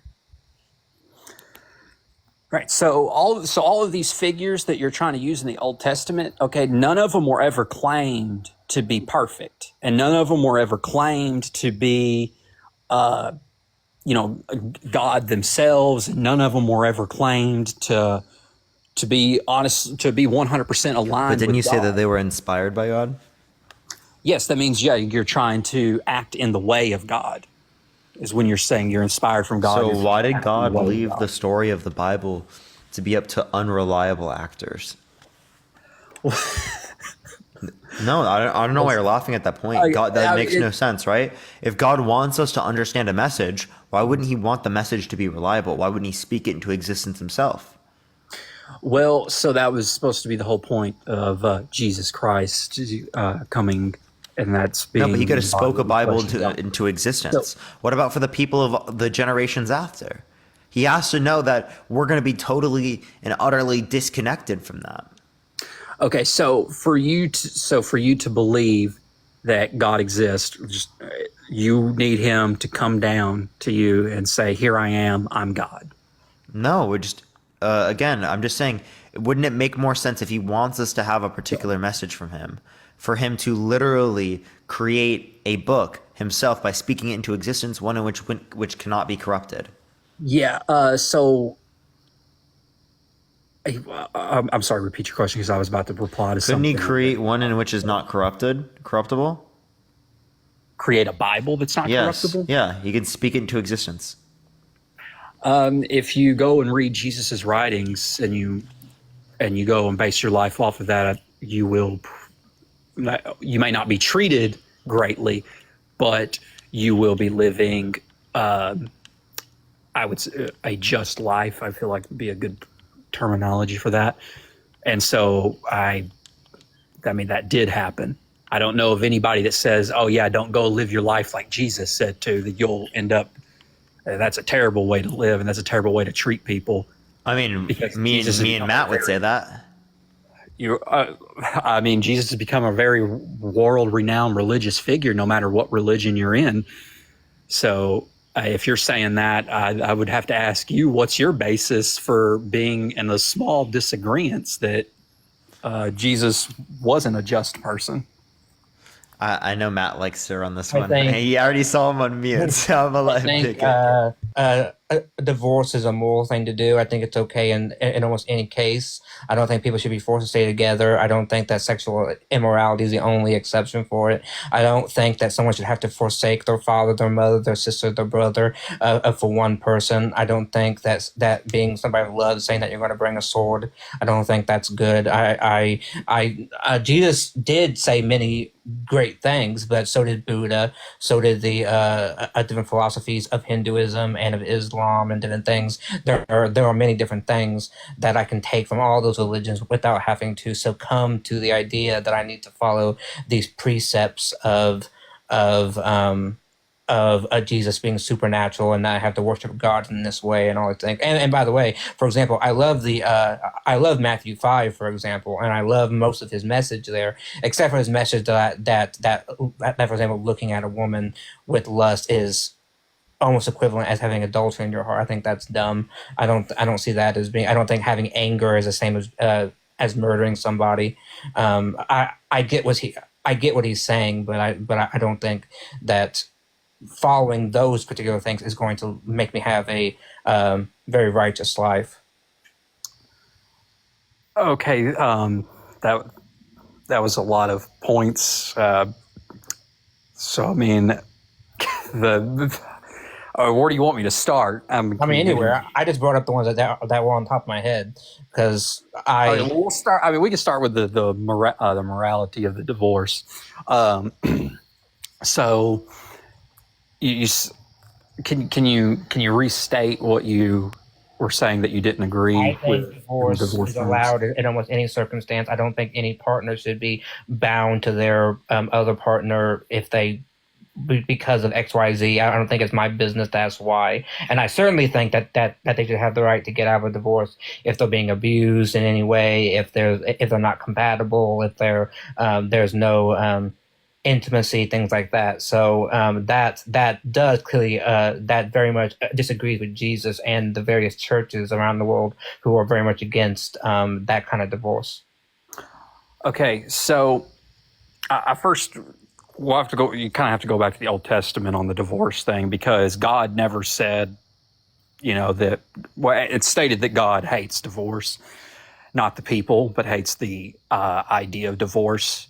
So when you talk about divorce, what's the issue that people get divorced on? Because the two people aren't getting along like they claimed they would. Because when you go and marry somebody, you're saying, "Hey, we're going to create a partnership." And we're going to do, A, B, and C. And when those people can't do that because of their emotional states or their physical states or, whatever's going on, God hates. I mean, look at it if you're like a kid. If you're a kid, Vandar, thank you. You don't wake up and be like, what would be great is if my parents couldn't get along and got a divorce. You don't do that. But when your parents get a divorce, you don't sit there and say, I hate my parents. You hate the fact that they couldn't get along and they couldn't do things properly in their marriage to stay together. Okay. So with that being said, you also kind of have to look at the story with the woman at the well. So Jesus went up to a woman at the well and she was there, came up to him. Jesus was at the well and she came up to him and, pulled on his robes or something and was on her knees and said, can you please help me? I have 3 kids and I don't have anybody, to take care of them. And he says to her, oh, but you've had 3 husbands or something like that, or 5 husbands or whatever he said. But anyways, he wasn't implying that the lady had been married 5 times. He was implying that she had multiple kids with multiple men. And he claimed that those were her marriages, so to speak. So with that, in line, it was basically saying that if you had sex with somebody and had a kid with them, that you were technically married to them because you have a bound responsibility to that kid. And that's a part of a partnership in a marriage. You have when you're married to someone, you have a bound responsibility with them. When you have a kid with someone, you have a bound responsibility with that kid.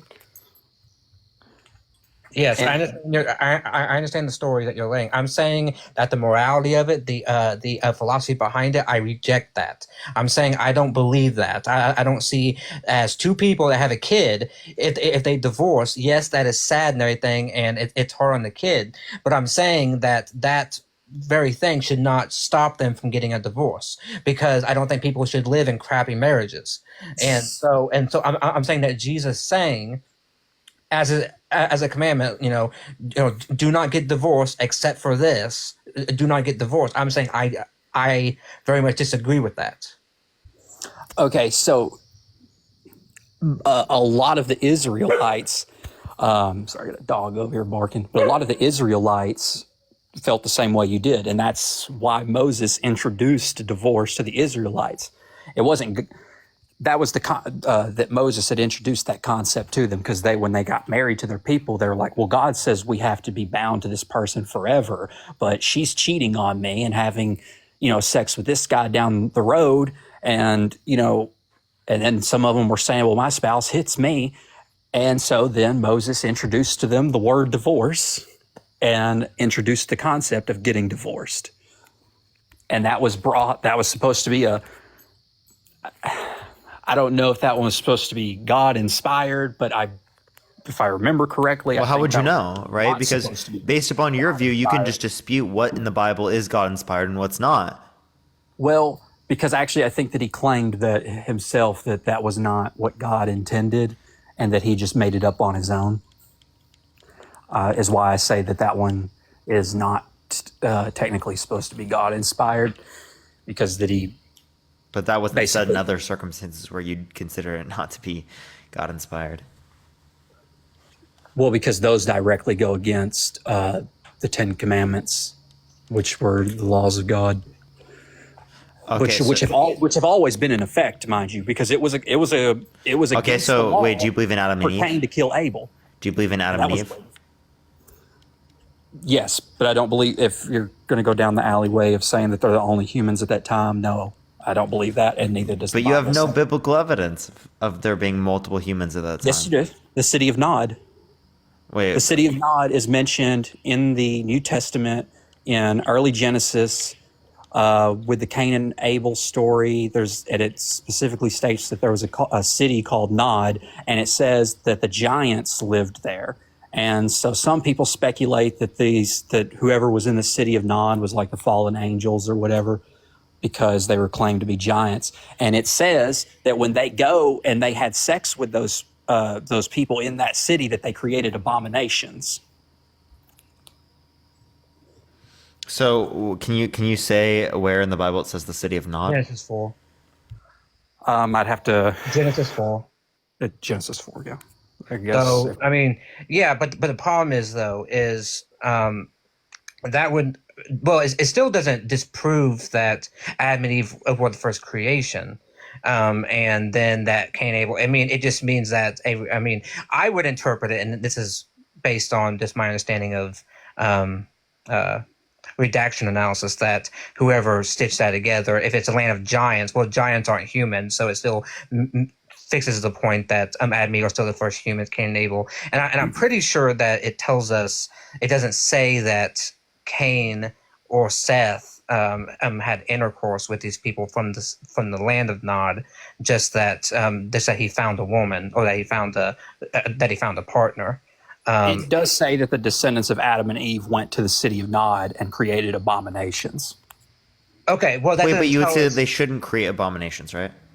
Well, if you go, so they should have engaged in incest. So let me put it this way: if aliens existed and an alien came down and you had sex with an alien and created some kind of mixed species, would you think that was the most normal thing that could happen? Probably not. Yeah, I wouldn't have an issue with that. I mean, well, if there are rational aliens, right, and rational humans, and we can both meaningfully consent, what's the issue? The issue is that these people, that if they're the giants or whatever, that they're supposed to be some kind of fallen divine being who were kicked out of heaven for disobeying God. Okay, this is all separated from the whole alien scenario. Okay, but my point is, you don't know that the person is going to be rational. So these are people who have been... The person? What? If I'm saying that, like, if an alien came here, you don't know that they're rational. You don't know what. Yeah, okay, well, if we don't know that they're how'd they get here if they're not rational? But what you do know is that... How the fuck would they get here if they're not rational? If Adolf Hitler took off into space in the 1940s and landed on another planet, you're going to say that he was rational? Yeah, he's rational, but like he's not like as it relates to like defining human species, he's not rational as it relates to every view he has. It's not reasonable, nor is it in accordance with logic. Okay. But as it relates to the context of like, is he of a higher level of intelligence when we were referring to it that way? Yeah, he's a human being. It's not what I'm referring to. What I'm referring to is if somebody has a society of people who are intentionally going against the commandments of not murdering, not stealing, and all of these things, and they're actively doing that. Okay, and that's like the basis of their society. They were removed from heaven for doing so, and they have this city of Nod. And you go to this city, and you're like, you know what? I like the way that y'all live. And you go and you take part of this, and they're not even humans. And so you go and you have intercourse with them, and you create Oh, by the way, DJ, I just want to say I looked it up, Genesis 4:16, just to make sure I had it right, and it's not city, it's land of Nod, the land of Nod. So it doesn't imply that there are people there. It just says that Cain was exiled and he went east of Eden to the land of Nod, and there he found a wife. So that's what it says. It doesn't say city. It doesn't say that people are actually there. Okay. It just says, I mean, in fact, I would argue somebody, so someone's there. Sure. Yes. I mean, I could argue. But again, if he says that they're abominations, he says you shouldn't cause abominations. So who else would he have been able to engage in incest with? Or well, a little Freudian slip there. Yeah, a little slip. Sorry, you're asking me a question. He would engage in incest in that scenario, right? In order to reproduce. Why would it be incest if they're because not? Because if they engaged with the people from the land of Nod, well, that would be an abomination, right? But he's not from there. What do you mean? Think of the hands up. The descendants of Adam and Eve were not from the land of Nod. They went to the land of Nod. Yeah, but you said that when they went there, they created abominations. Yes, because the people that were living there it doesn't really explain what Nod is very heavily. So, I mean, I can't really say for sure on anything, but they whatever they were or whoever they were. But you said it was literally. Wait, you said that was abominations, though.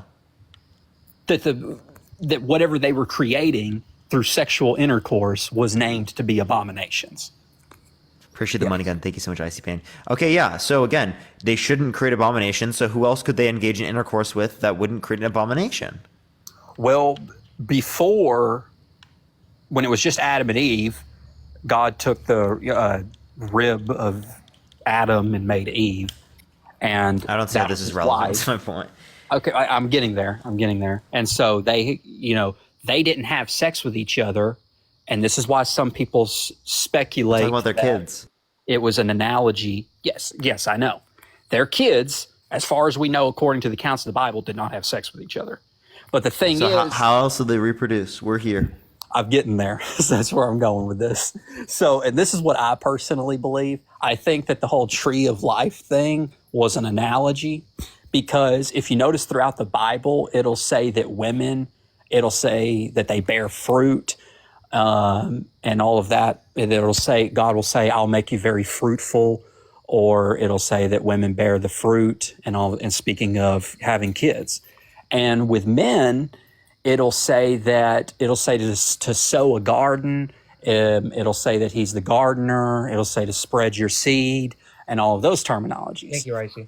So with that being said, the Adam and Eve story, when they say that he ate of the tree of life, I take that as they realized what sex was and realized how physical reproduction works. And then you'll notice that after they ate of the tree of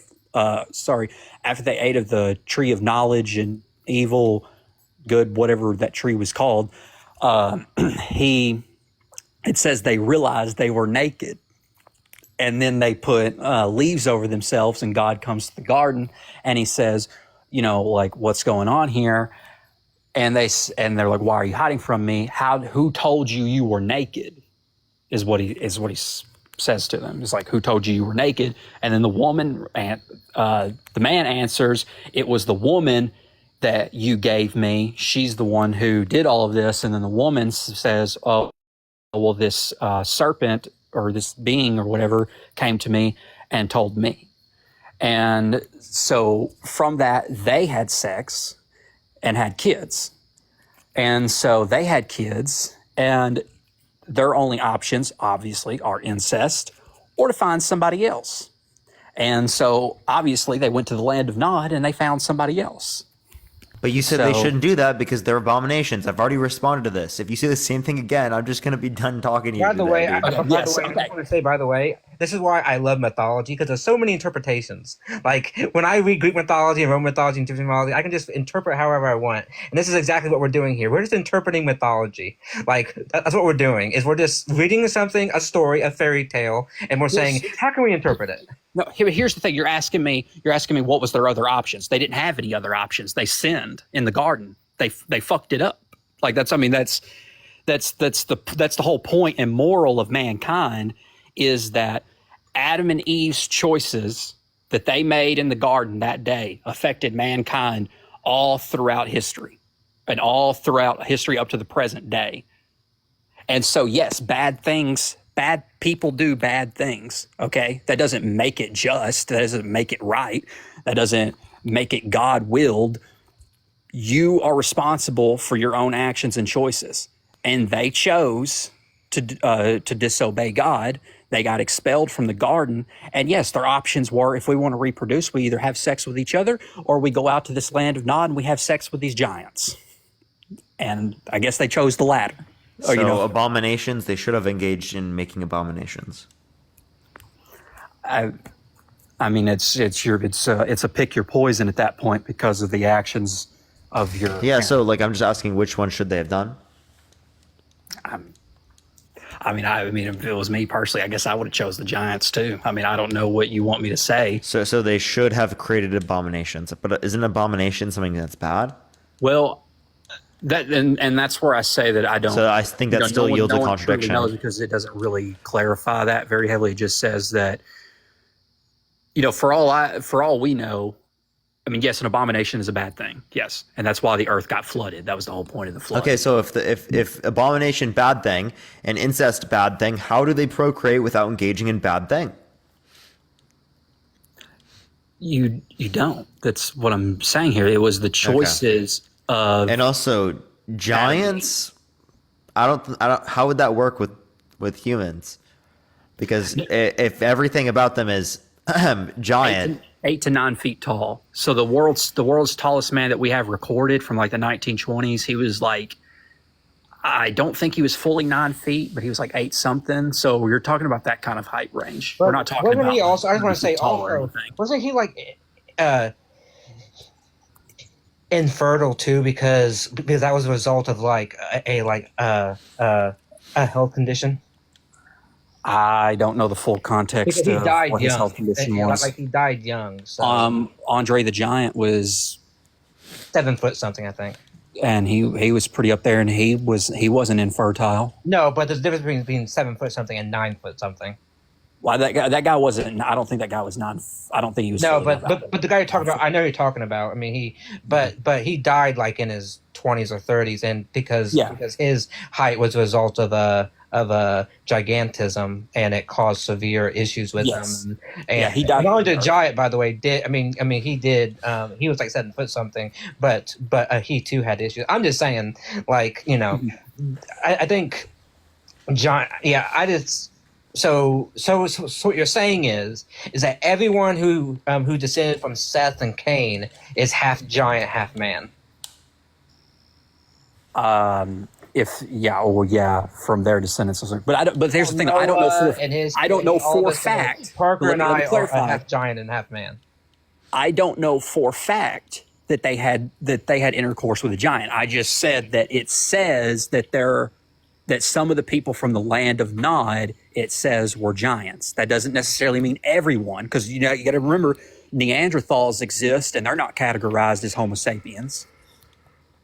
True, but I'm pretty sure that the people who wrote the Bible had no familiarity with the Neanderthals. Like, I'm sorry, but I'm not going to. I'm just using it as an example that there's different types of humanoids. I guess you would say. I don't really know. Well, they weren't human. I mean, they were Homo sapiens, but they weren't human. Okay.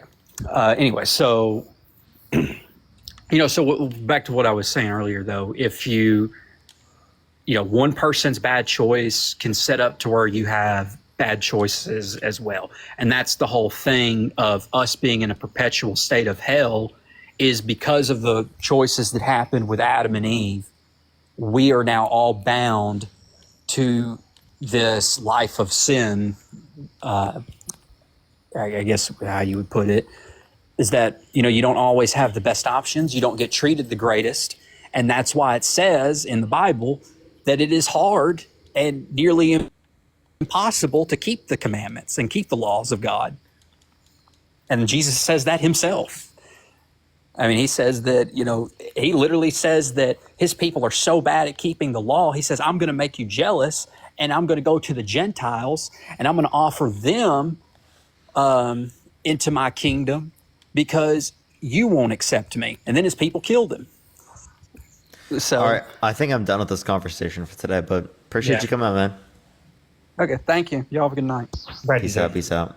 Yeah, you gotta go, Parker. Yeah, I'm just gonna chill and just talk. You want to just chill and hang out with the chat for a minute? Sure, sounds good. All right. Well, I was gonna do that before. I have my final at 8:00, but I'll need to leave probably within 10 minutes or so. Yeah. What's up, chat? How you doing? Someone said dinosaurs ate all the plants on the Earth and died off, not an asteroid. Okay, that's one hypothesis. I don't think that's a very good one. Yeah, I don't think that's a good one. I mean, they didn't all die directly from the asteroid. It was all things that came from the asteroid. That's why mammals were able to survive. Very true. Someone said they like turtles. Me too. Turtles are cool. Turtles are great. Turtles? Turtles. Yeah, turtles. What about Lilith, Adam's first wife? Is that a thing? Lilith is mentioned once in the Bible, and in some I think Midrash, which is like Jewish folklore stuff. Lilith is the first wife of Adam who tempts Adam, and then rebels against God, and God throws her out, and then creates Eve. So it's a whole thing. What? Yeah, it's a whole thing. Wait, so is that not a lot of Christians don't believe in that? No. This is Jewish folklore. Not even Jews believe it. Okay. Is it the Mary Magdalene thing? No, very different. Mary Magdalene, unless you're that person who loves Mary Magdalene, I mean, she's just a follower of Christ, whereas Lilith is like a demon almost. Yeah. By the way, everyone, this live definitely, I don't think this live definitely didn't send out at all. But it was, I mean, I still had fun.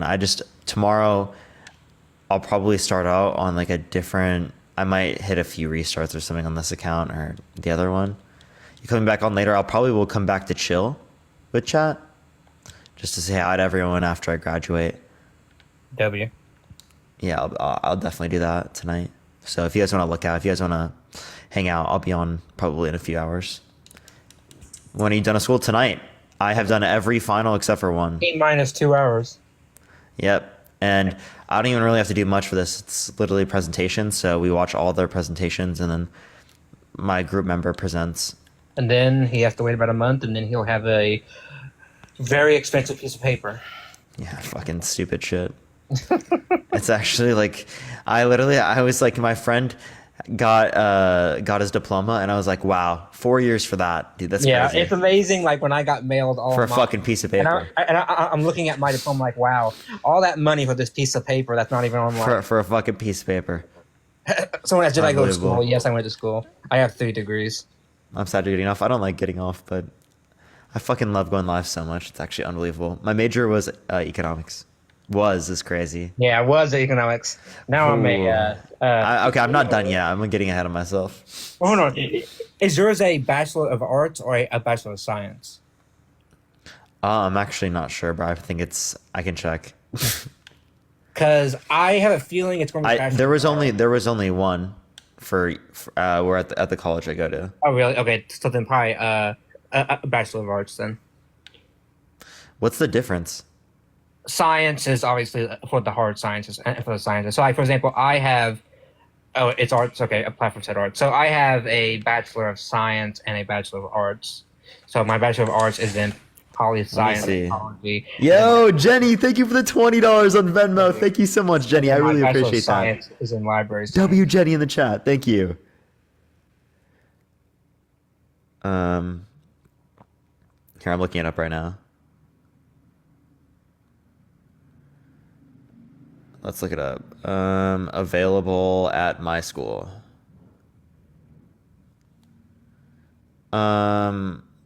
Yeah, I think it's Bachelor's of Arts. Yeah.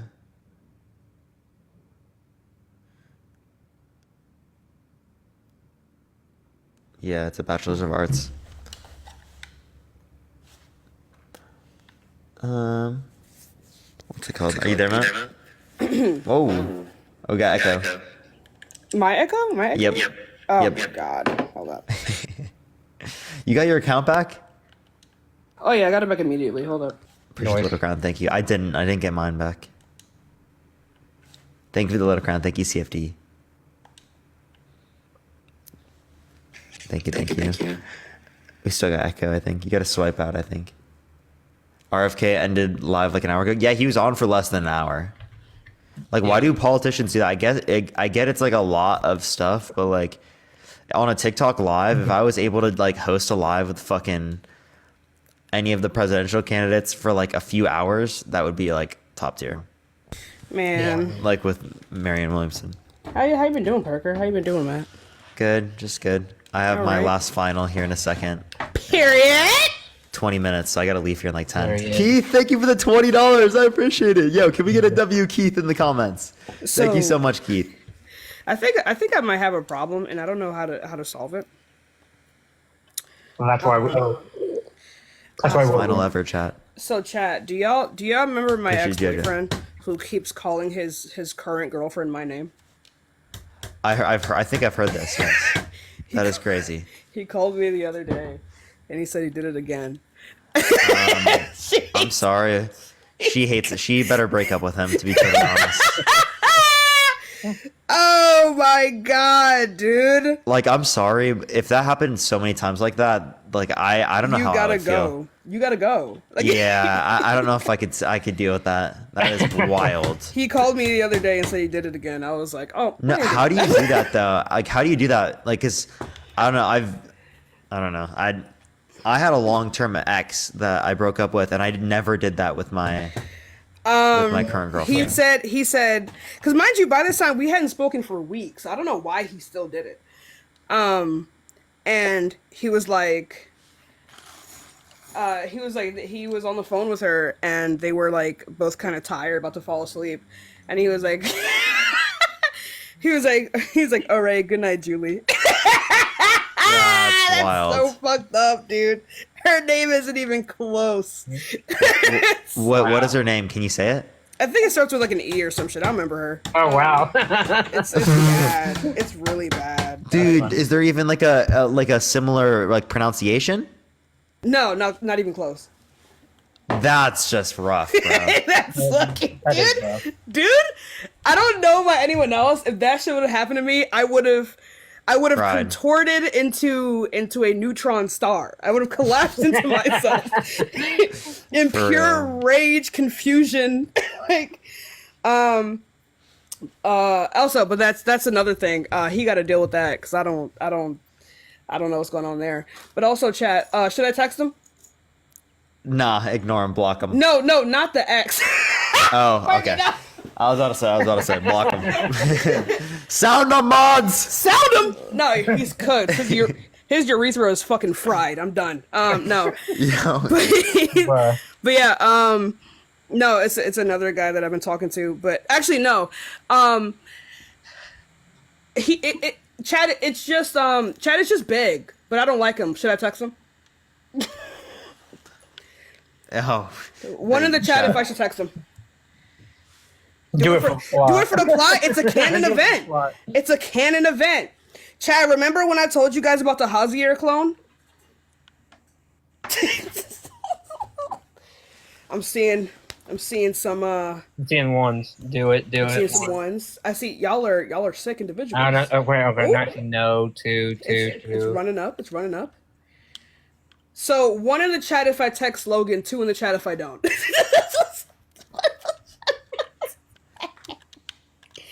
Yeah.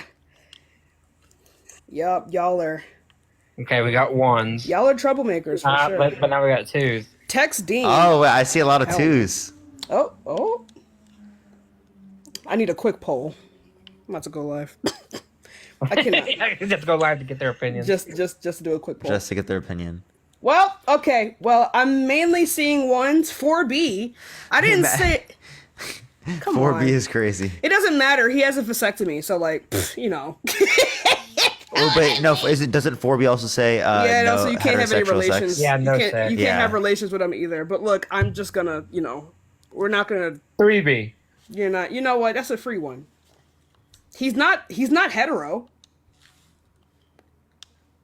Anyway, y'all. My life is getting kind of boring. I need to do it for the plot. I need a little bit of drama in For my the life. plot? Yep. For the drama? Need a little bit of drama in my life. Also, Chad, did you guys hear about that guy that recognized me on Tinder from TikTok? And the one that watched me and Dean?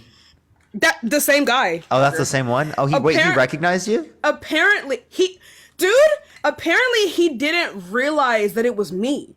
Because Are then you I serious? sent him my account and he realized that he already fucking followed me.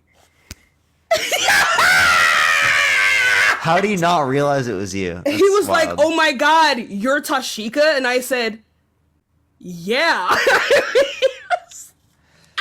Dude, that's crazy. Sound him right now. I said we had a date on Tuesday, and I texted him. I was like, "No, I can't do it. I can't do it.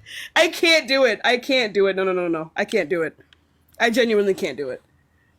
I can't go That out with is someone rough. who knows who That I is am. rough. Cause I don't know. He was like, "Oh, I feel like I'm talking to a celebrity." No, get away from me. Ick. Ick. Anyway, I'm gonna go fuck my life up, chat. Love you guys. Bye. All right, have a good time. That's so funny. You know, increasingly people are saying that, and I don't understand it. Matt, I don't understand it. Like people say, like I feel like I'm talking like to a celebrity, but like, bro, I just like I feel like some random kid from the cornlands in Iowa still. So, I don't feel I don't I feel like that's kind of weird, bro. Like I don't know how to think of myself like that. I don't feel like that either. Like that's just like the cornlands. Yep, those cornlands. Seriously. Child of the corn. You know, my group chat with my sisters and my parents is called Children of the Corn.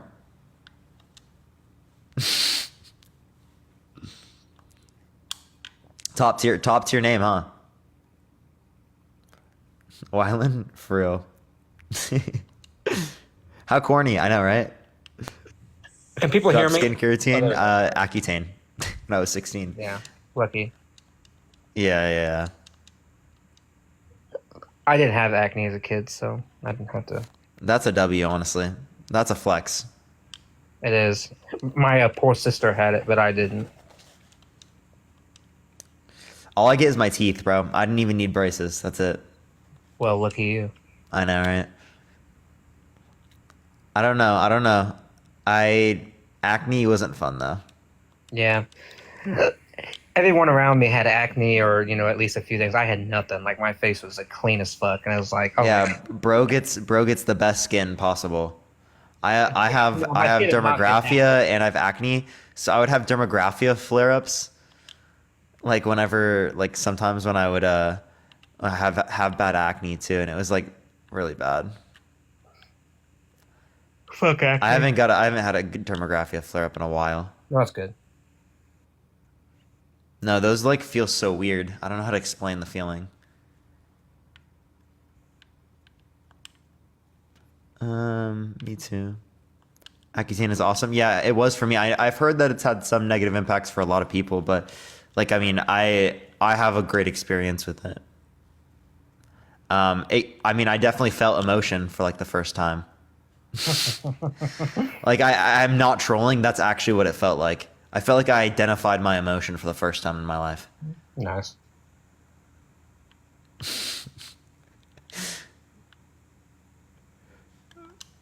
Help, please. Yeah, that's so funny.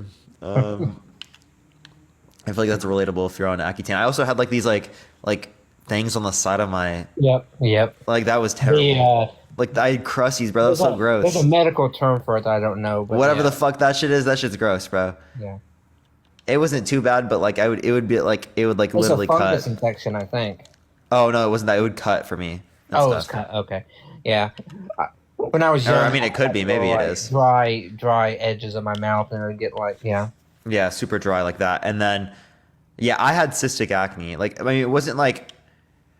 I mean, some people have different images of it. It wasn't like as bad as I've seen, Damn. but I had it. I had cystic acne on my back, and now I have literally nothing. Literally nothing. Like Accutane really was a blessing for me. Yeah. Again, not giving any like advice to anyone else.